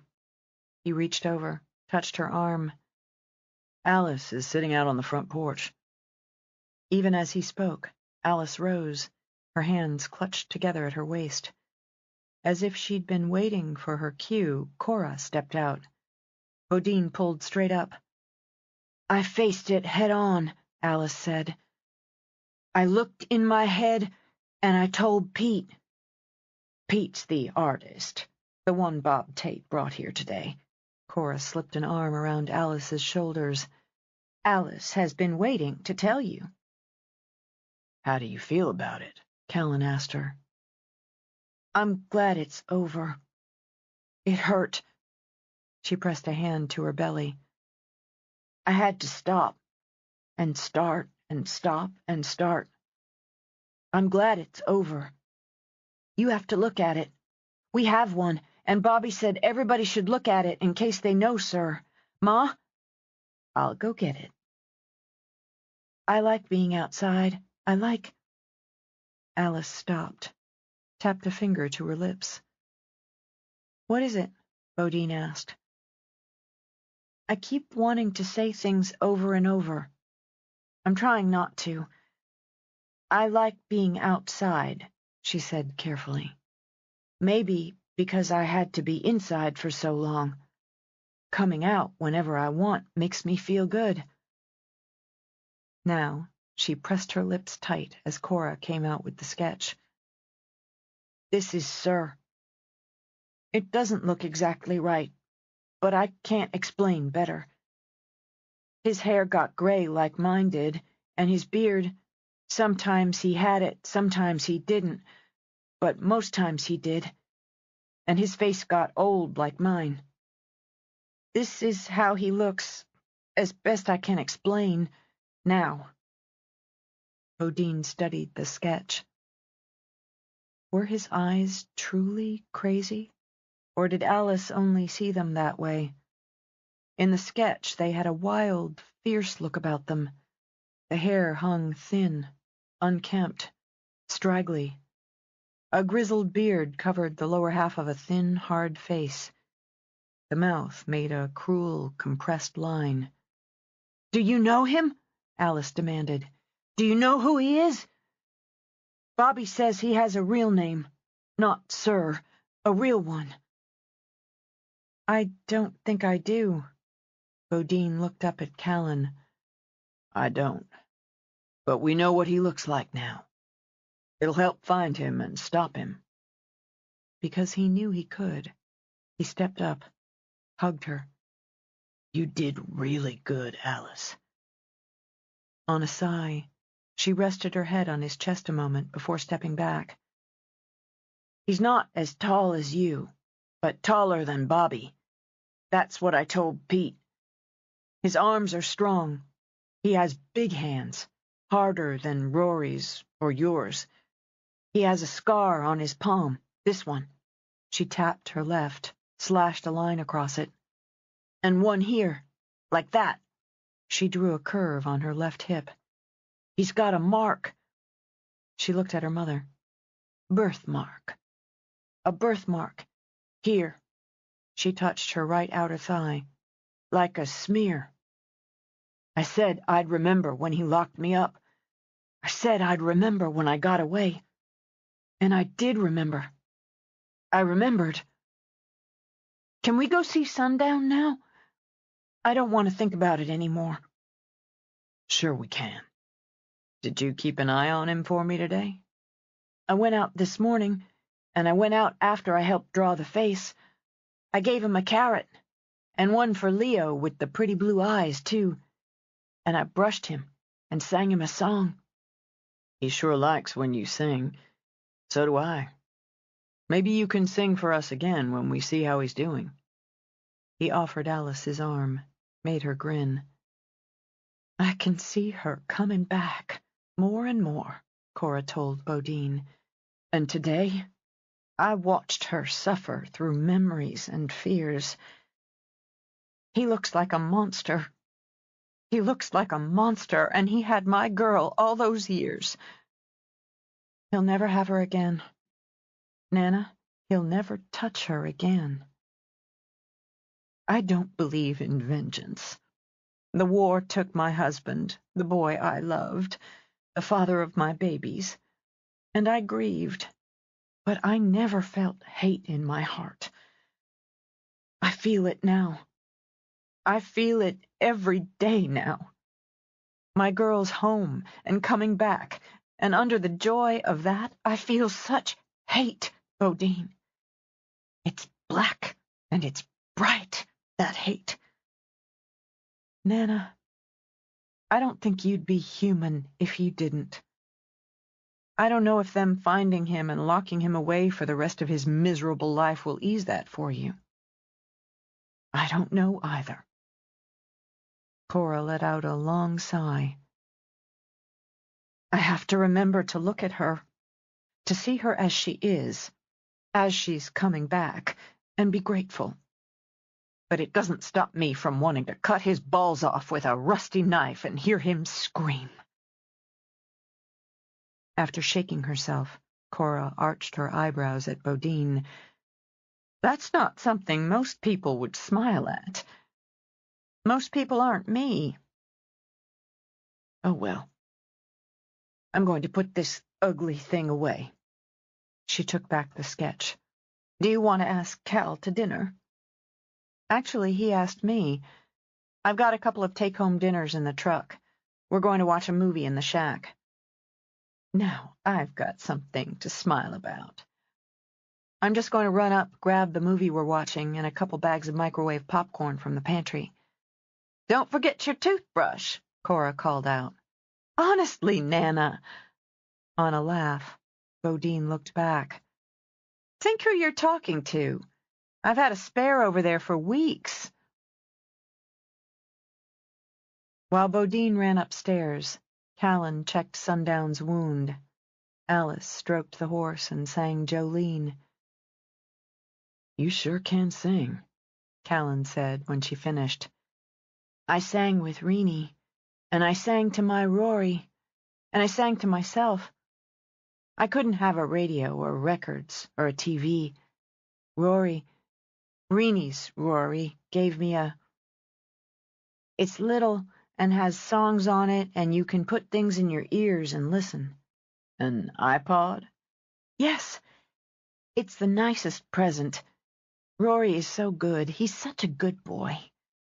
The iPod is like magic. It has lots and lots of music, and I can listen to it when I can't sleep. Are you having trouble sleeping, Miss Alice? Only sometimes now, not so much as before. And the music takes away the bad dreams. Even in the bad dreams, I can't see him like he was when I got in the truck. I can't see him clear that way anymore. Was the truck blue? Or was it red? I shouldn't have gotten in. I saw the snakes. In the truck? He had snakes in the truck? Not real ones. The picture, the sticker thing. He's a sovereign citizen, a true patriot, and true patriots will rise up and overthrow the corrupt Federalists. They'll take our country back. Did you tell the sheriff about the sticker? Did I? I think. Maybe. True patriots will revolt because the tree of liberty needs to be watered with blood to bring the country back to the people, under God. A man needs sons to protect the land. I only gave him one that lived. One's not enough to fight and work and protect. I think he had more. More sons? I don't know. More wives. Do you think I can sit on Sundown soon? We'll ask Doc Bickers. Miss Alice, can you tell me why you think he had more wives? He prepared to back off. He could see the jerky way her hands moved, hear the anxiety in her voice. But she pressed her face to Sundown's. He said I didn't hear anything but the wind. I didn't hear calling, or crying, or yelling. I imagined it, and shut up about it. It's okay. Sundown's almost better. You're almost better, too. You didn't limp today. Some things get better. You're a lot better yourself, Miss Alice. I'm better. Things are better. I can go outside whenever I want to. Ma's teaching me how to crochet a sweater now. I heard his truck that night. I heard it. I wasn't sleeping. He took the baby away. He took my next baby away, and the next. He took poor little Benjamin, who went to heaven, away, and I wasn't sleeping because I hurt inside and outside and in my head and in my heart. Desperately sorry.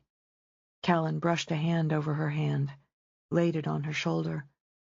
She reached up, gripped it hard. I heard the truck come back, and I was afraid. So afraid he'd come in and take his marital rights. And I heard the scream. It wasn't the wind. It wasn't an owl or a coyote. It wasn't the first time. But I heard it so clear that time. Once, twice. I did.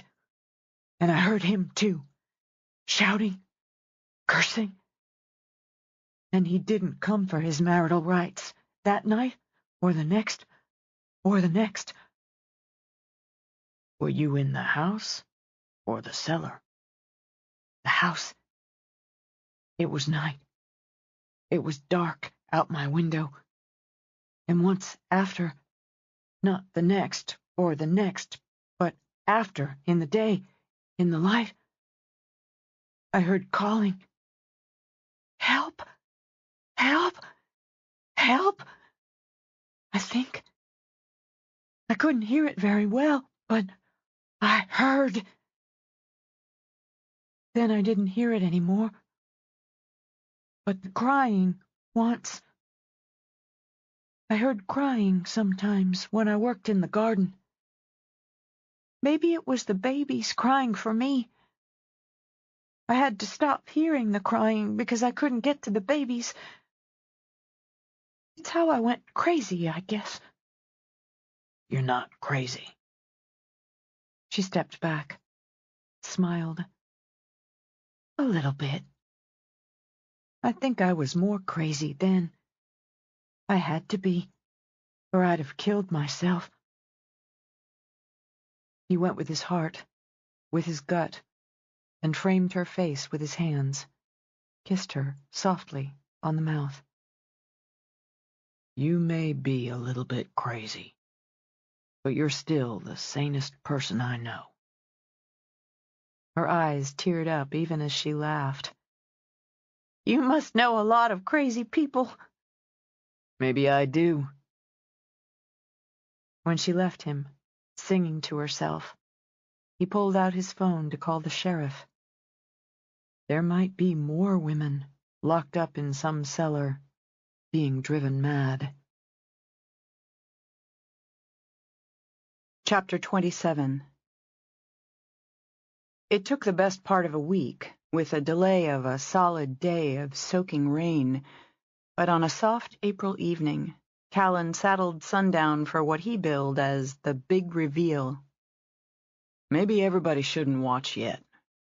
He turned, studied Alice in her new boots and buff-colored hat, her jeans and bright pink shirt. She'd added a brown leather vest he suspected was Bodine's. You sure look a picture. She ducked her head, but he caught the smile. I'm going to be right with you, he reminded her. But if you want to wait... No, it's silly. I make myself silly. But you'll be with me. Every step. You ready? She gave a nod, put her foot in his hands for the boost. When she settled in the saddle, she let out a long, happy sigh. It feels so good, like it did the first time. Not the first time ever, but since you helped me sit on Sundown. Do you want the reins? Not yet. Not yet. Most everybody's seen me sit on him now, and you walk me on him. You can just walk me on him, okay?" He led her at a slow clip-clop toward the doors of the stables. "I used to ride so fast, so far." "You will again, when you want." He led her out after a long workday where the big reveal included steaks on the grill, cornbread and beer, and a family who'd come together for something as simple and as monumental as a middle-aged woman sitting on the back of a horse. Most of the ranch hands had gathered as well and broke into applause. Chase held the paddock gate open, closed it again behind them. Callan led them around in a full circle. "We can just walk like this," he said to Alice. "You tell me if you're ready or you're not. It's all up to you." "I'm not used to everybody looking at me," she confided. "My chest hurts some." "That could be you feeling the pride in mine." "You say nice things.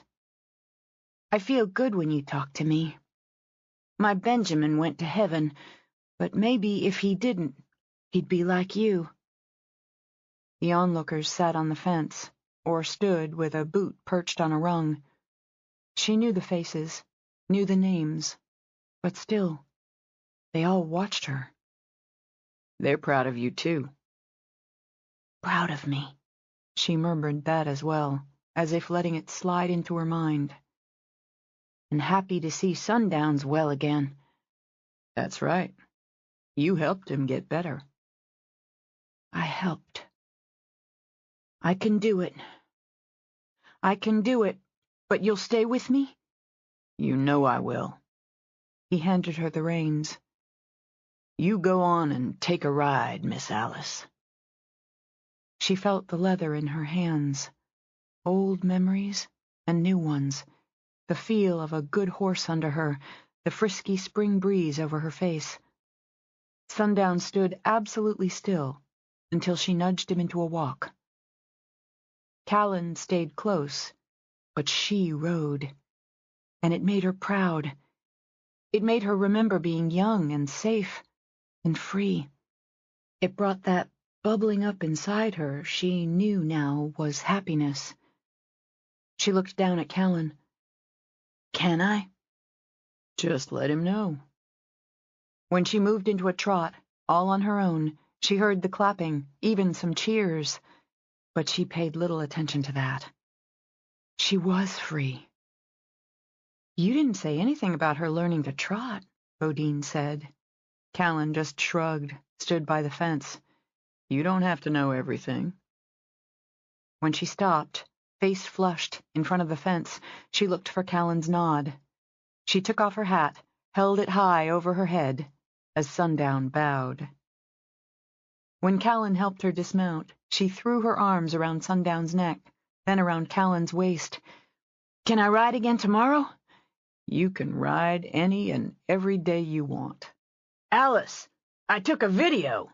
Rory held up his phone. "A movie of you riding." "A movie? I want to see." When she rushed over to Rory, Callan turned to Bodine and her mother. "I'd like to take her on an easy trail ride. When she's ready. I think Rosie would be a good ride for her. She's gentle and bright." "I don't know if she'd ride away from the ranch," Maureen began. "She would with Callan," Bodine put in. "Or Rory. Maybe with me. And Rosie's a good choice when she's ready to get up on a horse that's not Sundown. I'd want to talk to Celia first, and Ma." "Reenie, come see! I'm a movie star." "She's just being careful." Bodine swung over the fence. At this point, Nana would let Alice ride to the moon and back if it put that happy look on her face. Mom's trying to balance that out. "It's no problem. You might want to talk to the doctor about having her work with the horses here, then over at the BAC."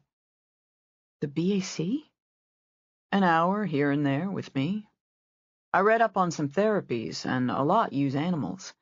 It's horses for Alice, though she likes the dogs, too.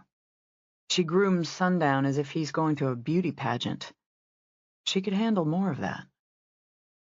"Maybe. Her mind hadn't gone there, but now that it had, she saw the benefits. Maybe it would do her good to do some work, outside, in the stables. She's been helping Clem in the kitchen. You've got a brain, Skinner. She gave him a friendly poke in the ribs. Sometimes I even use it. The work makes her feel useful, and feeling useful makes her feel normal. You should talk to Dad about it, see how she does here, then we'll talk about her spending a little time at the BAC, if she wants. Alice obviously enjoyed the evening. She talked to her mother about the sweater she'd started, and, surprisingly, to heck about the horses, watched Rory's little video countless times. For himself, Callan bided his time. Under starlight, with Chase slipping off to Jessica's and Rory to a date with Chelsea, he sat with Sam on the front porch. Cigars and whiskey equaled a good way to end the day. "You put in a lot of time with Alice," Sam said, after a long stretch of easy silence. She put in a lot of time with me. "Before we go into that, I've got something to ask you. I figure, since I don't remember a time you weren't, you'll be straight with me on it." Callan felt the quick, slippery knot slide and twist in his belly. He'd been preparing for the boot to drop about Bodine, and had yet to formulate answers to questions her father might ask. There might have been a few times I slid under the straight line about things Chase and I got into. "Not if I asked you direct." No, not if you asked me direct. Evasion? Well, that was just being cautious about something or other. Lying was lying. "So, I'm asking you direct. Are you planning to go after Garrett Clintock?" The knot loosened. He found it a hell of a lot easier to answer that than a father's "What are your intentions regarding my daughter?" He's out on bail. Lazily now, Callan dragged on the cigar, watched the smoke trail off into the night. I'm healed up. It's going to be up to him whether we have a conversation or something more physical. But I can't let it go. It'll be harder if you asked me to let it go, but I still couldn't. What I'm going to ask is you don't go start that conversation alone. I don't doubt you can handle yourself, Cal, but you'd fight fair. It's how you're built. He won't, as that's not how he's built. He's got a streak in him, and always has. Sam sipped some whiskey. And now he's ruined himself around here. Nobody's going to take his side on this. Can't say what the courts will do, but nobody's going to take his side. He'll never be a peace officer again, wherever he goes, and go he will, if he doesn't end up in prison. He'll want to do more than bloody your nose. Sam drew on his cigar, let the smoke go. I'm going to ask you for that. Don't go for him alone. Take somebody you trust to bear witness to a fair fight. It grated some, but the fact was, Sam Longbow invariably talked plain sense. I won't go alone. All right, then. Now, why don't you tell me what you want to ask me about? If it's my daughter's hand, I'm likely to give it, but it's still going to twist up my heart. The knot came back, slipperier than before. We're not going there right yet. All right. To save us the awkward moment when you are, consider it already given. We don't have to go back here. I don't have any land, Callan heard himself saying. Sam angled his head, gave Callan a considering study. Did you blow through all the money you made in California on whiskey and wild women? Only a small percentage of it. You're planning to keep working for a living, I expect. As long as you don't fire me, I'm good. Well, her grandmother didn't fire me when I slipped off with her daughter, so you're safe on that. Now, if you didn't want to talk to me about that, what's on your mind? How would you feel about hiring on Alice? Hiring Alice? I was going to ask how you'd feel about letting her help some with the horses. Stable work. She's damn good at grooming, and she could muck. She's strong. The limp hampers her some, especially if she's tired, but she's strong. She's got a good way with horses. The dogs now, too. I guess it's animals altogether. But when I thought more on it, it seemed to me she'd get more pride out of it if she drew a little pay. Wouldn't have to be much. As the night birds called, Sam contemplated his cigar. I never thought of it. I said something to Maureen before, and I know she wants to talk to Nana and to the doctor.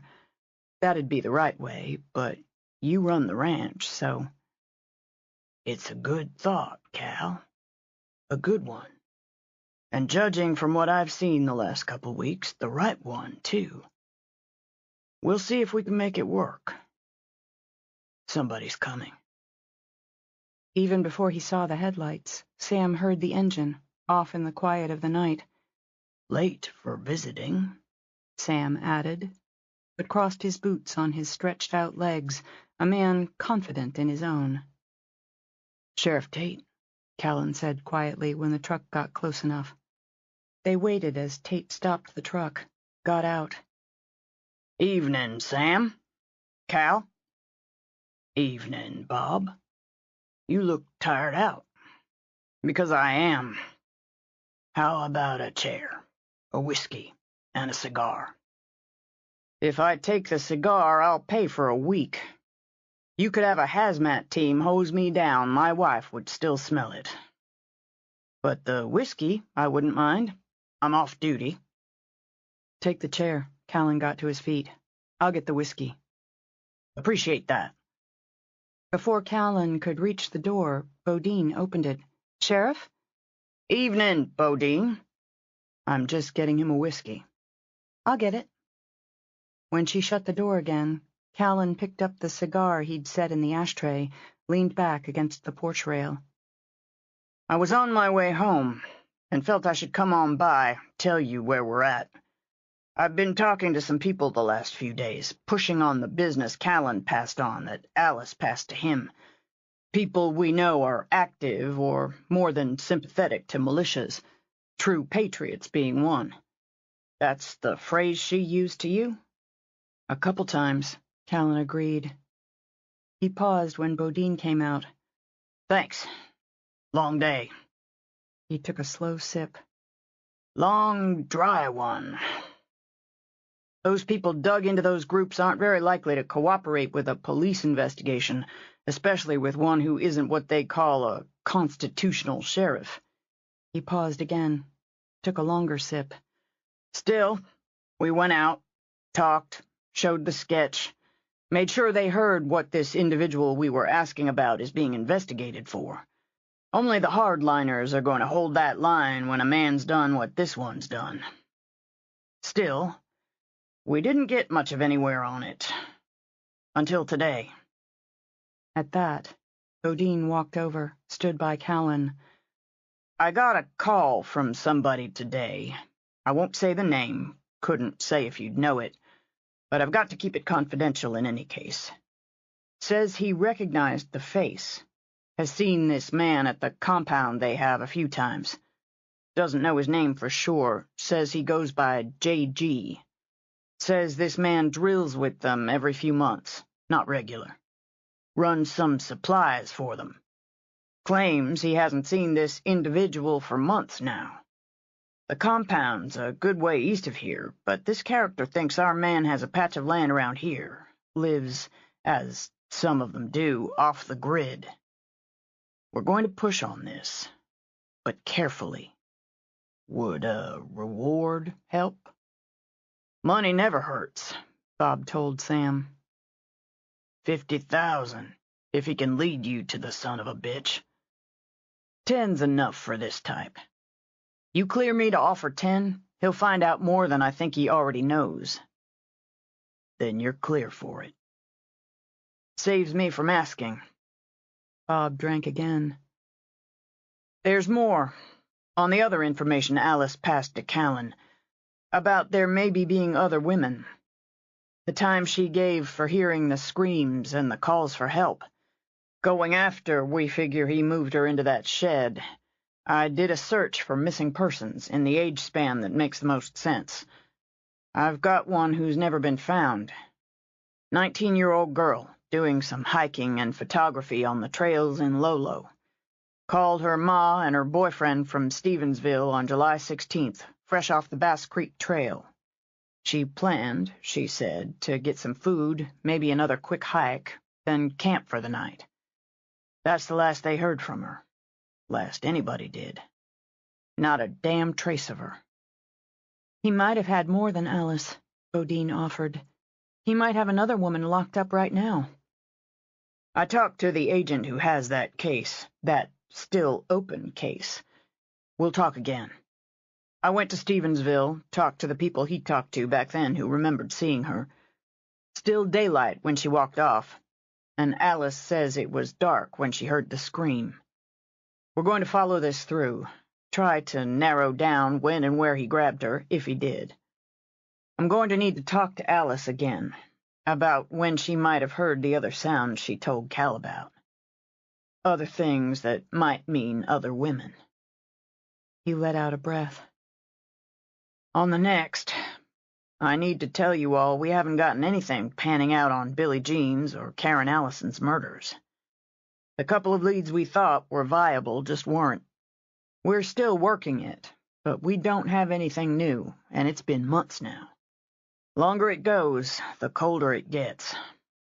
I'm sick and sorry about it. And last, he lifted his gaze to Callan's. You know Garrett's out on bail. I heard something like that. I'm telling you, the prosecutor's going for him.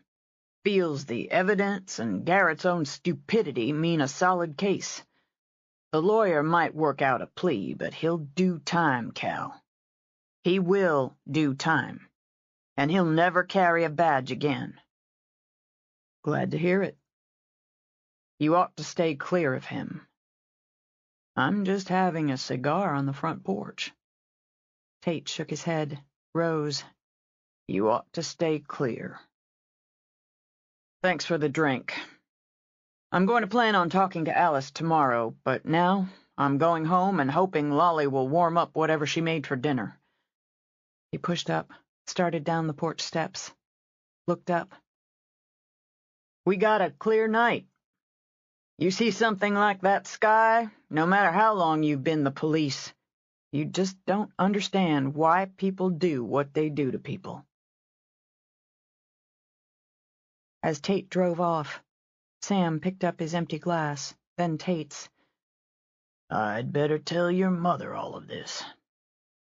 Do you want me to talk to her with you? He shook his head at Bodine. I'll take care of this. He looked out where Tate's taillights grew smaller. Long, hard day for some of us. I don't know what to do.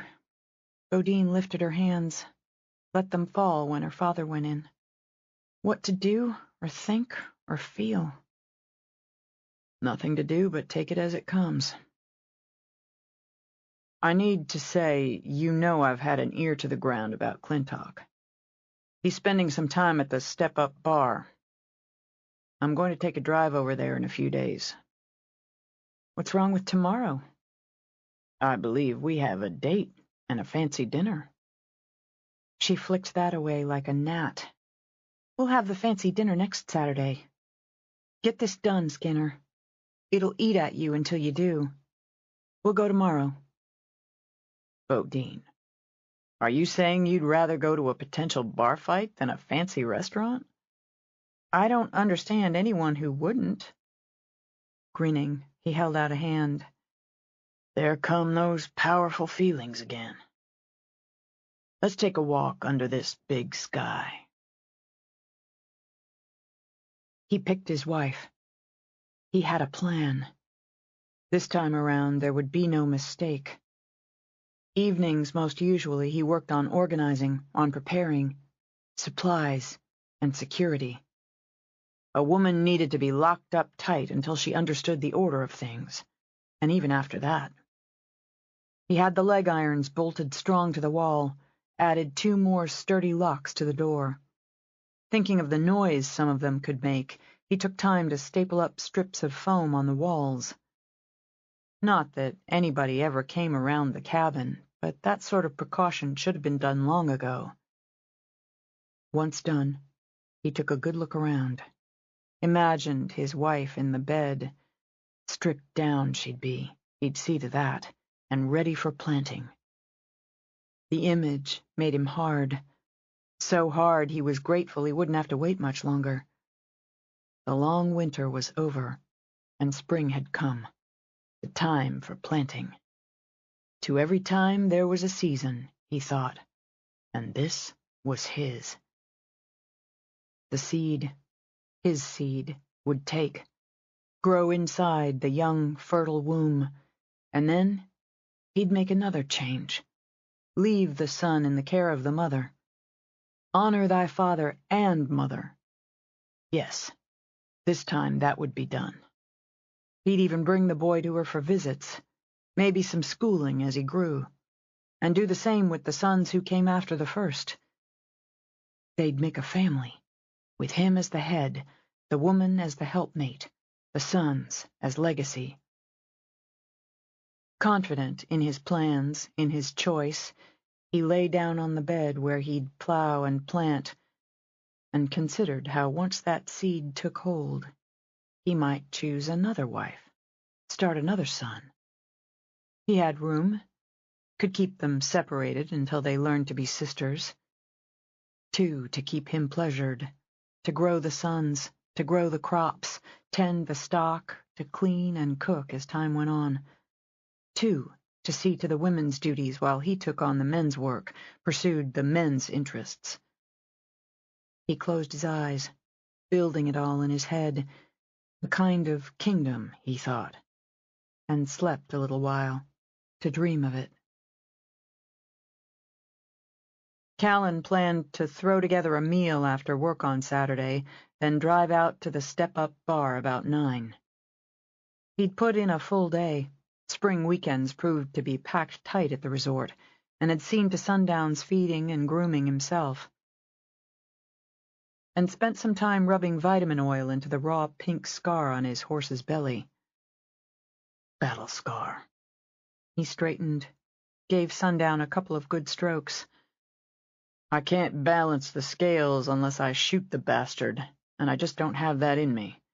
Or don't want to act on it if I do. But I can add a couple of weights. Sundown stomped his right front hoof twice, and though Callan understood the horse reacted to his tone, he went with it. Yeah, 1 for each of us. Behave yourself, he ordered as he stepped out, latched the stall door. He crossed over to Leo, scratched Bodine's gelding between the ears where he liked it best. Keep your eye on him. He wound his way out, exchanging words with a couple of the hands, turning down an invite to poker. Since he'd taken longer with Sundown than he'd planned, he backpedaled cooking to tossing a sandwich together, then walked into the shack to the scent of cooking and the sight of Bodine at his stove. Woman, don't you have my supper on the table yet? Funny, she said without turning around. Sort of was. What are you cooking? I didn't know you did much of that. I don't, but I can brown up some meat and pour some barbecue sauce on it and fry up some potatoes. That's what you're getting.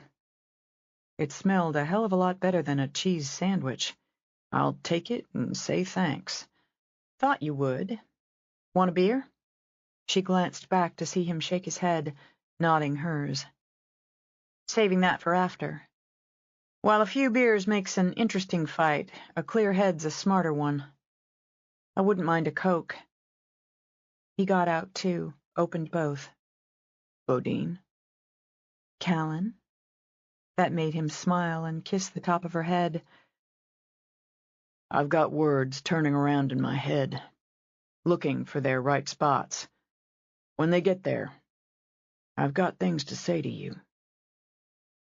Am I going to like hearing them? Well, you'll have to let me know. I need to wash up. I've been with the horses.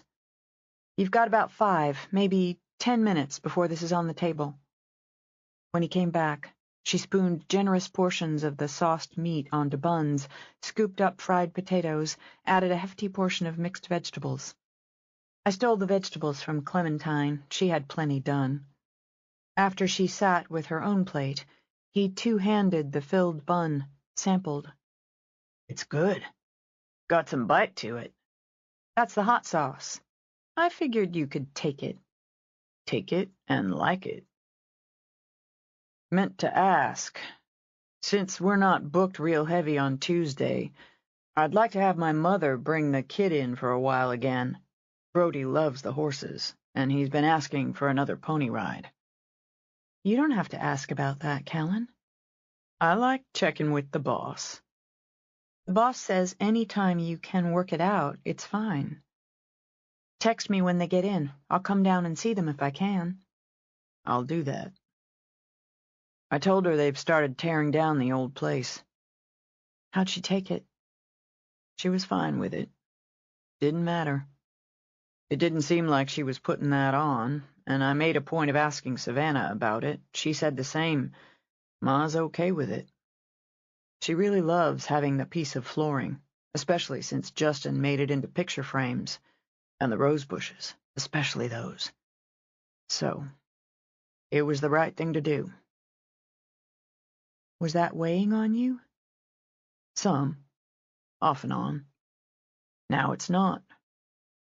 So, only this. Wouldn't you rather stay back here tonight while I go deal with Clintock? She stabbed some potatoes, looking at him with a little smile while she ate, clutching my pearls while I paced the floor, and having a ripped petticoat for bandages ready. Never seen you wear pearls, or a petticoat, though I'd imagine you'd look really good in both. And why do you assume I'd need bandages? Grammy's pearls are set aside for me, and I could borrow them if I wanted to clutch them. I don't own a petticoat, so you'll do without bandages ripped from one. But I already tossed a bag of frozen peas in your freezer, because Clintock's big, and he's a brawler. I may not have a doubt you'll kick his ass, but he'll land a few. Watching him, she licked sauce off her finger. But to answer your question, don't start thinking because I cooked you a meal I'll go full stereotypical female. You're not stereo or typical anything. Damn right. I'm going. Somebody's got to hold your coat, and nobody's robbing me of the pleasure of seeing you bloody him some. How about after our fancy dinner next Saturday, we get a fancy hotel room? She polished off her sandwich, downed a little Coke. Have you got money to burn, Skinner? I've got it to spend. Looks like I'll be packing an overnight bag. Let's get these dishes done and get going. I was thinking I could eat another helping. She poked a finger against his taut belly. You'll regret that thinking if he lands those couple in your gut. Can't argue with that, he decided, and pushed back from the table. Chapter 28. The step-up bar slouched between a two-pump gas station that primarily stocked cigarettes, chewing tobacco, and ammo. You could buy coffee there if burning a layer from your stomach lining caused no concern, but the soft drink machine stuck out front offered the better bet on the rare occasions it was stocked. Across the weedy, pitted gravel lot, a 20-room motel with a reputation for dubious sanitary standards welcomed only the most desperate of travelers. Still, some locals enjoyed the fuck you ambiance and patronized the bar for some serious drinking. And occasionally, Enough drinks lured a couple or two over to the motel for the non-advertised hourly room rate. The three enterprises largely stayed afloat due to bikers traveling through who preferred cheap drinks, a hard-eyed game of pool, and the occasional brawl over the niceties. Before he'd taken off for California, Callan had dragged Chase in there with him for a couple of rounds of rebellious, underage drinking, as nobody in the place gave a New York rat's ass about checking IDs. As Callan pulled in, past the flickering vacancy sign for the one-shot motel, he saw nothing much had changed. He heard the insect buzz of the vacancy sign swatting at the still night air. Rising over it, the moon rode, a bit away from full, on a star-struck sky. He steered away from the line of parked bikes, slid in next to a pickup, shook his head. Chase leaned back against the truck, Rory beside him, with Jessica and Chelsea flanking them. Didn't know we were having a party. That's how it goes, Bodine said as she climbed out. Callan got out, walked over, scanned the lineup. I appreciate the support, but it looks like I need an army to tend to my business here. I don't care how it looks. Chase pushed off the truck. Clintock did what he did on our land. We won't get in his way, or yours, unless he tries something dirty. He's in there. Rory wagged his thumb behind him. His truck's down there. Callan tried one last time. It's not the best place or circumstances to bring dates. Now Rory grinned. You brought one. Plus, tell him, Chelsea. I've got a black belt in Taekwondo. When she lowered into a fighting stance, Callan could only wonder. I took it all through college. And I have a mighty and fatally accurate bitch slap, Jessica added. Couldn't change it, Callan decided, so he'd trust the brothers would keep the women out of harm's way should harm rise up. All I need to do is punch him in the face. That'll square it for me. Chase nodded. Then you get that done, and we'll all be on our way. Callan went in with what he thought of now as his damn entourage, and saw the interior hadn't changed much either. The decor ran heavy to taxidermy, with bear and buckheads mounted, the Montana state flag framed beside the Gadsden. One new element? A sign reading, "Guns don't kill people, I do." A couple of biker types smacked pool balls around, and a couple more drank bottled beer and watched. The place held two booths. In one, a couple of old guys who looked permanently pissed off sat across from each other, working on their beers and playing cards. He judged the second booth commandeered by the bikers, as empty bottles littered the table and leather jackets formed heaps on the seats. 7 stools lined the bar, all full. At first glance, he didn't recognize a soul but Clintock at the end, then felt a little tug of recognition for the big guy center bar, chomping down on beer nuts. As the others filed in behind him, the balls stopped clattering. Asses shifted on stools. Callan hoped to hell the fact the female population of the bar now numbered 3 didn't stir up trouble. But he knew by the way Clintock straightened on his stool that at least one patron knew trouble had walked in. Skinner? That you? The big guy gestured. Kiss my ass. That's you. Carol Skinner. Heard you were back. Sandy rhymes, Bodine muttered, and a light bulb switched on. How you doing, Sandy? Could complain. Won't bother. Hey there, Chase, Rory, Bodine. Ma'am. He had a big, homely face and a sweet, almost angelic smile. You bunch make a wrong turn somewhere? Nope. I'm where I aimed for. Well, if you're having a beer, stick with the bottles. Slats here would tell you the same, he added, wagging his own bottle toward the hefty, bored-eyed bartender. "We're not drinking right now. I've got some other business." Sandy took a peer down the bar. "Clintock? If you got a beef with him, I'd—" "Wait." His mile-wide shoulders straightened, stiffened, and the sweet smile vanished. "He's the one who shot your horse? I heard about that." Sandy slapped down his beer, started to push his mighty girth out of the stool. "It's okay. Christ, he didn't need to add another. I've got this."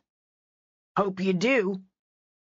"Just stay back here," Callan told the rest, and walked down the bar to Clintock. "We've got business to finish." "Fuck you, Skinner." "I figure you're carrying, so I'm going to say if I see your hand go where I think your gun is, I'll break that hand at the wrist." The red started creeping up into Clintock's face. "You're threatening a police officer?" "I'm threatening an asshole.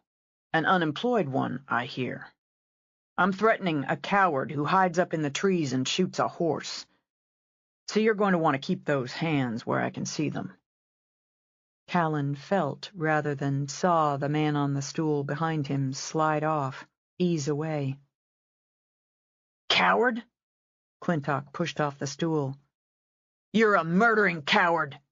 You killed 2 women. Now Callan sensed the bikers tuning in. You want to believe that. You know different, but you want it to be true. What is true is, you shot my horse." Clintock rammed a finger into Callan's chest. Callan let him. "I was shooting at a snake." "Even your aim's not that bad." "Same as you ever were." Eyes hot, teeth bared, Clintock jabbed the finger again. "No good. No good whelp from a loser who gambled away everything and hanged himself from the shame of it. And here you come? You come in here with the longbow men and women to hide behind?" "They're just here as audience for the ass-kicking." "You want the ass-kicking in here or outside? That's your choice." "You take it outside." The bartender brought out a bat, slapped it against his palm. "Outside, then," Callan said. He saw the punch coming, made another decision to let it come. It landed hard enough to set his ears ringing, but he just wiped the blood from his lip. "Keep coming." Callan backed up toward the door. Clintock took 2 charging steps, and as Callan braced, Sandy flung out a beefy arm. "Now what are you reaching for back there, Garrett?" He yanked the .32 out of its holster. "Man's a bushwhacker," he announced to the bar. "Shot this man's horse out from under him. We don't stand for that. No siree, we don't. We don't stand for trying to draw down on an unarmed man, either." He slapped the gun on the bar. "Best put that behind the bar, Slats. Now are you walking outside to settle this on your own, Garrett? Or do you want me to help you?" "Keep your hands off me, useless retard of a drunk." "Get back there and keep the door open," Callan murmured to Chase. "I'll get him through it." "Let's go, Clintock. If you try to run out the back, I bet I'm faster." "Run? From you?" Clintock charged forward. He grabbed a beer from the bar, smashed the bottle, continued to charge, slicing with the jagged glass. Callan danced aside, let the momentum carry Clintock forward, and booted him hard enough in the ass to propel him through the door. Chase grabbed Clintock's wrist, twisted. The broken bottle fell on the gravel. "Thanks." Callan came roaring through. "Stay out of it." He knocked the off-balance Clintock to the ground, had the pleasure of seeing him skid over the gravel and leave blood smeared on the stones. Then stepped back, waited. Bodine kicked the broken glass aside and, like Callan, watched as Clintock slowly gained his feet. His hands bled from their rude run over the gravel. Under the big moon and the snap and sizzle of the vacancy sign, She saw the darkening stain on the knees of his jeans from the spill, and the hot blaze of rage in his eyes. "Go get him," she murmured to Callan. But to Callan's mind, remarkably cool at the moment, words delivered as sharp an insult as fists. "Guns, broken bottles. Suits you, Clintock. Just like hiding out in the rocks and trees and shooting down at a horse. Just like putting a bullet in some helpless pup's head suits you." "He shot a puppy?" This from one of the bikers as they filed out to watch the fight. "Son of a bitch!" "That all suits you," Callan continued. "Like ambushes suit you. Like having your friends hold a man down so you can beat on him. That one didn't work out so well for you, as I recall. Time to see how you do 1-to-1 in a straight-up fight." "Should have put the bullet in you." Callan smiled. "Which time? Back when we were kids and you killed that little dog? Or now, when you shot my horse?" "Both!" With that, Clintock charged. Callan dodged the jab that flew as wild as any temper tantrum, followed it with a solid right cross, snapping Clintock's head back, bloodying his nose. He'd told himself he'd be satisfied with this, with one bare-fisted punch that drew blood. But by God, it lit a fire in him, one that had simmered for years. Before he actively thought it through, his left hook landed on Clintock's jaw. Maybe the 2 rapid blows cleared Clintock's head, or maybe he had instincts of his own. Either way, Callan took a couple of punishing strikes to the ribs before he blackened his opponent's eye. Behind them, Jessica closed her hand over Bodine's. "We should stop them." "Oh, hell no." Bodine winced when Callan took one to the face, jabbed her own free hand out when he delivered a pair of breath-stealing gut shots, followed it with a wicked uppercut. Boots scraped over gravel as they lunged, as they circled. The metallic scent of blood wound around the smell of beer, of sweat, and surprisingly, of the jerky Sandy gnawed on. Animal grunts, the snap and crunch of knuckles meeting flesh, meeting bone. Beside her, Jessica shifted, gave up, and put her hand over her eyes. "Tell me when it's over." "Nearly is." Working all her life with cowboys, growing up with 2 brothers, not to mention Callan himself, Bodine figured she'd seen her share of fistfights and dust-ups, and she could judge them. Clintock had the advantage of sheer power, but Callan had the weight on strategy. Then there was hot rage against cold fire. Each time Callan landed a blow, Clintock's response grew sloppier. "He's telegraphing," she thought. "Come on, Skinner, can't you see? Ouch!" Then she watched Callan return the glancing punch off his cheekbone with a jab fast and slick as a snake, a gut-punishing follow-up, and that vicious uppercut. The last knocked Clintock off his feet, and Callan was on top of him. He didn't pummel his downed opponent, though she wouldn't have lost an ounce of respect for him if he had. The onlookers not only expected it, but vocally encouraged it. Instead, Callan pinned his man down, spoke clearly. "It's done. You come back at me again, come back at any who matter to me, I won't just put you on the ground. I'll put you in it. Believe it." He shoved up. "Now get gone." He walked away, leaning heavy on pride to keep from limping, taking from Bodine the hat that had flown off his head during the battle, set it comfortably on his head. "I guess I ought to buy everybody a drink." "You're bleeding," Jessica said. After a swipe of bruised knuckles over his bruised face, Callan shrugged. "Not much." "Is it men?" Jessica wondered. "Is it men altogether, or is it men in hats? We'll talk about it over a beer." Amused, Bodine started to give her friend a tug toward the door, then shouted a warning. Clintock stumbled back into the light, a gun in his hand.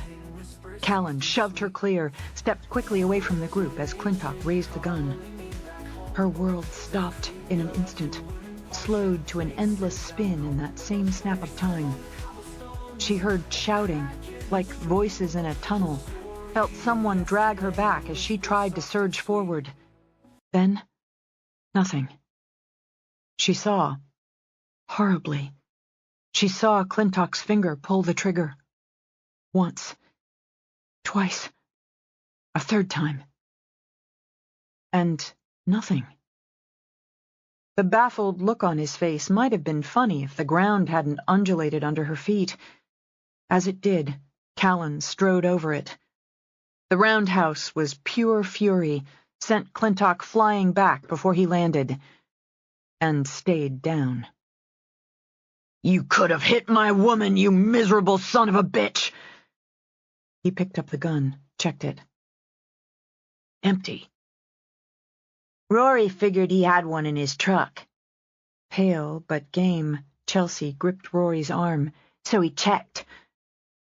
A good salesman reads people. Moving easily, Rory walked to Callan, took the gun. So I unloaded it. I owe you. Not a thing. But I'll take that drink. Callan glanced back at Clintock. Not just down, he noted, but out. We've got to do something about that. I've done it. Holding up her phone, Jessica stepped back outside. The sheriff's on his way.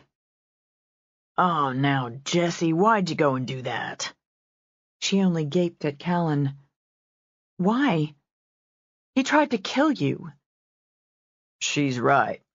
Chase reached out, drew her to his side. I know how you feel, but she's right. She's damn right. It took all Bodine's willpower not to simply explode. If Rory didn't have more sense than I'd ever given him credit for, you'd be dead. Or close enough. He's not just an asshole, he's a crazy asshole. He's not just a coward, he's a murdering... Because he heard touches of hysteria, Callan moved over to her, took her arms. Okay. You probably want to take a breath or two. Don't tell me to take a breath. Or two. He kissed her, said, "Shit," when the contact stung, then leaned in to whisper, "Don't cry. You'll hate yourself." "I'm fine." "Drinks all around," Callan told the bartender, while he kept his eyes on Bodine's. "I'm good for it." "You'd better be." With a last look at Clintock, the bartender slapped his bat against his palm again. He got what was coming to him. Maybe so, but clearly Tate didn't look pleased when he pulled up some 20 minutes later. He looked at Clintock, sitting on the ground, his hands secured behind his back with a zip tie, his face bloody. Looked over at Callan, leaning against the wall of the bar, sipping a beer along with Bodine, her brothers, and the other women. He crouched down beside Clintock. "I told you to steer clear. I was having a drink, and he busted in with his goddamn posse and started it. And you decided to finish it by pulling a gun? Wouldn't have had to if you'd done your job and locked that murdering bastard up. I've done my job right along, just like I'm going to do it now. You busted your bail carrying a gun in the first damn place. Curtis, lock him up in the back, and we'll take some statements, see what the hell's what here." He walked over to Callan. "Told you to steer clear too, didn't I?" "We all decided to go out and have a drink," Bodine said. "We wanted to show Jessica some more of the local color." After a long stare, Tate scrubbed his face with his hand. "Bodine, that's just insulting." "It's not altogether untrue," Callan put in. "But it's also true I knew Clintock would probably be here, and it was surely true I planned to knock him on his ass. I could toss you in the back with him, charge you with assault. Well, now, You could. Studying his beer, Chase spoke thoughtfully. It's not going to stick real well, seeing as Clintock threw the first punch, then went for his gun. You can ask the bunch in there if that's how it went down. And when you talk to Sandy Rhymes, he'll be sure to tell you he pulled Clintock's gun, the one he had on him, away from him before he could use it. Miss Bazoff said Clintock had a gun aimed at Callan outside. He got that one out of his truck after Callan beat him in a fair fight.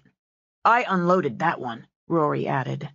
I had to figure he had one in his truck, and since he'd already shot Callan once, tried to do the same again inside, it seemed prudent to take that precaution. Now Tate used both hands to scrub at his face. Jesus suffering Christ! You forgot about the broken glass. He smashed a bottle, Chelsea continued, charged at Cal with it. He didn't fight fair till he had to, and even then. Does your ma know you're out here getting in bar fights? Tate demanded. She knows I'm with Rory, or I expect she does. I live in the village, but I talk to her most every day. A bunch of sass. That's what I get.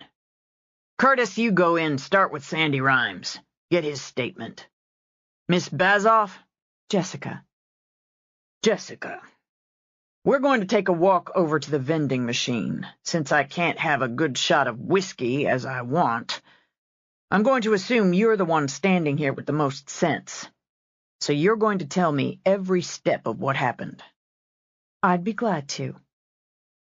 Callan took another pull on his beer as they crossed the lot.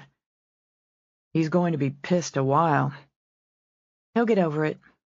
Bodine shrugged. He knew you'd hunt Clintock down, and he knew he'd have done the same himself given the circumstances. What he'll be longer than pissed off is disappointed. Not in you, but in Clintock.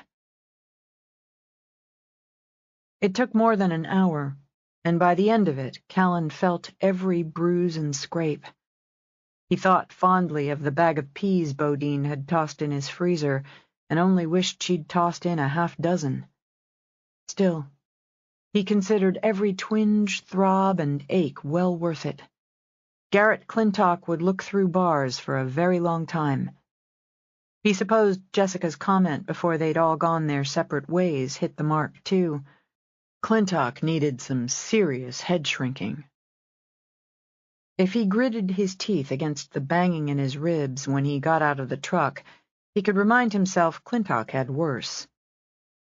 Do you want to go tell Sundown he's been avenged? I'll tell him in the morning.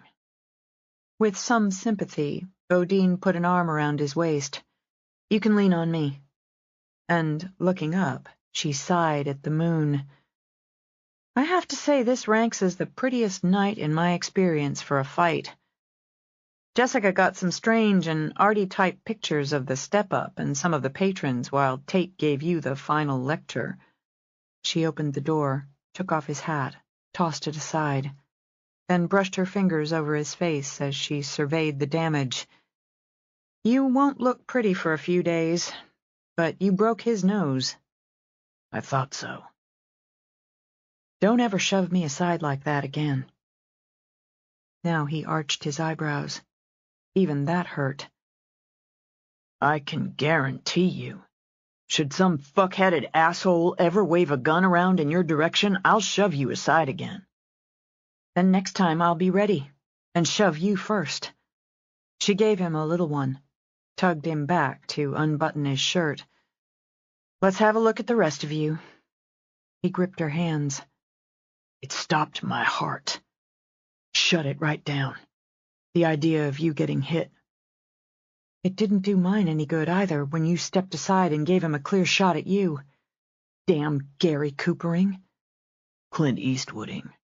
Chase is more Gary Cooper.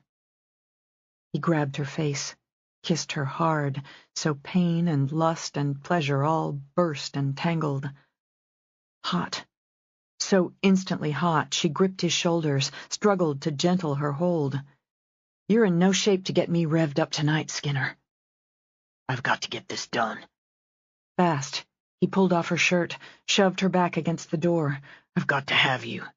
Just let me have you. He flicked open the catch of her bra, dragged it aside, filled his hands with her breasts. Let me have you. I wanted to tear your clothes off since you threw the first punch. So she did, starting with his shirt. Don't complain later when I hurt you. When she crushed her mouth to his, he dragged her to the floor. All the heat, all the fire, all the passion he'd banked to fight cold and clear surged into him. That need to pound flesh now burned as a need to possess it. Possess her. And, with a madness, snapped free.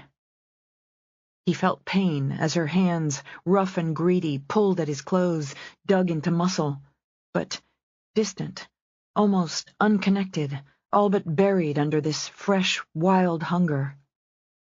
He didn't wait for her, couldn't wait, but rammed himself into her as soon as he'd stripped her down far enough. Then he rode like his life depended on it. She arched up on a breathless cry, gripping his hair like a rope to keep her from falling off a cliff. His eyes had gone green, reflecting hers, with an almost feral intensity that kept her gaze locked to them. It tore through her, a wildfire, a lightning bolt, leaving her senses as scorched earth. She bucked under him, driving him harder, faster. If he plundered, she ravished. And when that bolt struck again, she rode the lightning until they burned themselves out.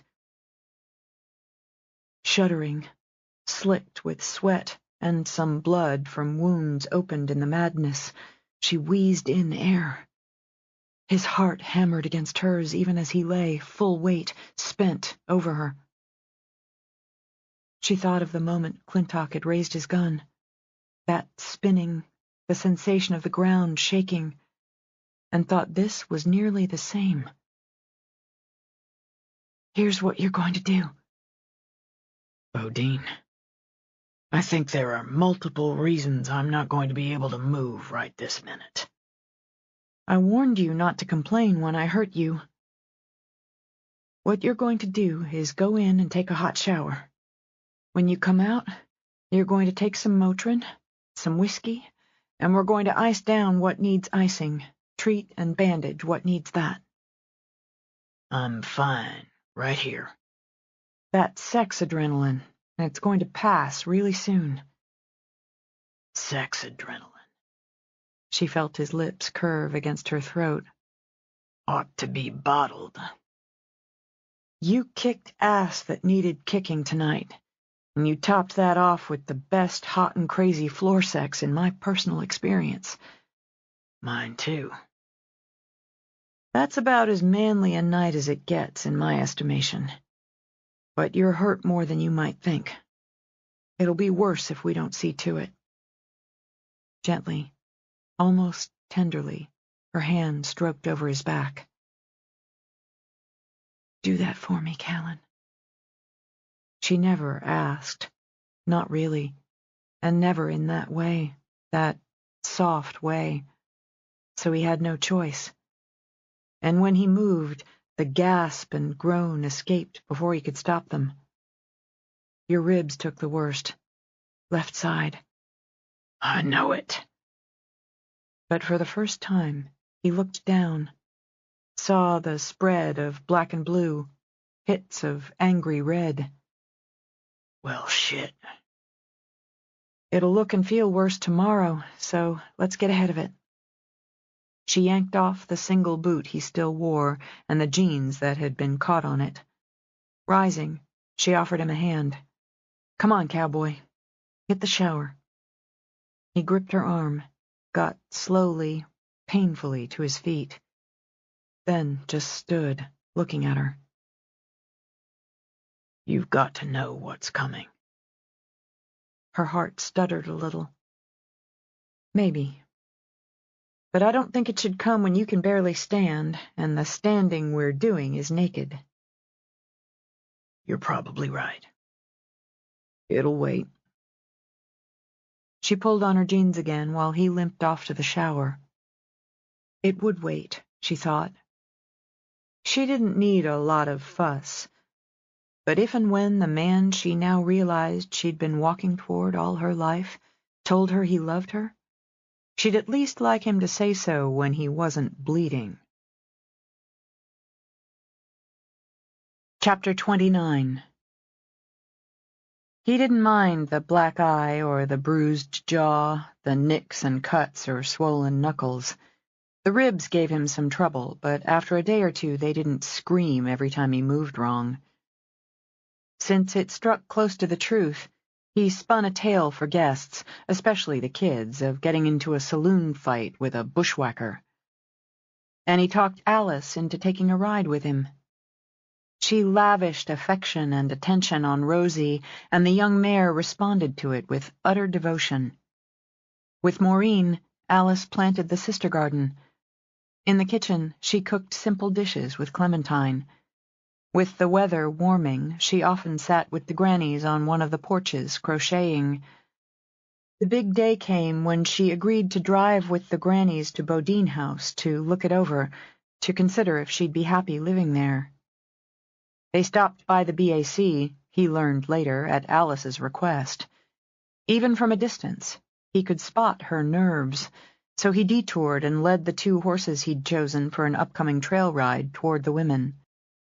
Ladies, and here I thought this was as pretty as a day could get. You proved me wrong.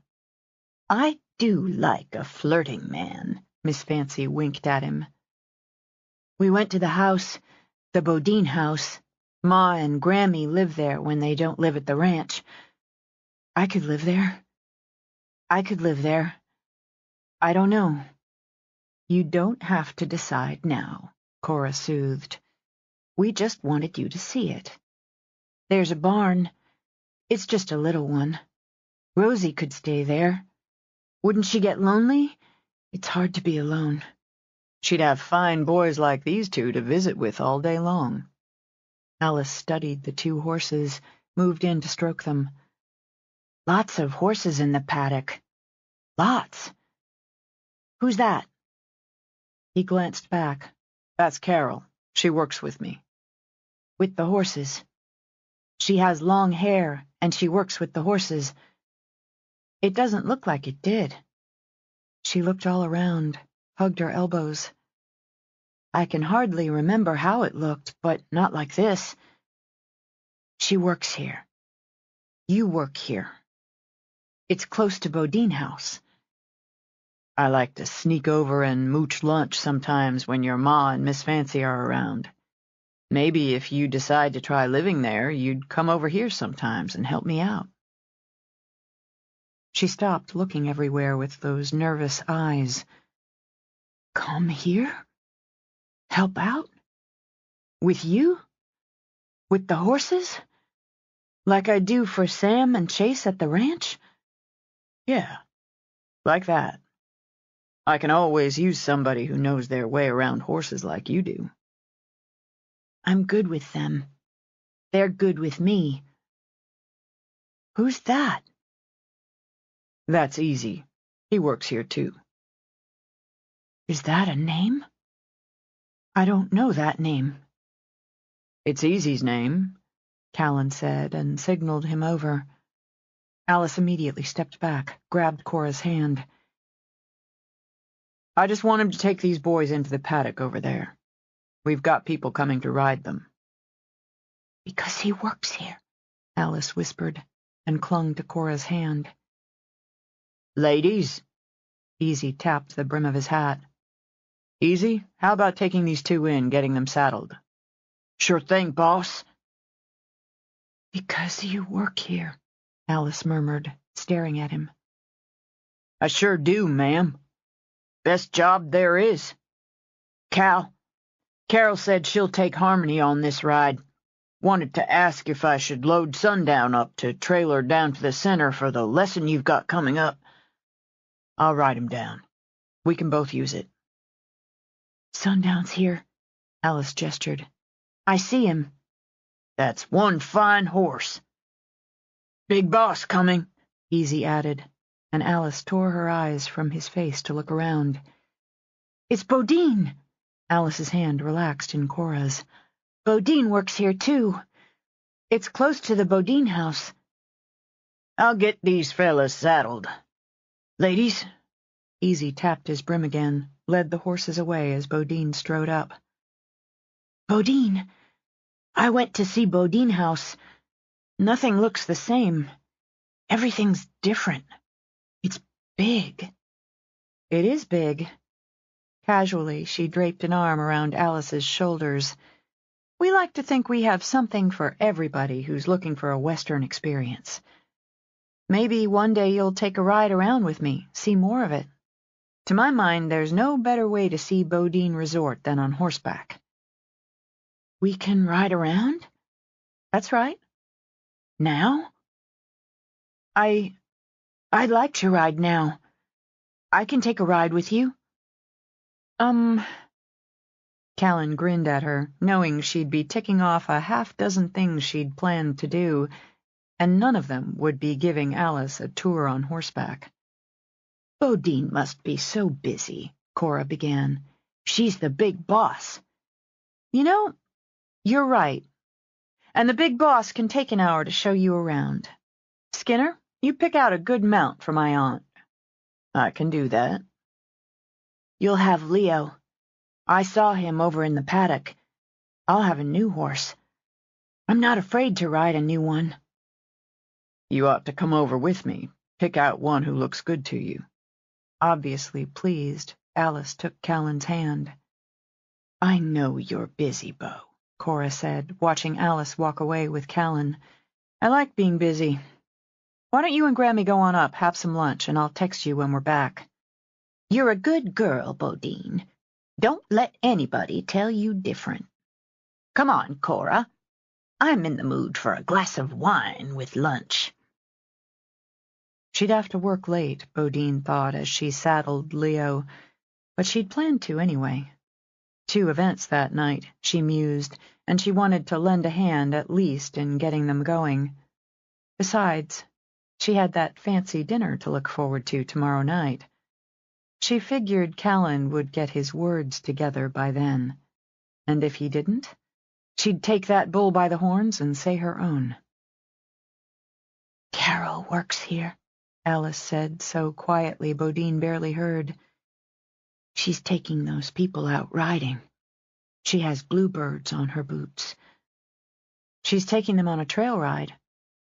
I thought we'd ride more in the open, so you can get a good idea how things are laid out. We'll ride in the open. Easy works here. He's too thin. He must need a wife to cook for him. He could learn to cook for himself. He calls Cal boss, but you're the big boss. And she doesn't let us forget it. Callan moved in to check the cinches. You picked a good one here with Jake. Want a leg up? I don't need one anymore. Alice swung into the saddle as if she'd done so every day of her life, and made him proud. You have a good ride, Miss Alice. I can, because you and Sundown taught me again. You've got a ma, but you're mine too. You can be mine too. Touched, Callan patted her knee. We can be each other's. I'm Alice. You call me Alice. No more Miss Alice if we can be each other's. Alice it is. With Bodine, she walked the horse through the gate Callan opened. We can ride toward the river, Bodine told her. We'll see some cabins and pretty country and one of the camps.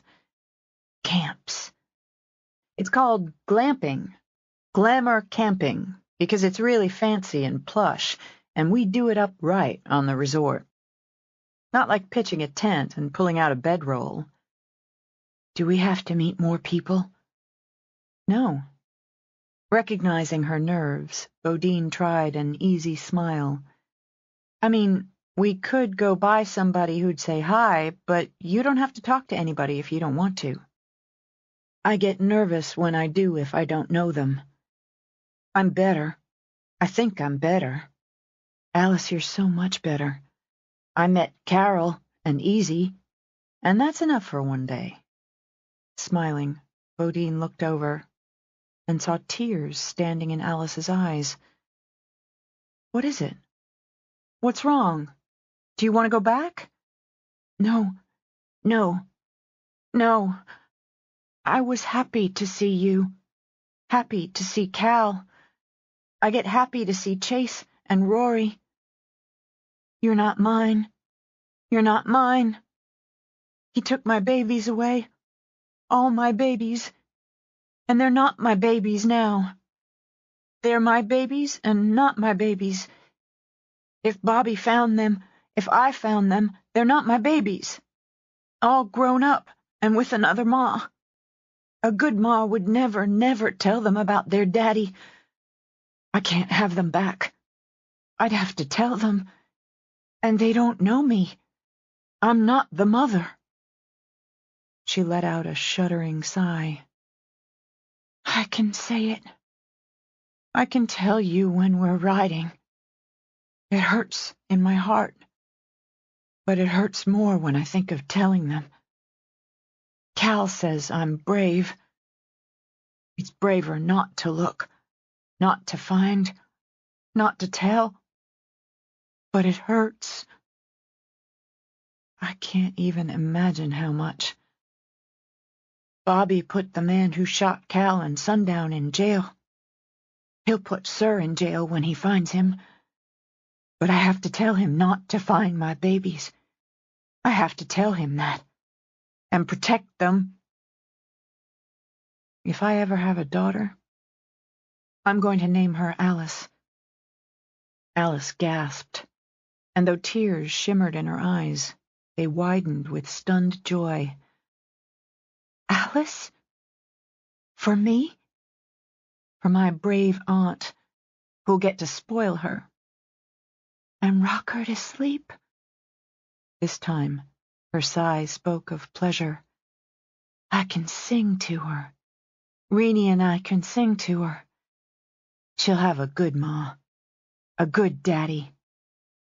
Settling, she looked around. It is pretty country. It feels like home again. Every day it feels more like home again. Whatever crunch it put her in, Bodine deemed it worth the hour or so she spent riding with Alice.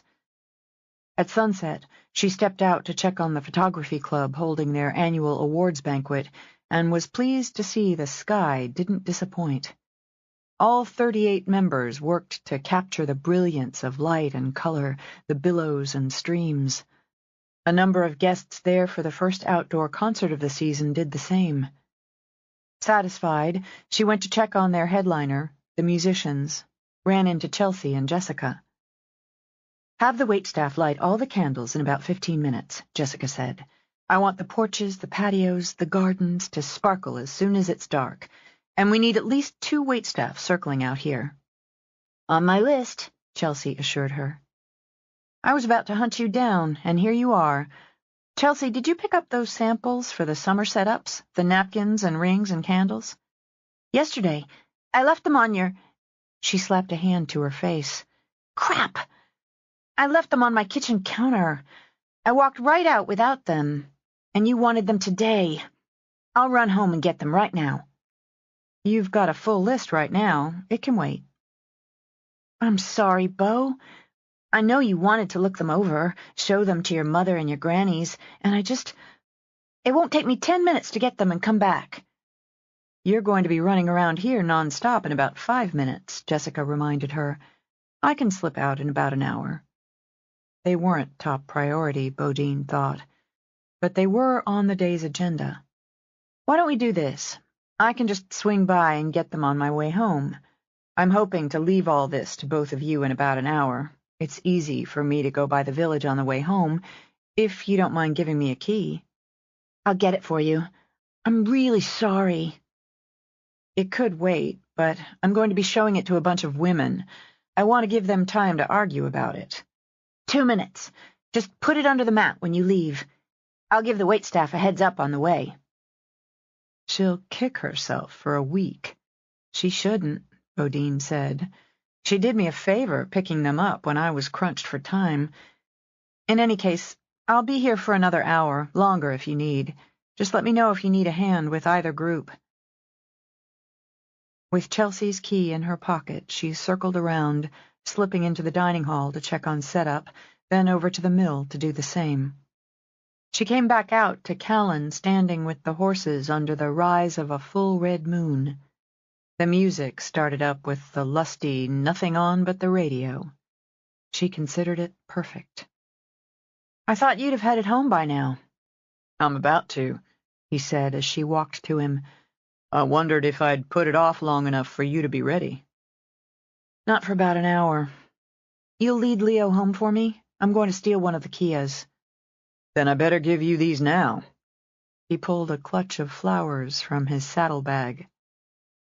You bought me flowers?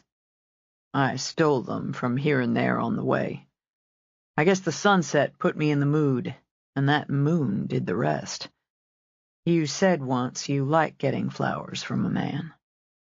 And I do. She took them, smiling at him. That's something I wouldn't expect you to remember. I remember a lot when it comes to you. I've got those words. Oh, but... I planned to put them together tomorrow, after that fancy dinner. That'd be more standard. But look at that moon, Bodine. That big red moon hanging up there. It says more for people like you and me than champagne. She looked up at the big, brilliant ball in the endless sky. It did say more to people like him and her. He knew her. She knew him. I want you to know what I'm going to say I haven't said to another woman. My mother, my sister a few times. Not enough times, but I'm going to work on that. But never to a woman. Not when I was here, not when I was gone. Because saying it changes things. So I've been careful. She looked down at the flowers. Wild ones, she thought. Nothing hothouse, but flowers that came wild and free. And back up at him. His face still bruised, his eyes blue in the moonlight. That's a lot of words already, Skinner. I'm working up to the important ones. When I came back, when I saw you again, it gave me a jolt. Not just that you'd grown up, gotten prettier, but seeing you made me realize I'd thought of you a lot when I was gone. Just little things, bits and pieces of my life here. The good ones. The good ones always seemed to have you in there, one way or the other. I didn't come back for you, but you made coming back right. All the way right. We felt something for each other, and maybe we figured we'd jump into that and that would be enough. It's not enough for me. And I'll do whatever it takes so it's not enough for you. I love you. There it is, she whispered, took a step closer. Lifting a hand, he nudged her back. I'm not finished. You're the first. You're going to be the last. You can have some time to get used to that, but that's how it is. Now, I'm finished. I was going to say I love you back, but I'm going to need you to specify just what you're saying I have to get used to. A woman as smart as you ought to make that connection. We're getting married. What? She took a deliberate step back. You can take some time on that, but... He yanked her back. Go back to the first part. You can't just leapfrog right over. He kissed her, drew it out. Go back to the first part, he repeated. I love you back. But you can't tell me we're getting married. Just did. I'll get you a ring if you want one. I'll pick it out, though. If I'm going to wear something, I ought to have a say in... This time she cut herself off, nudged him back. Maybe I don't want to get married. A woman comes from what you do, sees what it can mean to make that promise, she'll be fine with it. I'm going to need your promise, Bodine, just like I'm going to need to give you mine. But you can take some time on it. He kissed her again, hard, brief, final. We can talk about it when you get home. With that, he took Leo's reins, swung up on Sundown. I'll wait for you. As he started to turn the horses, Sundown sent her a look. On a human face, she'd have called it a smirk. "You might have a long wait." "I don't think so," he said, and broke into an easy trot. No doubt Bodine ran late because Callan had messed up her thought process. How was she supposed to concentrate on work, on questions from staff, on making sure the opening concert of the season got off to a smooth start, when he'd effectively tossed marriage at her like a set of car keys and told her she'd be driving whether she was in the mood or not? She'd prepared herself for the I love you back portion, though by her schedule that should have been on Saturday's menu. But the leap straight to marriage didn't give her time to get her feet under her.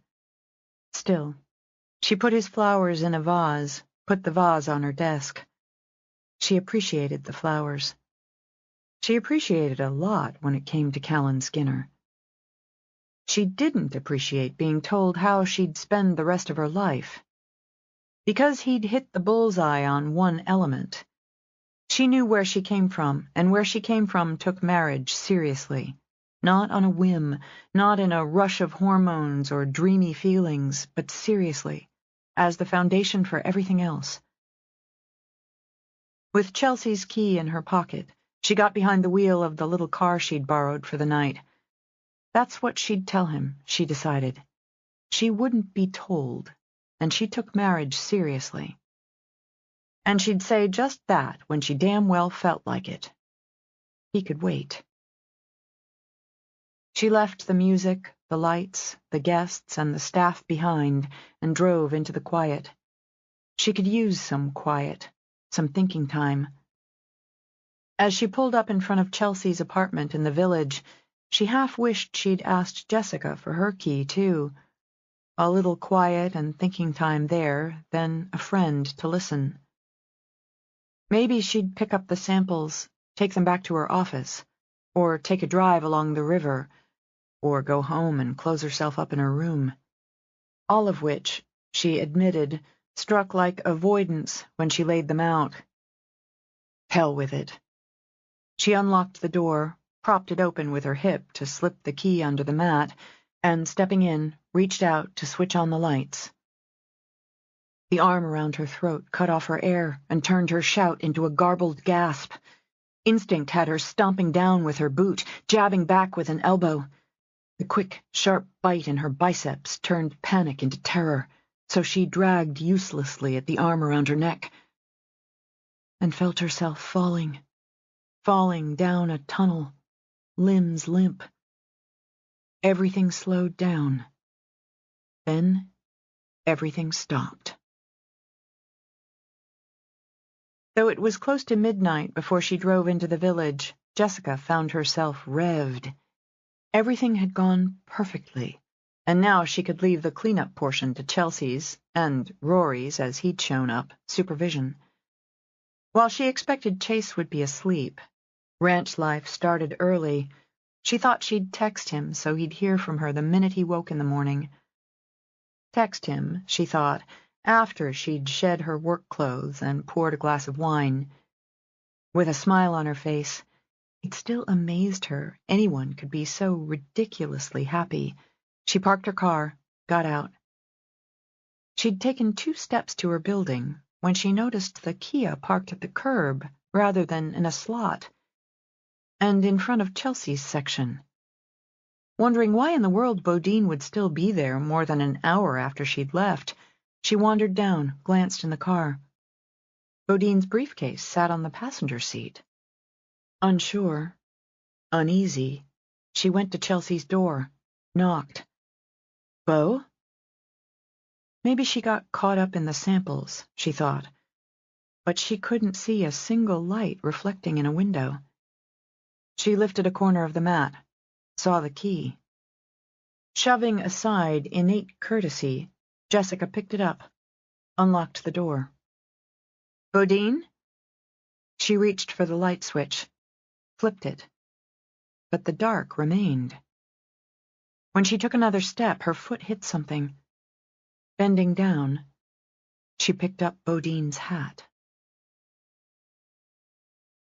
The fact she made him wait didn't trouble Callan. She wouldn't be the woman he loved if she'd been biddable. Added to it, he liked knowing he'd knocked her off her stride some. The woman had damn good balance. So he'd wait. A man could do worse than sit out on a pretty spring night under that big red moon, waiting for his woman. He considered wandering back inside, getting a beer, maybe a book to while the time away. Chase flew out of the house, and Callan surged to his feet. His heart had bounded straight into his throat before Chase said a word. "Somebody's got Bo." Something was wrong. Something was very wrong. Everything blurred. Everything muffled. Her vision, her mind, her hearing.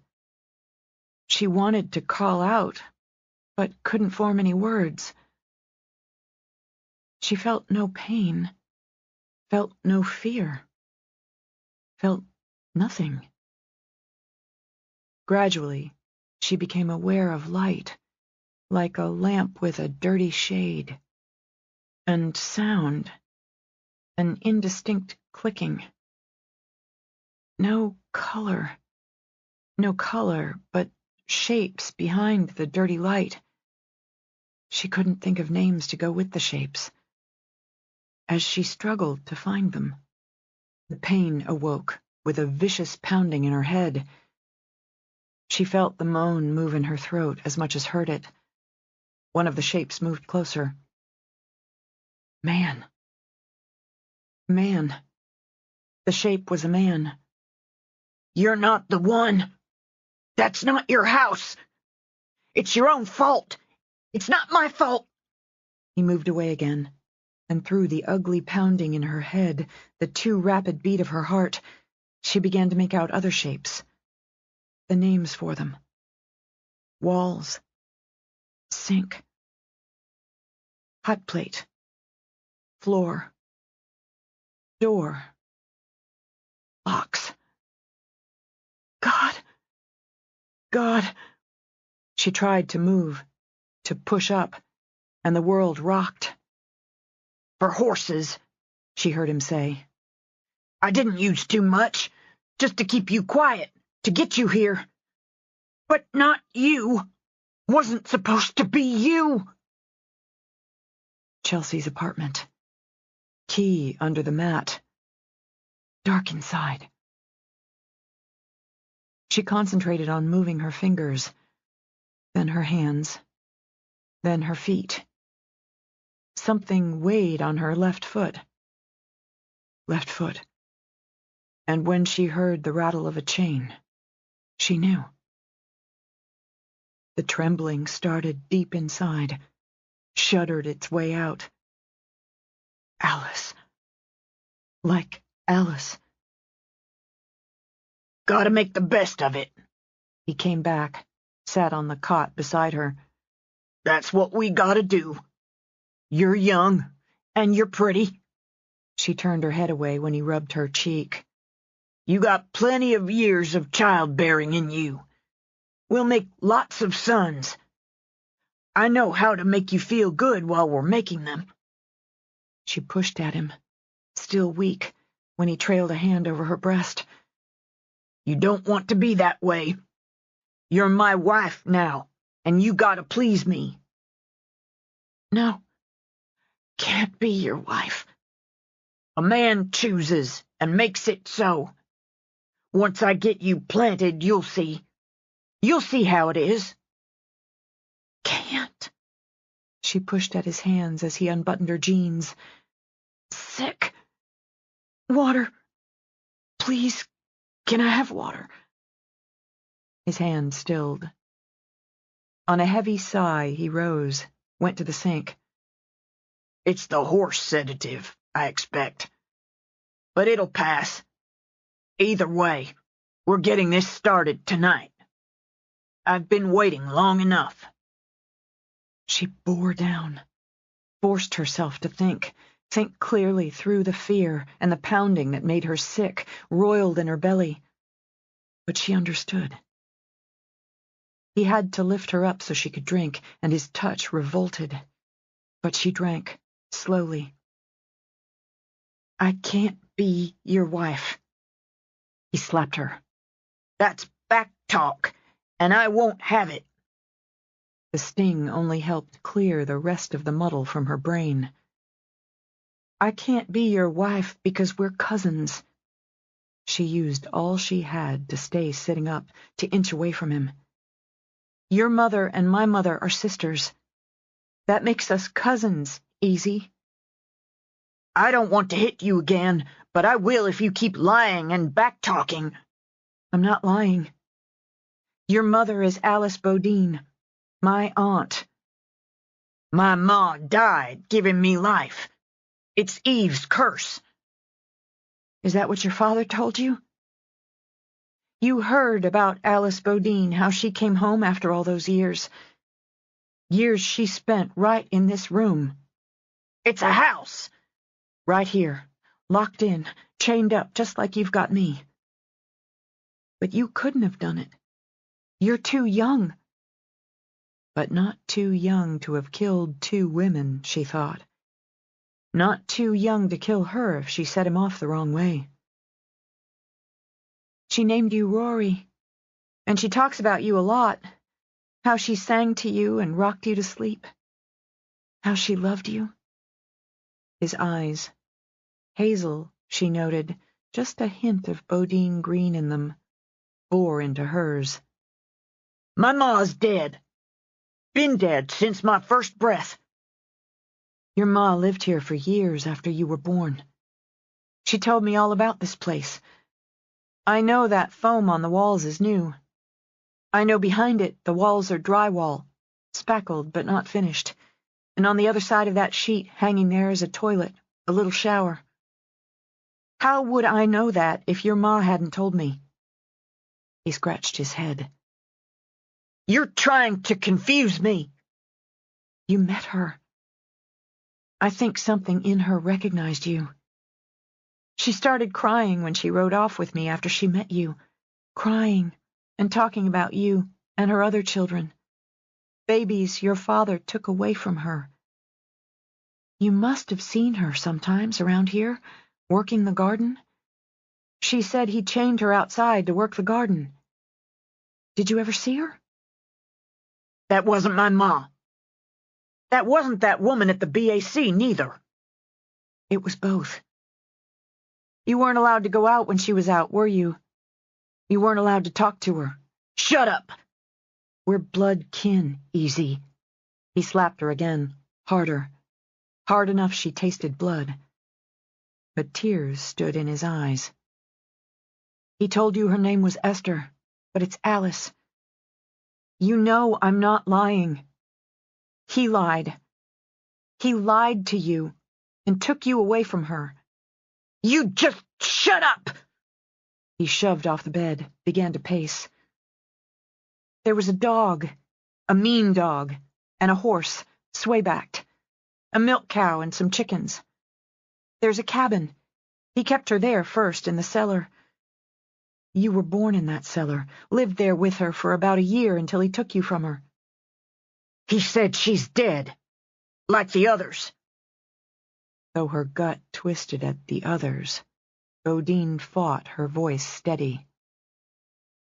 He lied. You know he lied. He made your life so hard, didn't he? I took off when I was 15. Sympathy now, she thought. Understanding now. No wonder. Everything's rules. His rules. And he'd whip the skin off my bones if I broke one. I don't blame you for leaving. More sympathy, she told herself. Give him sympathy, understanding, family feelings. Your ma would have protected you, but he had her locked up. I came back. It's my land as much as his. I've got a right to it. I'm going to make a family. I'll have sons and wives and a family. You've got family. I'm your cousin. You've got to let me go, Easy. I can take you to the ranch, to your ma. It's not gonna work that way. I'm not stupid. Maybe you're the liar. I gotta think. He went to the door, unlocked it. If you're lying, I'm going to have to hurt you, have to punish you for it. I'm not lying. He went out, and she heard the locks clunk. For a moment, she let herself fall apart, just crumble and shake and weep. Then she pushed off the bed, stood rocky, but stood. She reached in her back pocket, but wasn't surprised he'd taken her phone. But from her front pocket she pulled the little penknife she always carried, and sitting on the floor, tore back the foam. She began to dig around the bolt of the shackles. Chapter 30. He wouldn't allow panic. He wouldn't allow rage. Both lived inside him, but Callan kept them locked in as he stood in the Longbow kitchen. The sheriff had come and gone. He knew Tate had every deputy out looking, had contacted the FBI, intended to push hard on the sources he'd been cultivating. It didn't mean a damn to him. He'd listened to Chelsea weep. She'd forgotten samples, and Bodine had gone by her place to get them. Nobody doubted whoever had Bodine had intended to take Chelsea. But even when Chelsea had stopped weeping, she had no idea who had planned to abduct her. Tate claimed they had an advantage, that with the timeline it couldn't have been much more than an hour between the time Bodine had been taken and when Jessica had found the car, the hat. That didn't mean a damn to him either. What mattered was at first light he'd start where Alice had been found, start doing his own search. He listened, and he studied the map Sam had spread out, and if he noticed Sam's fingers trembling now and then, he said nothing. Every soul on the ranch, others from the resort, they'd all take a section of that map and search in groups. In trucks, on horseback, on ATVs. He had his own section, and nothing would sway him. They've searched miles around there, Sam pointed out. Plenty of miles left. I'm damned if whoever took Alice isn't who took Bodine. I just need to borrow a trailer. I'll drive that far and take Sundown from there. We can cover more ground. There are roads, gravel. Alice stood at the base of the back stairs, pale as the moon in her pajamas, and fences, and places where the snow was so deep. I made a snow angel. I remember. Sir took Bodine. I heard you talking. He took Bodine. You don't need to worry now. Cora, so exhausted she had to leave her up from the table, stood. Yes, I have to worry. Stop it, stop it, stop it. She pressed her hand to her mouth. I can go back. If I could find it, I could go back. Will he let her go if I go back? I don't want him to hurt Bodine. She's mine, too. I'll go back if I can find it. Maureen laid a hand on Cora's arm, then rose and went to Alice, and folded her. I know you would, but we'll find her. We're going to find her. I love her, Rainey. I promise. I promise. I know. I shouldn't have left. He wouldn't have taken her if I hadn't left. No, that's not true. And don't ever, ever think it. Maybe Rory knows. Does he know how to get back? We're going to look, Rory told her. We're going to find her. Not Reenie's Rory. My Rory. Does he know? Let's sit down now. Jessica, would you make tea? I just can't. Of course. I don't want to sit. I don't need to sit. You sit. If Rory knows. I didn't want him to know. His father's evil. His father's mean. He shouldn't have to know. He was just a baby. Alice, please. Undone, Maureen dropped down, covered her face with her hands. I told Bodine. I told her I wouldn't tell them any of my babies.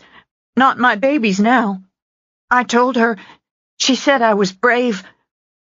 But if he knows, he already knows. We have to ask if he knows, or Sir will hurt her.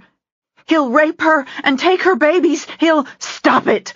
Maureen shoved up again, rounded on Alice. Stop it! But Callan nudged Maureen clear, laid both hands on Alice's shoulders. How would we find him to see if he knows? You know? I can't think of it right now, Alice. I can't get my mind clear. Help me out. He's good with the horses. He's polite and says, ma'am. He has green in his eyes and some red in his hair, just a little. He calls you boss, and Bodine's the big boss. He'd help find Bodine if he can. He's a good boy. It broke in him, broke over him. He had to lift his hands from her shoulders before they dug down to bone. Yeah, that's right. Easy LaFoy, Callan said as he turned back to the table. She's talking about Easy LaFoy. The bolt went through the drywall and deep into the stud. Digging and hacking at the wood dulled the blade. Covered in sweat, fingertips bloody, she made herself stand, made herself search for something, anything she could use as a weapon or tool. Plastic forks and spoons, plastic plates and cups, a cheap ceramic mug. She considered breaking it, hoping for a couple sharp shards, and put that aside for later, if necessary. She studied the bathroom, the chain slapping behind her. She turned, eyed the window, dark with night. If she could get the damn bolt out of the wall, she might find a way to pull herself up to it, break it. She'd be able to squeeze through. Barely, but she'd squeeze through. The problem remained that with a dull pocket knife it would take days, even longer, to dig out the bolt. She doubted she had days. If Easy believed her, he couldn't use her.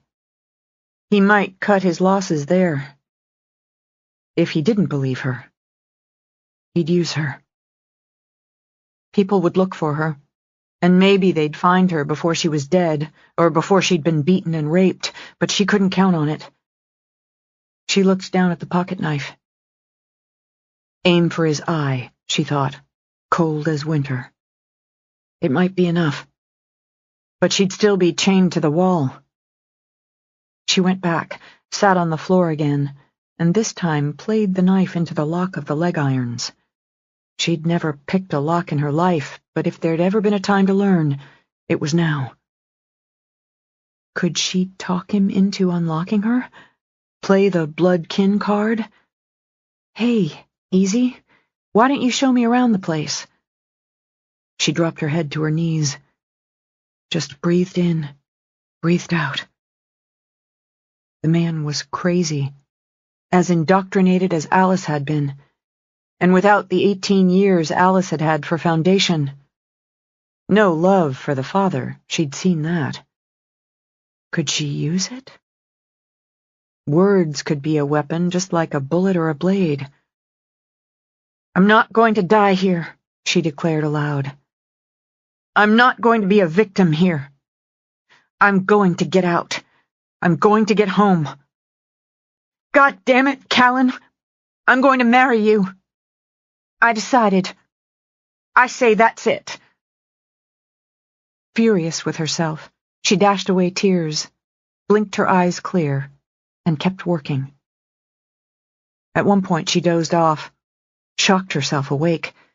She'd sleep when she got home. Take a hot shower, drink a gallon of coffee. No, a gallon of Coke, cold on her dry throat. Eat a hot meal. God, Alice. God, how did you survive? Thinking of that, of the years Alice had done just that, survived, Bodine worked harder. When she heard the click, her mind emptied. Every thought simply drained out. Her hands shook, dripped blood, as she pried open the irons. On legs that felt like rubber, she stood, calculating how to reach the window, heard the locks thump and thud on the door. Scrambling, fresh fear sweat popping onto her skin, she slapped the phone back down, dragged the chain, stood beside the cot with her heart hammering and the dull pocketknife palmed in her hand. She'd talk him down, she told herself. Somehow, she'd talk him down. And if she couldn't, she'd fight. The door opened, and her hammering heart jerked to a stop as she met the bitter eyes of the man who'd held Alice captive for 26 years. She knew there would be no talking him down. Callan unloaded Sundown from the trailer. Though he hadn't fired one in years, he had a gun on his hip. So did Chase. They'd spread out, family, deputies, friends. A lot of ground to cover, he thought, but not as much as before. Easy had grown up south of Garnett, and Tate had confirmed the man they now knew as John Gerald LaFoy had a cabin somewhere south of Garnett. He'd calculated in his head, as best he could, the most likely areas working back from where Alice had been found. 28 men out, Chase said as they both mounted. A lot of rough country to cover, but 28 men can cover it. He looked skyward. FBI copter'll be up shortly. The sun peaked, a hint of light, over the western peaks. I'm not waiting, Callan said, and rode. Since LaFoy stayed off the grid, Callan figured he'd plant himself away from ranch houses and roads, use trees and the rise of the land for cover. But he'd need a way in and out. They traveled the ranch road for a time, in silence, scanning. He's going to stay away from the ghost town, the tourists, the ATV routes. Chase lifted the field glasses that hung around his neck, peered through. The son of a bitch told Clintock we'd had a beer together after work the night that college girl was killed. We didn't, but I didn't say otherwise. Figured he was covering for me, but he was covering for himself as much. I didn't see it in him, Chase. I never saw this in him. Nobody did. He wasn't after Bodine. I can't resolve if that means she's safe until he figures out what to do, or just don't. She's alive. She can handle herself. She can handle herself, Callan echoed, because he needed to believe it. I'm going to marry her. I thought that's how it was. That's how it is. I'm going west from here, off the road now. How about you keep north another quarter mile, then do the same? We're covered east. You see any sign, you signal. On a nod, Callan led Sundown down a slope, up a rise, and into the trees. He saw signs, but of animal, deer, bear, elk. Sam had taught him to track when he'd been a boy, just as he'd taught Chase, Bodine, Rory. But Callan rode half a mile while the sun strengthened without seeing a single sign of human or machine. He scented cattle, crossed into a pasture where they grazed, followed the fence line north until he could cross. another ranch road, and since Alice had spoken of walking over more than one, he felt a twinge of hope.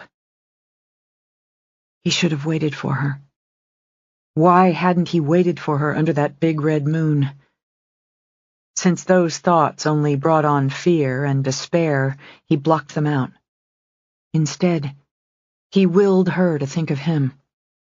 Maybe if she thought of him hard enough, he'd know it. He'd sense it. He came across a rancher, mending fences. Pulled up. "You lost, son?" The man pushed up his hat, gave Callan and the gun on his hip a cool, hard stare. "No, sir. This your land?" "That's right. I expect you've got reason to be on it." "I do. A woman was taken last night. We've got reason to believe she's being held in this area."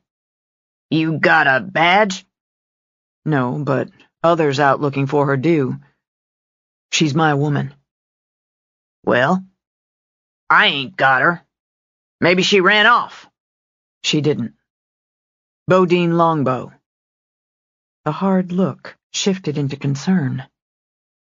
"I know the Longbows. Bodine's their girl? The one who runs the resort?" "That's right. I'm looking for the LaFoy place. John Gerald LaFoy. He's got a son goes by Easy." "Don't know it. Can't place that name." "He's got a cabin, at least one outbuilding, an old horse, a dog, a milk cow, some chickens. Living off the grid. Has some business with the True Patriots." "Don't know the name LaFoy, but there's a place about a mile as the crow flies." He gestured northwest. "Mad Max. My boy called him that. My boy and his friends used to like riding up that way till they got too close to that squatter, and he's nothing more than that, and he ran them off. I had some words with him about that, but that's 10 years back, easy. Sovereign citizen. Half crazy, you ask me, but live and let live. We steer clear of each other." Hope, stronger, brighter, ran steady through Callan. "Have you got a phone on you?" "I do." "I need you to call Sheriff Tate. Tell him what you told me. Tell him where to find the cabin." "You think he grabbed her up?" "He's got a son, too, and yeah, they've got her." "You wait for me to get a horse. Quickest way to get there from here. I'll go with you." "I can't wait." "Call Tate," Callan said, kicking Sundown into a gallop. He had to slow when the ground roughened, the trees thickened. As he rode, he dragged out his own phone, called Chase. He barked out the location. "I'll be coming in from the north." "I'm a half-mile out," Callan said, and shoved the phone away. He'd barely done so when he heard the gunshot. LaFoy studied Bodine as he shut the door. Leaned on it, she noted. Braced, like he needed the support. His color looked sickly, his eyes red-rimmed. Easing her hand behind her thigh, she slid the dulled blade between her fingers. She'd fight. He had a gun on his hip, a knife sheath on his belt. She'd fight. "Knew he was up to something. Sneaking in and out of here the way he's been. Insulated the walls, I see. Maybe he's not as stupid as he looks." He cut his gaze to the bed, back to her. "Doesn't look like he's taken his rights yet. And that's for the best. The son honors the father. I'm the head of this house. The house I now provide for you. You're Myra, my wife. You'll call me sir, and obey in all things. Take off your clothes and lie on the bed." "You look sick. You look like you need a doctor." She needed him to come closer, close enough she could use the knife, get his gun. "Take off your clothes," he repeated, starting toward her. I will take my God-given rights, and you will bear me sons. She stood her ground. If she backed up, he'd see her leg wasn't shackled. Please. She let some of the fear show. Please don't. Don't hurt me. He grabbed her shirt in one hand, tearing it, backhanded her with the other. With her ears ringing, eyes watering from the blow, she struck out, jabbed the knife into the side of his throat. The shock of it had him stumbling back a step, dragging her with him. As blood spurted and ran, she got her hand on the butt of his gun. A violent coughing fit pitched him forward. She went down under him, cursing, screaming, jabbing again as she fought to free the gun from his belt. His hand closed around her throat, squeezing with shocking strength. She heard another shout, not her own, and the weight, the pressure released. She saw Easy hurl his father against the wall. She's mine! I'll beat you bloody, boy! You lied! Now Easy's hands clamped on his father's throat. I could have killed you in your sleep. I nearly did. As she crawled, wheezing, she saw LaFoy's fist plow into Easy's face, and they set on each other like animals as she gained her feet and ran. Rough ground, a sway-backed horse, an old cow that hadn't been milked, a chain spiked into the ground, and an old dog collar. She thought of Alice, and in panic started to run toward the woods. A cabin and 2 trucks. She forced herself to change direction, to not give in to the visceral need to run, just run. One might have keys in it. She heard the shout, kept running, but when she heard the sound of running behind her, she whirled, lifted the gun. She aimed it at Easy, center mass. I swear I'll shoot you. I won't think about it twice. He stopped, his mouth bleeding, held up his hands. Actually smiled. It's okay. It's okay now. I stopped him. He shouldn't have tried to take what's mine. It's okay for you to be my wife. I thought it all through. It's like Adam and Eve, the children of Adam and Eve. We're going to start a family. In a little while, I'll get Chelsea, too. She likes me. You'll have a sister wife. We're not. You're not. On your knees. I can make you feel good. I know how. When he took another step, she braced herself to shoot, to kill if she must. Don't make me do this, she warned. Then she swung the gun away from him, toward the man charging out of the prison with a knife in his hand and murder in his eyes. Honor thy father! LaFoy shouted, and Bodine fired. Fired a second time when he barely slowed, and a third before he dropped to the ground. You shot him? His tone curious, his head angled. Easy stepped over, nudged his father with a boot. I think he's dead. I'm sorry. He was a mean son of a bitch. It's why he couldn't keep a wife. Kept having to bury them. I didn't want to be mean to the 2 I picked out before. That wasn't my fault. I won't be mean to you. Please, don't make me shoot you. Please don't. Her hand shook. Shook so hard now she feared she wouldn't be able to steady it enough to pull the trigger. He just smiled as he started toward her. They both heard the horse coming, turned in time to see Callan pull the gun from his hip as Sundown sailed over the fence. On the ground, Easy. Face down on the ground, or I'll put you there bleeding. Callan swung a leg over Sundown's neck, dropped lightly to the ground. Now.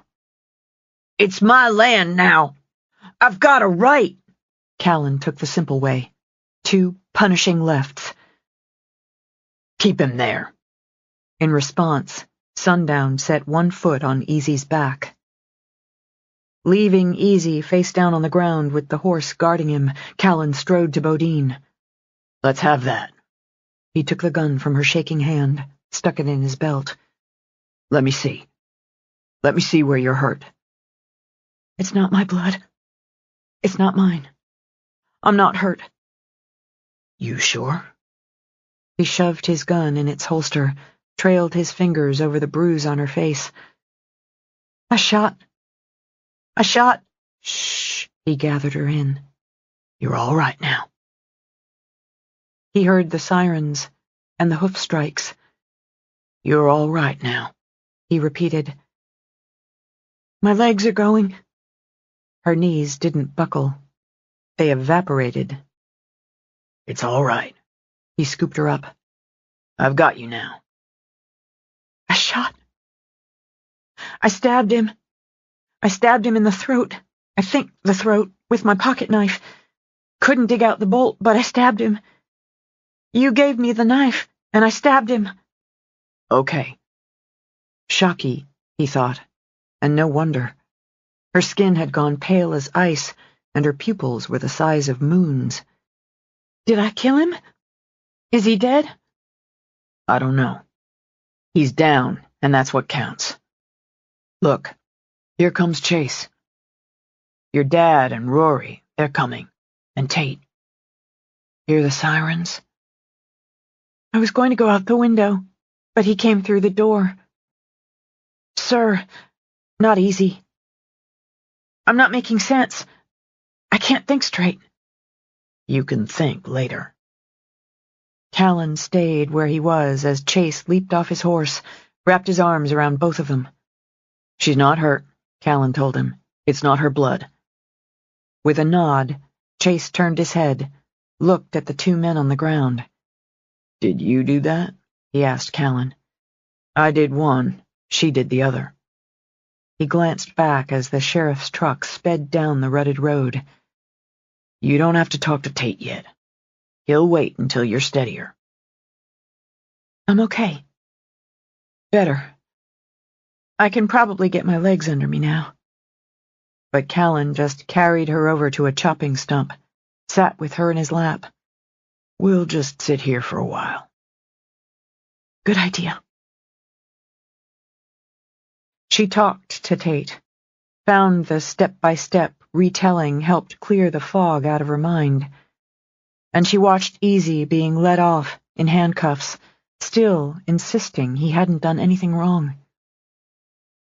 He believes that, she said.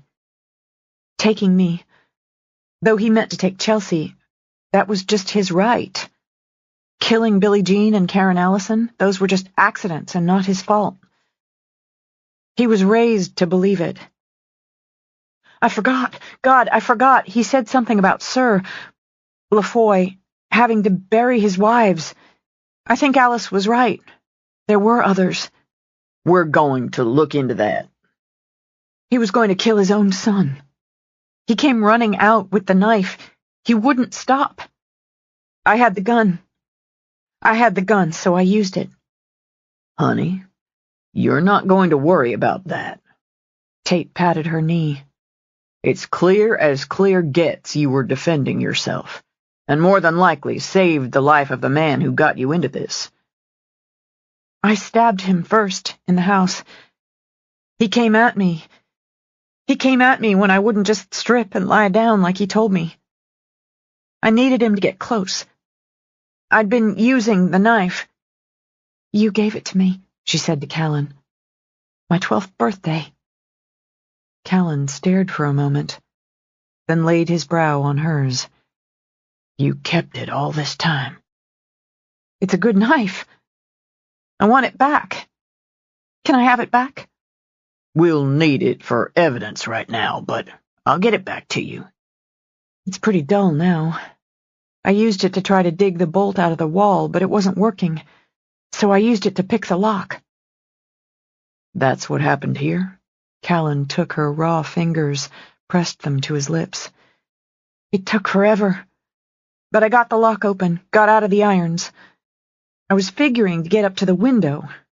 Get out of the irons, get up to the window, break the window, get out the window, run. Better if I could find a weapon somewhere in there, but I set that agenda. Bet you did. Callan reassured her, and just buried his face in her hair. Then he came in. Not easy, Lafoy. He knocked me back, tore my shirt. Easy had slapped me a couple times, but I could talk him down. I knew I couldn't with Lafoy. He looked sick, forgot that too, like he'd been sick a while, had a coughing fit. I jabbed him a couple times, and he fell on me. I got his gun, was getting it when Easy came in and pulled him off me. I ran, skipped the going out the window part and ran. I saw the trucks, so I headed for them. Maybe I could get away in one of them. Then Easy came running after me. I thought I'd have to shoot him, and what would I tell Alice? But then Lafoy came out with the knife. Then Callan rode up. After, when I thought I'd have to shoot Easy again. That's enough for now. I'm going to come out and see you after we're all done here. There's your dad now. I need to stand up, show him I'm okay. Bare seconds after Callan let her up, Sam swept her off her feet again. It would be harder to tell Alice. She knew it just as she knew it had to be done, and it had to come from her. She drove home with her father. He needed it, and kept her hand in his the whole way. All the women stood on the porch, her family, and Jessica, Clementine, Chelsea. She saw pale faces, shadowed eyes, fresh tears. Her mother sprinted to her, clutched her, wept as they rocked each other. We're going to take you inside, take you in, get you all cleaned up. Not yet. Can we all of you, sit on the porch first? She looked at her father. I need a little while with them. It's hard to let you out of my sight. But he kissed her, and signaled the others who drove up behind him to head around the back to unload the horses. Bodine held each woman in turn, held hard. She saw the questions, the hope in Alice's eyes, felt her heart squeeze. Clementine's chin wobbled, but she nearly managed to speak briskly. I made a gallon jug of lemonade. I'm going to go get it. Clem, I'd sure like a Coke if it's all the same. I'll get you one. I'll help you. Tears just rolled down Chelsea's cheeks. Clementine put an arm around her shoulders. I could use some help. You come on with me, sweetie pie. Alice. Needing it done, Bodine took her hand. We're going to sit. I had some hard things to tell you. Did Sir hurt your face? Yes, but that's all he hurt. On a sigh, a sob, Alice lowered to sit on the porch steps.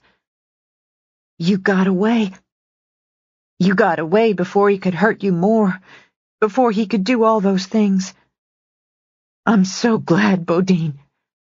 I'm so glad. Now Bobby will put him in jail. Bobby's the law. Bobby's going to lock him up. He's dead, Alice. Alice blinked at the tears, swiped at them. Dead? You're never going to have to see him again. He'll never hurt another soul. But, Alice, it wasn't Sir who took me, who locked me up. That's what Sir does. Now she groped for Bodine's hand, trembling. Callan told me you realized Easy was your Rory, the Rory Sir had taken away from you. That helped them find me, Alice. You helped them find me. I didn't want anything bad to happen to you. I know.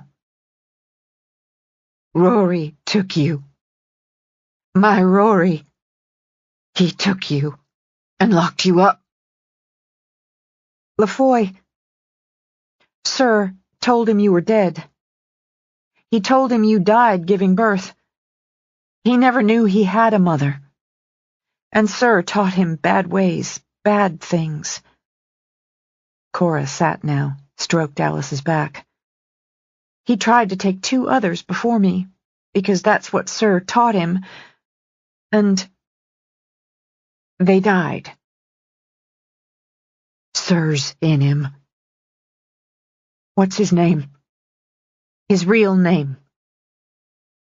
John Gerald Lafoy. John Gerald Lafoy is in him, and he took him from me before I could teach him right and wrong, before I could get enough of me, of us, into him. He was a sweet baby. I tried to take good care of him. He has to go to jail. He will. But I think he needs help, too, and he'll get help. Like Dr. Minnow. That's what I think. And I think in a couple days, maybe sooner, they'll let you see him. Talk to him. On a strangled sound, Alice pressed a hand to her lips. I don't want you to hate me. I never could. I want to see him, to tell him he's got a mother. He did terrible things, but he's got a mother. Ma? I'll go with you. So will I, Miss Fancy told her, gripping Maureen's hand. Rainy? I'll drive you. I can't go see him, Alice. I can't do that. But I'll drive you.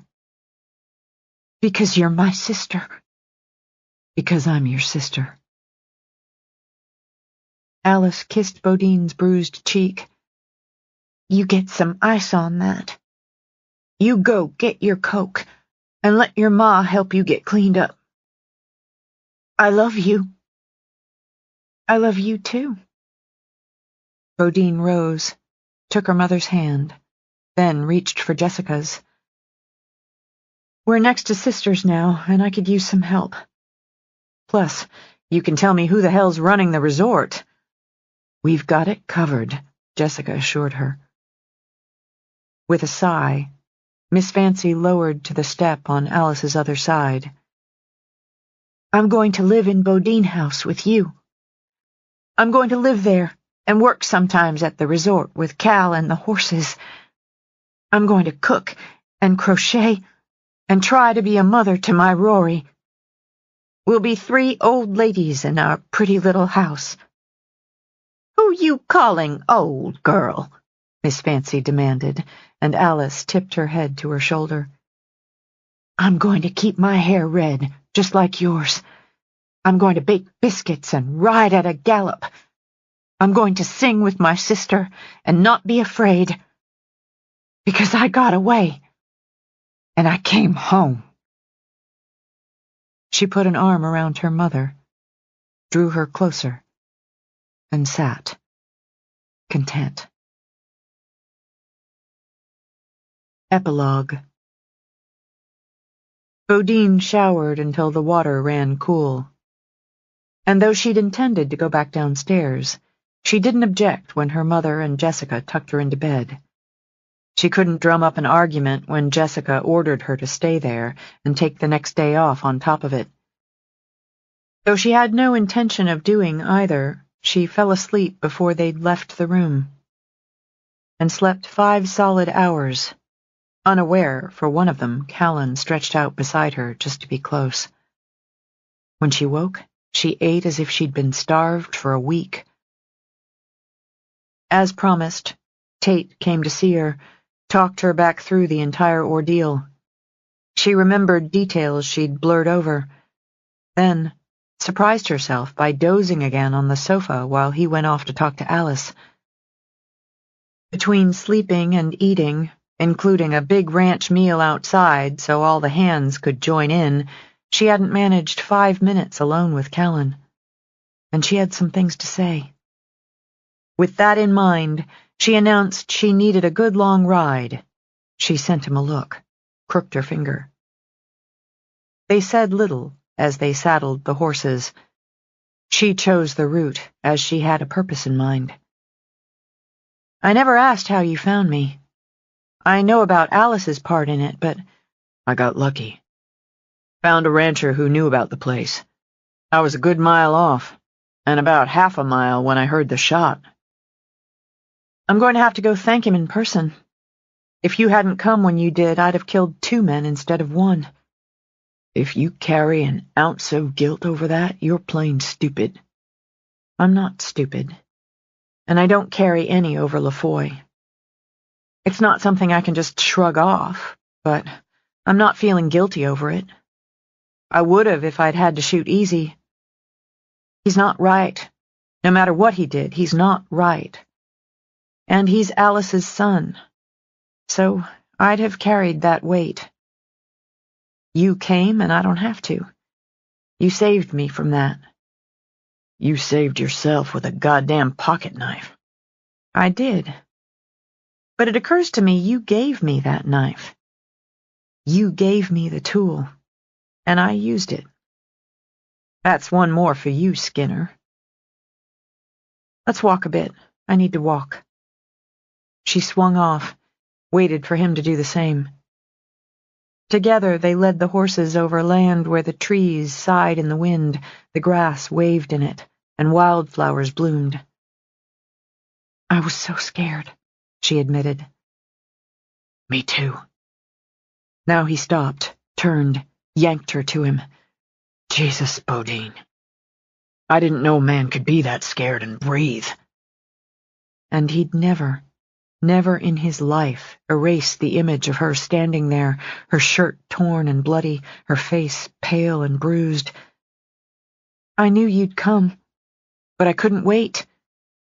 You had an agenda. Laughing, she kissed the side of his neck. I did. Just like you, ticking off boxes. Thank God for it. He drew back, cupped her face, kissed her. I'll make good on that fancy dinner, sooner or later. I'll make sure you do.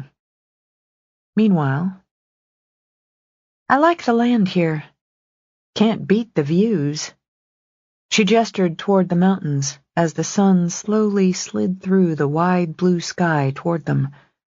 Plenty of room to spread out. She walked over, looped Leo's reins around a branch. Curious enough, Callan did the same and went with her as she wandered.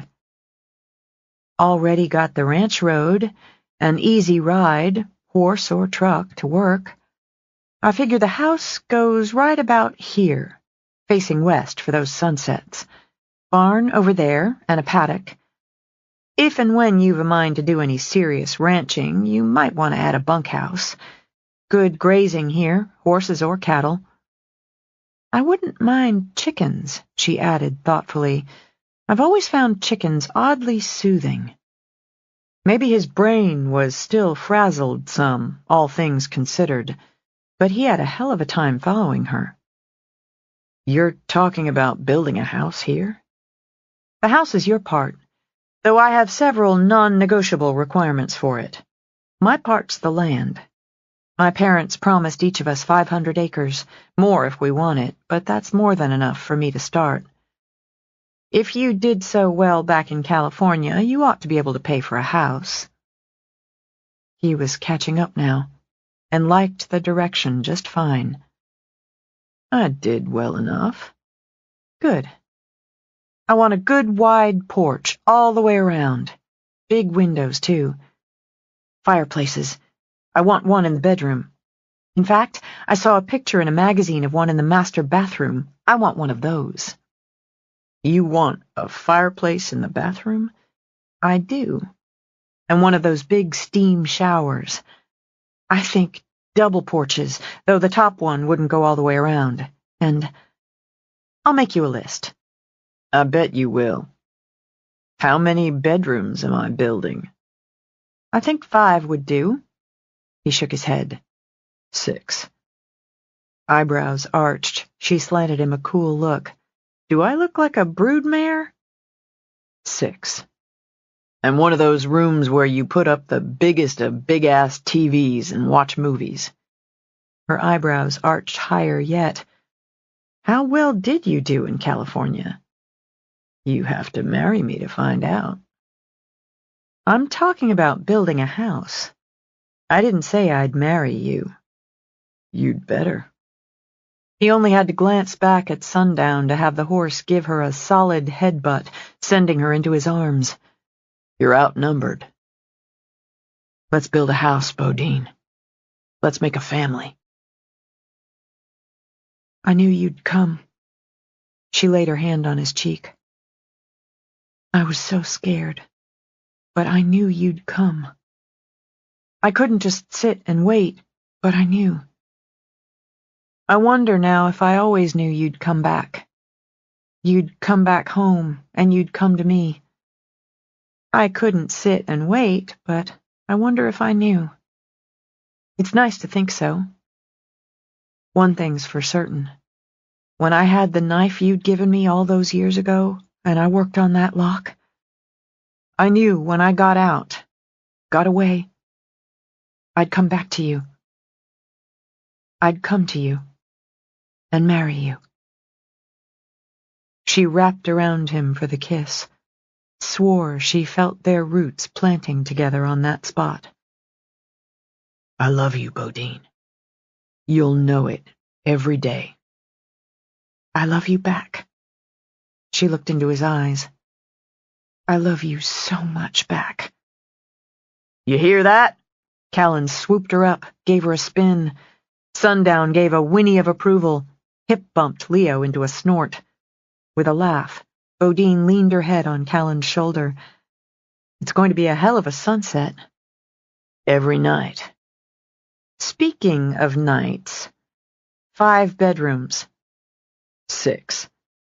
He boosted her into the saddle, and I'll throw in a hot tub on the top porch for the master bedroom. Bodine looked at the land, imagined the house. A hot tub, she murmured. Grinning, Callan swung into his own saddle so they could ride the land and talk of tomorrows, while the sky turned to glory.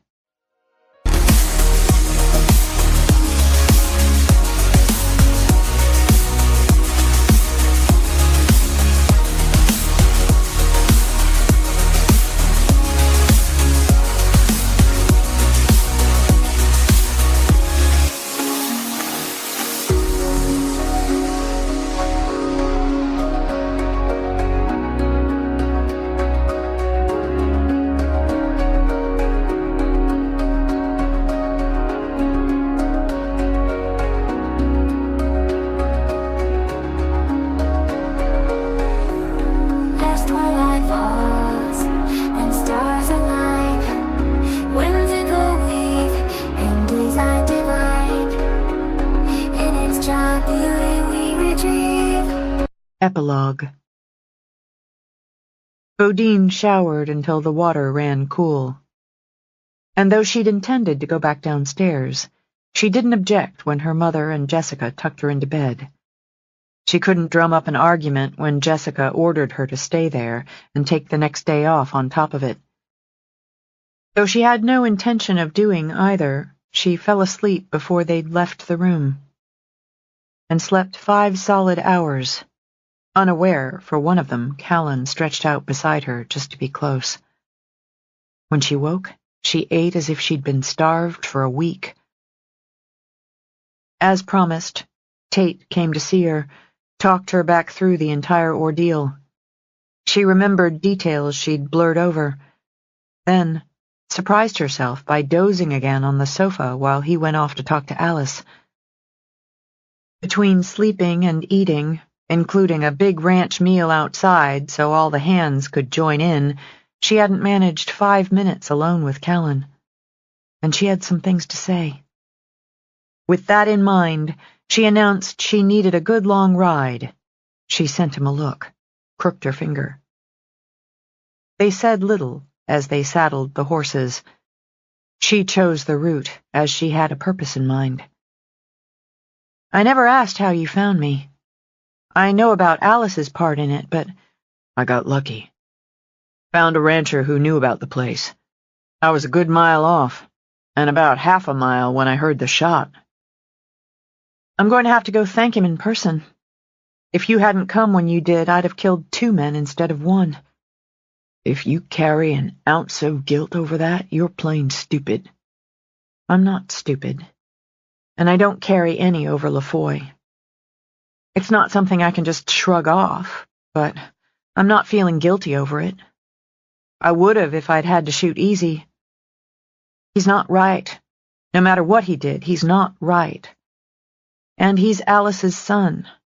So I'd have carried that weight. You came, and I don't have to. You saved me from that.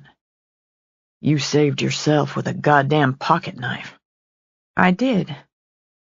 But it occurs to me you gave me that knife. You gave me the tool, and I used it. That's 1 more for you, Skinner. Let's walk a bit. I need to walk. She swung off, waited for him to do the same. Together they led the horses over land where the trees sighed in the wind, the grass waved in it, and wildflowers bloomed. I was so scared, she admitted. Me too. Now he stopped, turned, yanked her to him. Jesus, Bodine. I didn't know a man could be that scared and breathe. And he'd never in his life erase the image of her standing there, her shirt torn and bloody, her face pale and bruised. I knew you'd come, but I couldn't wait. You had an agenda. Laughing, she kissed the side of his neck. I did. Just like you, ticking off boxes. Thank God for it. He drew back, cupped her face, kissed her. I'll make good on that fancy dinner, sooner or later. I'll make sure you do. Meanwhile, I like the land here. Can't beat the views. She gestured toward the mountains as the sun slowly slid through the wide blue sky toward them. Plenty of room to spread out. She walked over, looped Leo's reins around a branch. Curious enough, Callan did the same and went with her as she wandered. Already got the ranch road, an easy ride, horse or truck, to work. I figure the house goes right about here, facing west for those sunsets. Barn over there and a paddock. If and when you've a mind to do any serious ranching, you might want to add a bunkhouse. Good grazing here, horses or cattle. I wouldn't mind chickens, she added thoughtfully. I've always found chickens oddly soothing. Maybe his brain was still frazzled some, all things considered, but he had a hell of a time following her. You're talking about building a house here? The house is your part, though I have several non-negotiable requirements for it. My part's the land. My parents promised each of us 500 acres, more if we want it, but that's more than enough for me to start. If you did so well back in California, you ought to be able to pay for a house. He was catching up now, and liked the direction just fine. I did well enough. Good. I want a good wide porch all the way around. Big windows, too. Fireplaces. I want one in the bedroom. In fact, I saw a picture in a magazine of one in the master bathroom. I want one of those. You want a fireplace in the bathroom? I do. And one of those big steam showers. I think double porches, though the top one wouldn't go all the way around. And I'll make you a list. I bet you will. How many bedrooms am I building? I think 5 would do. He shook his head. 6. Eyebrows arched, she slanted him a cool look. Do I look like a broodmare? 6. And one of those rooms where you put up the biggest of big-ass TVs and watch movies. Her eyebrows arched higher yet. How well did you do in California? You have to marry me to find out. I'm talking about building a house. I didn't say I'd marry you. You'd better. He only had to glance back at Sundown to have the horse give her a solid headbutt, sending her into his arms. You're outnumbered. Let's build a house, Bodine. Let's make a family. I knew you'd come. She laid her hand on his cheek. I was so scared, but I knew you'd come. I couldn't just sit and wait, but I knew. I wonder now if I always knew you'd come back. You'd come back home, and you'd come to me. I couldn't sit and wait, but I wonder if I knew. It's nice to think so. One thing's for certain. When I had the knife you'd given me all those years ago, and I worked on that lock, I knew when I got out, got away, I'd come back to you.